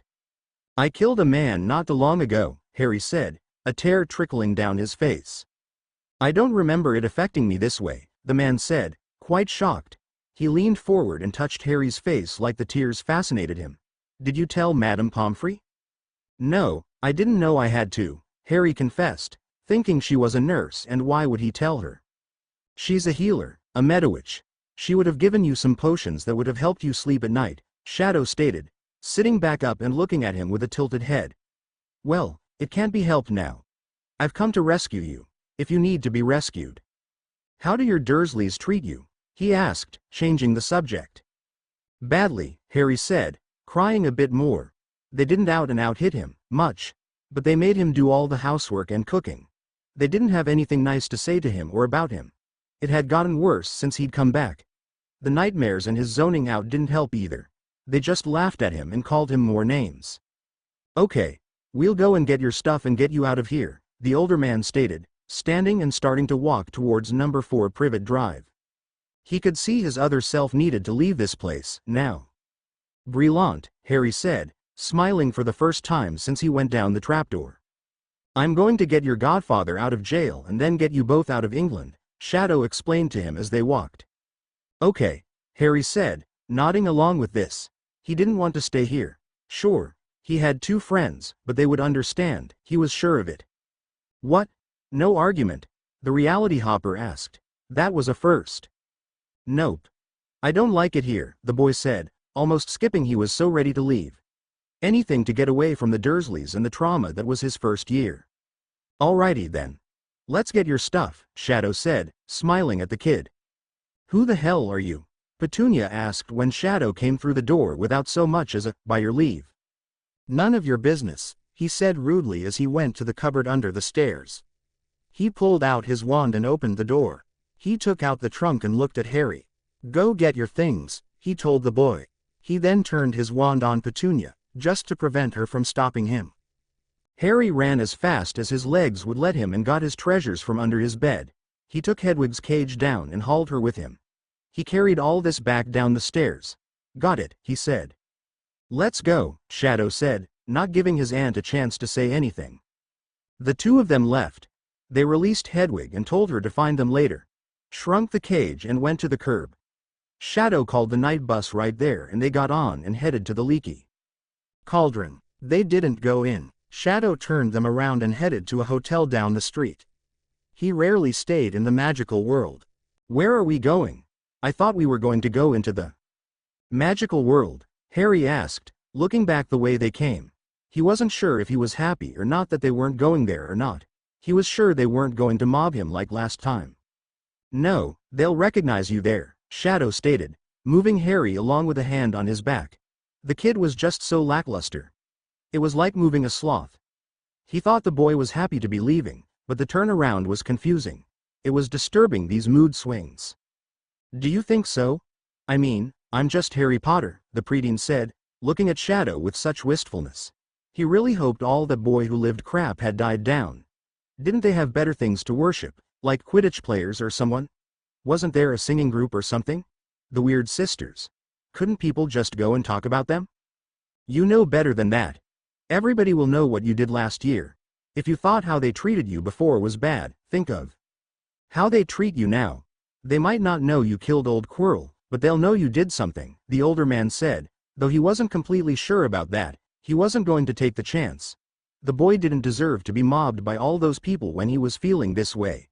He could tell by the look on Harry's face that he wasn't up to it. You mean I'll be a celebrity even worse than before? Harry said, his face taking on a torn look. Probably, Shadow said with a shrug of his shoulder. He saw a hotel in the distance and went towards it. They could reside there for a few days. He'd go get Sirius and hopefully the other man would get Harry the hell away from this place. For killing someone? The boy asked, flabbergasted. To him that was completely foreign. You just didn't get praised for that. You got sent to jail. Which was where he deserved to be. I don't think they really think about that. I think they'll think more along the lines of you protecting the school.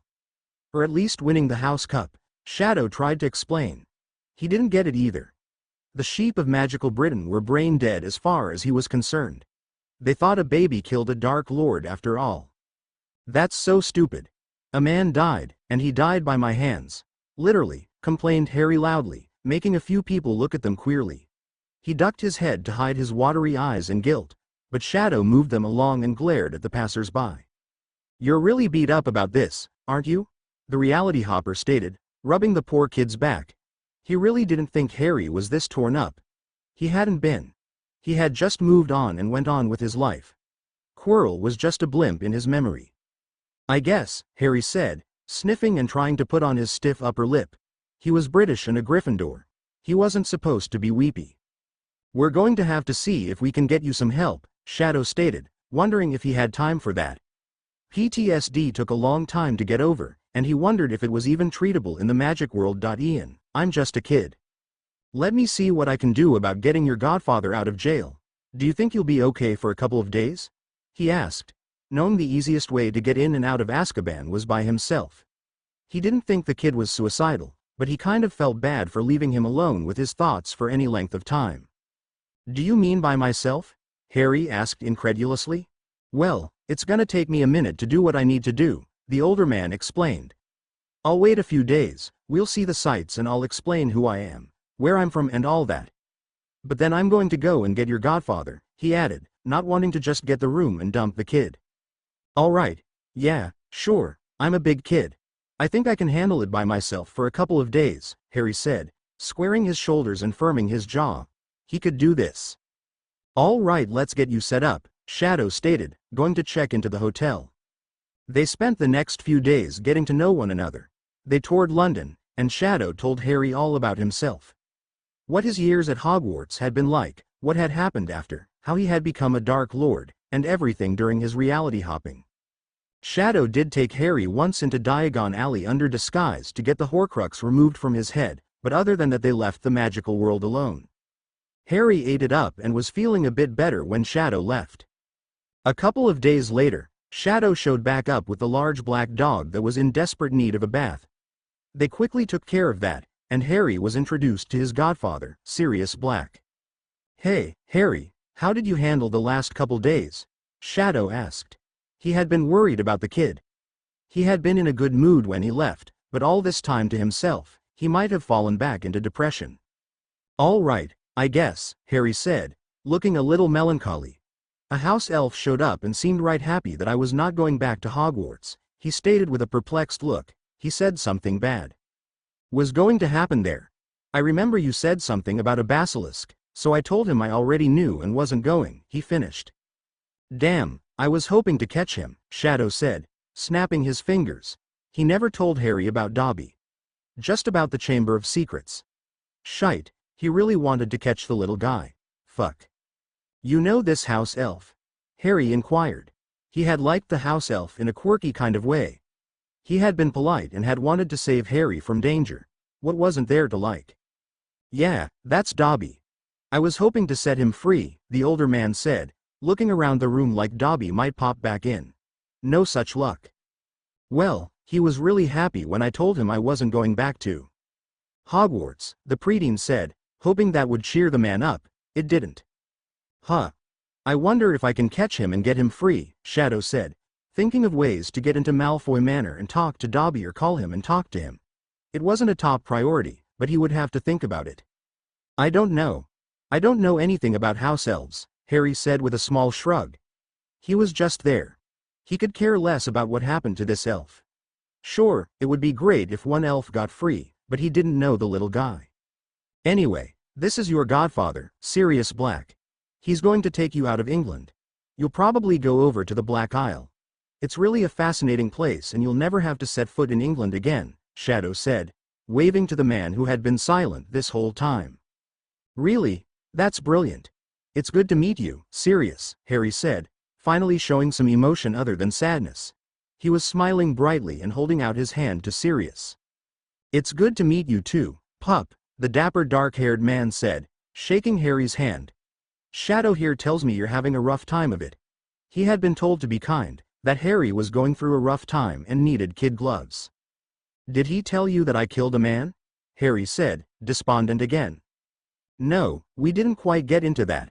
Why don't you tell me about it? Sirius said, taking Harry by the shoulders and sitting him on the bed. He kept his arm around his shoulder to offer him some support. Shadow leaned on the other bed and watched the two. It wasn't that he didn't trust Sirius, but not all Sirius's and Harry's got along right away. Well, Harry said, it was self-defense. Voldemort was at the school last year and he was sticking on the back of one of my professor's heads. He was after the Philosopher's Stone, and I was trying to prevent him from getting that. And when I tried to stop him, he came after me and I put my hands on him, and he just kind of disintegrated, Harry said, breaking down in tears as if the whole thing was playing out right in front of him again. What was the Philosopher's Stone doing at Hogwarts? Sirius asked, holding his godson in his arms. He wasn't happy about this. I don't know, Harry said, drying his tears with his sleeve. I do, said Shadow. Dumbledore put it there. I'm pretty sure it was a trap so that Harry here would face Voldemort. He knew that to be fact. Are you sure about that? Asked Sirius, not wanting to believe that for a second. He didn't have a lot of faith in the old man, but this. I'm 100% sure about that. I had a talk with Dumbledore's painting. You know they don't lie. He set it all up, Shadow stated, looking at Harry and seeing this was devastating him. He knew the kid thought of the old man as a grandfather figure, but he needed to know this. He just hoped it didn't make him worse. I'll kill that bastard, Sirius said, moving to stand, only to be held down by his godson. No, what you'll do is you'll get young Harry here out of England. You know, a nice comfortable life on Black Isle. Get married, raise some kids and never look back. Maybe get yourself a trial in Brazil or Peru. You know, have a good life, Shadow cajoled, trying to paint a good picture of life they could lead away from the trauma. He really didn't want Harry here any longer. If the kid was this sensitive to death, he'd break under Dumbledore's plans. He might become a worse Dark Lord than Voldy. That sounds like a plan, but I still want to kill the bastard, Sirius stated, rubbing Harry's back. Think of Harry, Shadow continued to coax. Both of you need some serious mental health help. You can get that on the tropical island. Well, at least I hope you can. You're right, Sirius said with a sigh. He looked at the top of Harry's head. I know sitting all these years in Azkaban, I'm going to need some help with my mental health issues. He could barely get coherent thoughts out as it was. His brain was so scrambled. Hey, I'm not crazy, I'm just a little depressed, protested Harry. He didn't like that they were talking about him like this. No one said you're crazy, Harry, Shadow stated, making placating gestures. Maybe a little post-traumatic stress disorder. What the hell is that? The preteen asked in an indignant manner. He didn't like the sound of that at all. Just a little issue about somebody having a hard time dealing with trauma.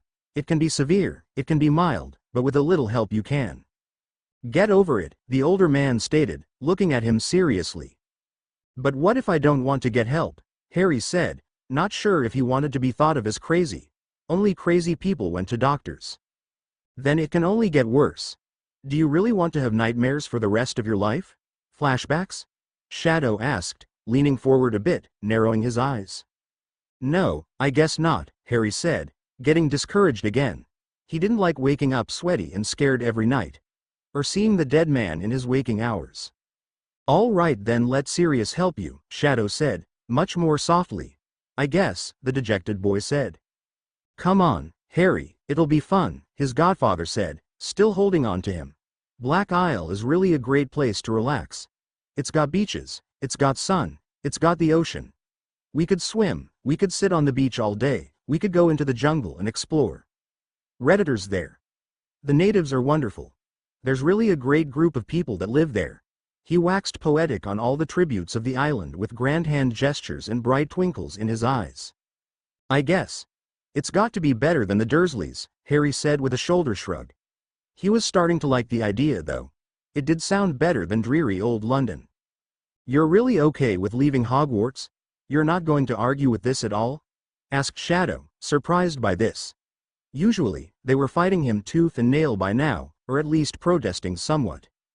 Yeah, I'm really okay with it, Harry said, giving him a weak smile. He didn't think he could step back into the place where he had killed someone. All right. Well, I'll leave you two to it. I'm off to save the next Harry.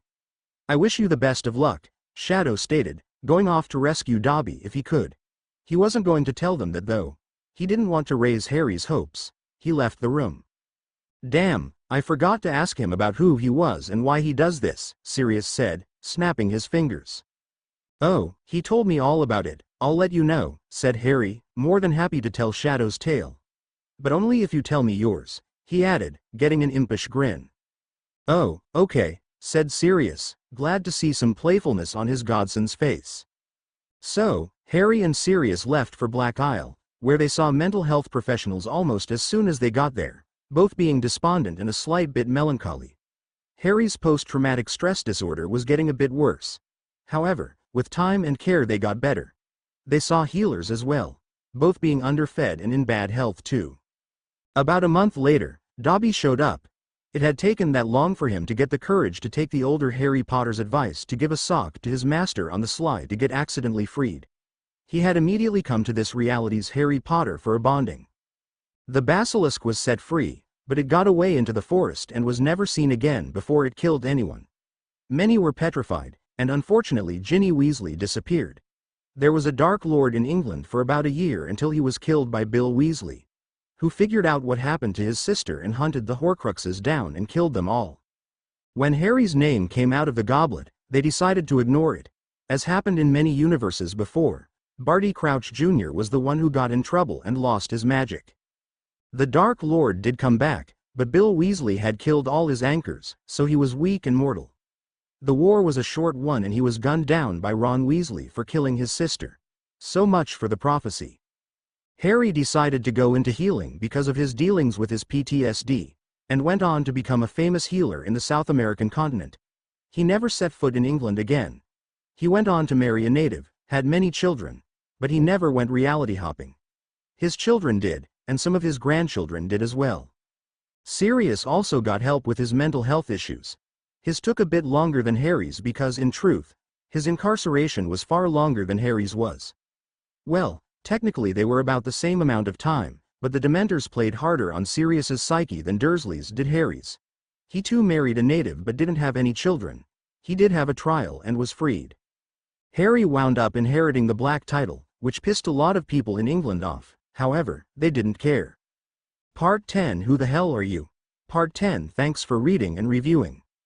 Well, this is awkward, Shadow said from his normal place on the swing set in the park near number 4 Privet Drive. He was staring at a young girl of about 10 years old. She had messy black hair and green eyes and was wearing second-hand boys' clothes. But this couldn't be his younger self, could it? Who the hell are you? The girl said, falling off the swing and crawling backwards.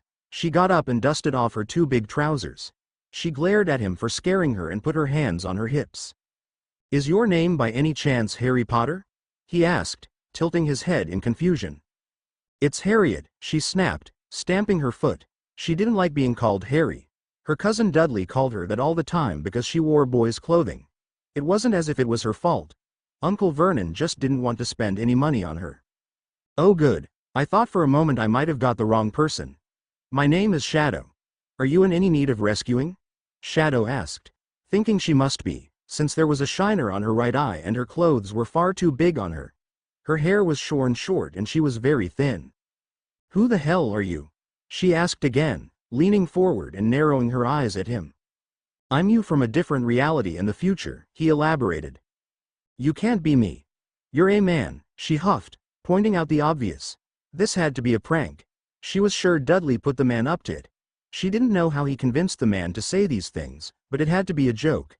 There was no way this man was from the future. Let alone a different reality. Things like that only happened on the telly. Did you miss the different reality part? The man said, smiling at her.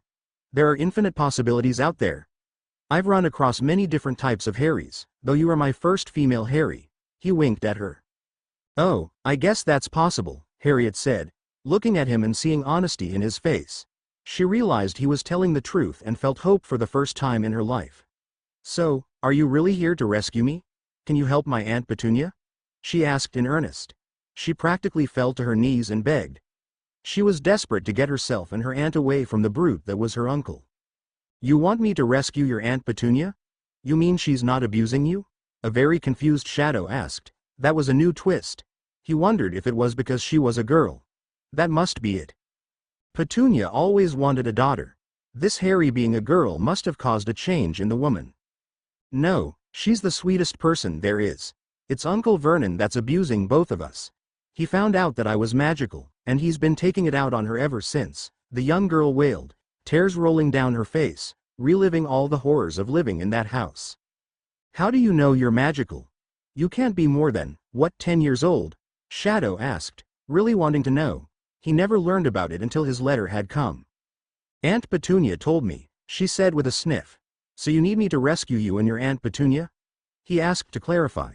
He had no problem with that and was pondering ways to do it. Yes, where's your Uncle Vernon now? And what about Dudley? Do you want me to rescue him as well? He asked, hoping she didn't want him to hurt the kid. Dudley's just like Uncle Vernon. He beats me up all the time and calls Aunt Petunia names. Uncle Vernon's at the house. It's Saturday, she pointed out in case he didn't know the day, what with him just showing up and all. All right, let's go confront the man, Shadow said, getting up from the swing and walking out of the park. He stuck his hands in his pockets and whistled a merry tune. He was going to enjoy this. He loved to get back at that tub of lard. It happened so rarely. Usually, he only took Harry away and left the Dursleys alone, only scaring them a bit. This time, revenge. Are you sure? He's really big? Harriet said, very concerned for the man. He was rather small compared to her uncle. The other man was as big as a house. And he hit really hard too. He had broken her arm once or twice just by hitting it. Trust me, I can handle the likes of your Uncle Vernon. I'm magical, the man pointed out, and started whistling again. All right, but I'm not going to go inside. He scares me, Harriet said with wide scared eyes. She wasn't sure if the man could beat her uncle, but she wasn't going to get in the way. That's your prerogative. You can stay outside, and I'll take care of it. Where's your Aunt Petunia? He asked, hoping the Wamway until he called her. The last I saw her, she was in the kitchen, the little girl said, tapping her chin in thought as she ran to keep up with his long legs, compared to her tiny ones. She was getting out of breath, but that was okay, they were almost there. Okay, we'll go in via front door then, he said, looking up the street and seeing the house. I'm staying outside, remember? She reminded him. Right, you go stay in the shed and I'll go meet Vernon. All right. Come on, let's go, Shadow said as they came up to the house. He directed her to the shed and went into the front door. So, Vernon, I hear you like to beat up on women, Shadow said as he went into the living room where Vernon was sitting in his easy chair watching the TV. There were the remains of a meal around him and a few cans of lager. He was wearing some jogging pants and a t-shirt. Much different than any Vernon Shadow had ever met. Who the hell are you? The fat man asked, not getting out of his chair. He narrowed his beady eyes and squinted at the man in his house. He didn't recognize him. My name is Harry Potter and I'm here to teach you to be nice to women. Hopefully there's a future for your Sprog, Shadow said, giving his real name to see if he recognized it. The other man didn't seem to connect the dots though. Oh, you think a scrawny little thing like you can teach me a thing or two, do you? I'll show you, Vernon said, finally getting out of the chair with a great deal of effort. There was a lot of groaning and grunting. But you're forgetting one thing, idiot. I have magic. Did you not hear my name? I'm Harry Potter. I'm related to your niece, Shadow stated, palming his wand and waiting for the man to get out of his chair. It was taking a minute. There is no such thing as magic, Vernon grunted, finally standing up and confronting the other man. He stood to his full height, which was just above Shadow's. He was almost as wide as he was tall. Really? Shadow said as he brought up his wand and turned him into a miniature whale. Vernon sat there, flopping on the living room floor, trying to breathe. Shadow turned him back into a human and smirked. Would you like me to do that again, Fatso? He asked, smirking all the while. He'd love to do it over and over again, just to teach the man a well-deserved lesson. Get the hell out of my house, you freak, the other man said, through his panting. He was still trying to breathe. He had never been so scared in his life. He was the one used to being on top, but this man could kill him with a word. No, I don't think I will. See, I'm taking Harriet and Petunia away from you, and I'm taking your son too. Like I said, there might be hope for him. All I have to do is get him away from your influence. Or better yet, I might just turn you into a teacup and leave them here. Nobody will miss your fat ass, Shadow said, rubbing his chin in thought. He wondered if that was the better option. People will miss me. I have a job. I'm the only one supporting this ruddy family. I'd like to see that useless woman get a job, Vernon stated, standing from his bent-over position. She's never worked a day in her life. Useless bitch, he grumbled. Don't you worry about them. They know how to support themselves. Besides, I know how to get money for them, Shadow said, thinking of the Potter fortune and the black money too. They would want for nothing, if he could set it up right. Don't you threaten me, boy. I'll see the police on you, Dursley threatened, pointing a fat finger in his direction. He made to step towards the younger man, but Shadow cast a Petrificus Totalis on him. No, I think I like this idea better and better. Aunt Petunia, come in. Here, Shadow called into the kitchen. He wanted her opinion. It was going to be her life after all. A very scared and skinny woman came in from the kitchen and huddled in the doorway. Yes? She said in a timid voice. I'm going to turn this fat ass into a teacup and put him in the cupboard. I want you to leave him there. Then when the cops show up asking where he is, you can tell him he just disappeared and you have no idea where he's gone, Shadow said, looking at her with a devious glint in his eyes. He figured she must have heard everything from the kitchen and so she knew who he was since she wasn't questioning him. There'll be an investigation. They'll accuse me of murder, she said in a panicked voice. She'd seen enough unsolved mystery shows to know they always accuse the spouse of murder when someone disappears. They can accuse you all they want, they'll have no evidence. There'll be no body. Call him in as missing and make sure you tell them about the abuse, he suggested, glaring at the frozen man. He looked back at her and softened. Do you want to stay here, or do you want me to take you elsewhere? That was the tricky part. He didn't want to take her from her home if she wanted to stay. But that might mean that Harriet would go to Hogwarts. The only thing he could do was warn them about Dumbles and Voldy. This is my house. It was given to me by my mother. It's already paid for, she said in a quiet voice, like she was afraid he would make her leave anyway. All right then, that makes this plan all the much better, he said in a way to reassure her. He really didn't think so, but it made her feel better. Thank you. Thank you very much, Harry Potter, Petunia said, clutching her pearl necklace. I'm still going to get Sirius out of Azkaban and bring him here. He will add another layer of protection to the house and hopefully help with the finances, he said, taking her hand and patting it. Sirius Black? She questioned, remembering the dapper young man from her teenage years. You remember him? Yes, he was one of that James Potter's friend, she said, with a fond expression. He was not kind to her, but he was funny.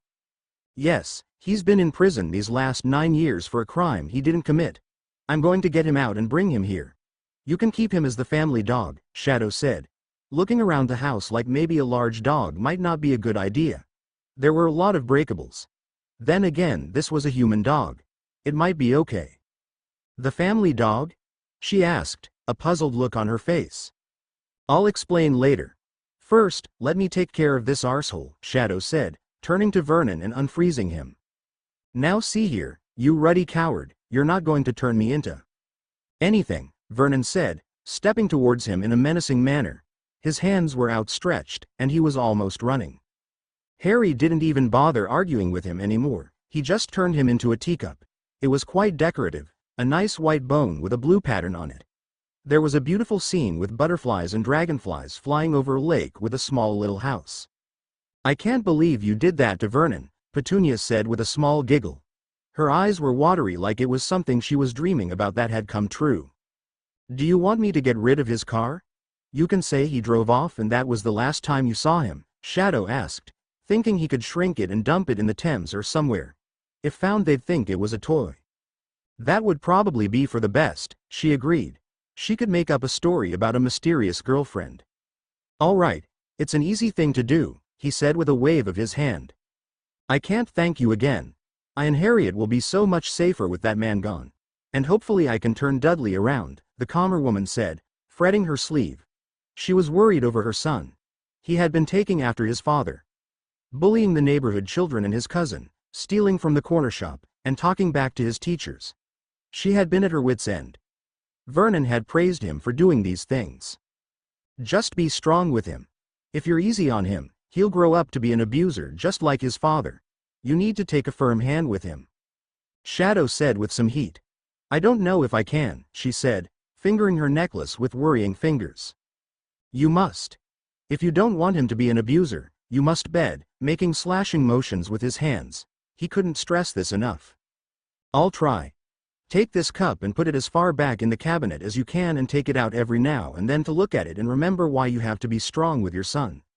Or place that predominantly on top of the fireplace to remember that. I don't know. Whatever works for you. I have to go get Sirius, he said, heading for the garage to get the car. He might drive off with it charmed to look like Vernon. That way the neighbors would see the man drive away. I can't thank you enough, Petunia said again as she watched him go. Harriet is in the shed. You might want to tell her it's all over and that I'll be back with her godfather. I'm going to drive away looking like Vernon. If anyone asks, this was the last time you saw him, Shadow said, going out of the house under a glamour. 3 days later, Shadow showed up at Privet Drive accompanied by a dog that was in desperate need of a bath. He introduced the dog to Petunia and said that he needed to borrow her bathroom to wash said dog. He then invited Petunia up to one of the bedrooms and introduced her to Sirius Black and explained to her why he was there and asked her some pertinent questions. We have some choices here. We can keep Sirius here in the house as your family pet or we can send him on his way. Where he can go to Black Isle and just visit every now and then, Shadow said, looking at the two people in the room, that were both nervous of each other and their situation. That's up to Sirius. Does he want to live his life as a dog? Petunia said, looking at the very skinny man that was in desperate need of some clothes and food. I actually have no problem with this. If I can become a human at night and sleep in a bed, I don't have a problem living the days as a dog, Sirius said, stretching and yawning. He was so very tired. He hadn't gotten much sleep in the last 3 days. Or the last 9 years to be honest. The Dementors didn't let you sleep much. Won't you get confused? The concerned woman asked, not knowing much about animagus. She was still learning about magic, and didn't have any books to study. Maybe if he stayed, they could get some. No, I've been doing it for the last 9 years. Vice versa, actually. I've been living my nights as a dog in my days as a human, Sirius said, smiling softly at her. She was being nice. So different from what he remembered of her. She had been a shrew when he knew her as a teenager. Oh, I see. I'm not sure if Dudley will be able to keep this secret. Though, she said, fretting her necklace again, it was a nervous habit of hers. We just won't tell him. He'll never see me as a human. He'll only know me as a dog, Sirius reassured her. And even if he does see you as a human, you can always take that memory from him, Shadow said. There were plenty of ways to keep this secret. I'm not sure if I want you tampering with my son's memory, Petunia said, frowning a bit. It would be best for him. Or you can introduce me as a cousin that's come to visit, and I would be able to enact some punishment on him when he's misbehaving. That way I can be a man around the house and be a dog outside, Sirius said, coming up with a different plan. He liked that one better. He could be a man half the time and interact with Harriet more. He really wanted to get to know his goddaughter. She was so shy right now, and he wanted to bring out the Spitfire he knew she could be. We can also invest in some polyjuice potion. Do you know how to make that, Sirius? Shadow asked, thinking that would hide him from Dumbledore. Are you crazy? Polyjuice potion takes months to make. I'd have to buy it, and that's recorded by the Ministry, Sirius said, shooting that plan down before it got off the ground. He probably could find some in Nocturnally, but that would be too risky. Those wizards would turn him in a split second. There was just too high a price on his head. What about a glamour? Do you know how to do those? Petunia said, remembering Shadow used one to look like Vernon. No, those are easily seen through by the Aurors, and I'd be found out almost immediately. We'd have to think about something else, the dogman said, sighing in frustration. He had been so hoping to spend time with the kids. But he didn't want to get caught and sent back to Azkaban. He'd die before going back there. Why don't you simply dye your hair and put in some contacts? Said Petunia, thinking of something simple. People do it all the time. I didn't even think of Muggle disguises, Shadow said, smacking his forehead. That does seem to be the easier solution, but won't the Muggle police discover me sooner? Sirius said, a puckering of his brow. There is that possibility, but are they going to look for you here in suburbia? Petunia asked, thinking this would be the last place they'd search for Sirius Black. Unless they knew his ties to Harriet, which she didn't know if the normal police knew or not. Not likely, Sirius said, thinking along the same lines as she was. All right then. But Dumbledore might, we have to think about that, Shadow pointed out.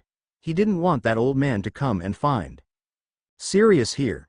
He'd turn the man over in a heartbeat, if only to keep him away from Harriet. All right, we'll go back to the original plan where I am the family dog. He doesn't know about my animagus form, Sirius said with a defeated sigh. He'd find a way to interact with his goddaughter. She would know him, or about him. Sounds like a sounder plan, Shadow said with a satisfied smile. Okay then. Man at night, dog in the day. I will only be a man behind closed doors, Sirius said with some confidence. He could do this. He'd been doing it for years. For Harriet, he'd do anything. Well, it looks like you guys don't need me anymore. I'll be on my way. If it gets too touchy, take off to Black Isle. Or the USA, or Australia or wherever you want to go. I don't care, but be wary of Dumbledore. I told Sirius about my years at Hogwarts. It's up to you if you send Harriet there, but know this. She's not going to have a good time, Shadow warned them. He knew they weren't going to listen to him, but Petunia didn't want to leave, and she had Padfoot here to protect her, so maybe it would be okay. Sirius, remember what I told you about Harriet's forehead, he said, giving the man a pointed look. I'll remember, the dogman said, thinking he'd dye his hair and get those contacts after all. He'd need to get to Gringotts at least one time.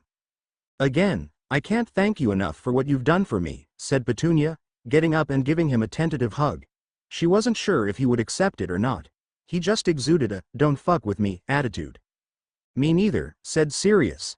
He didn't know where the man had come from, or why he did the things he did, but he was glad he did them. He knew he was from a different reality, and that was a hard potion to swallow, but still, why did he do these things? There just wasn't time to get the whole story. It's what I do, said Shadow, releasing Petunia from the hug. He then left wishing them all the best. Petunia, Harriet, Sirius and Dudley stayed at Privet Drive for 3 years. In those 3 years, they learned about magic, and Sirius got his and Harriet's financials taken care of. He also got her horcrux removed and warned the goblins about the rest.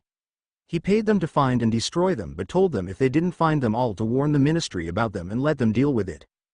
Harriet went to Hogwarts for 2 years, but after the basilisk incident, they hot-footed it to the Black Isle and never looked back.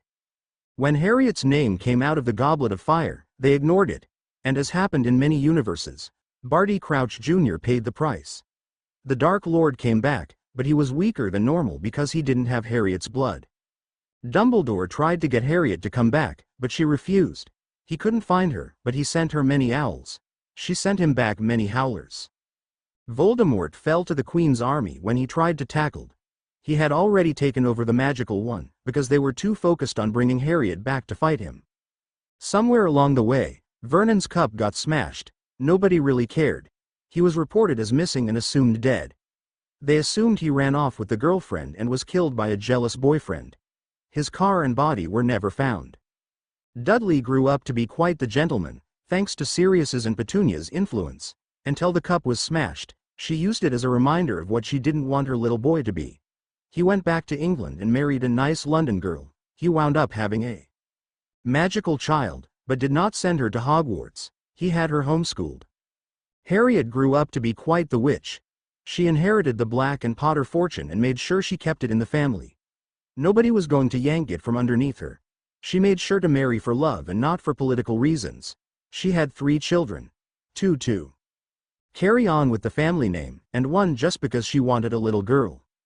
Sirius and Petunia decided that they got on rather well and got married. They didn't have any children. Sirius was rendered sterile because of Azkaban. It wasn't a marriage of love, but one of convenience. But they were quite content. All in all, they lived happily ever after, except Dumbledore and Voldemort. Those two died disappointed. Dumbledore died of old age, still looking for the girl who lived even after the Dark Lord was vanquished. He still believed the man would come back someday, thinking Harriet was a horcrux. Some people never learn.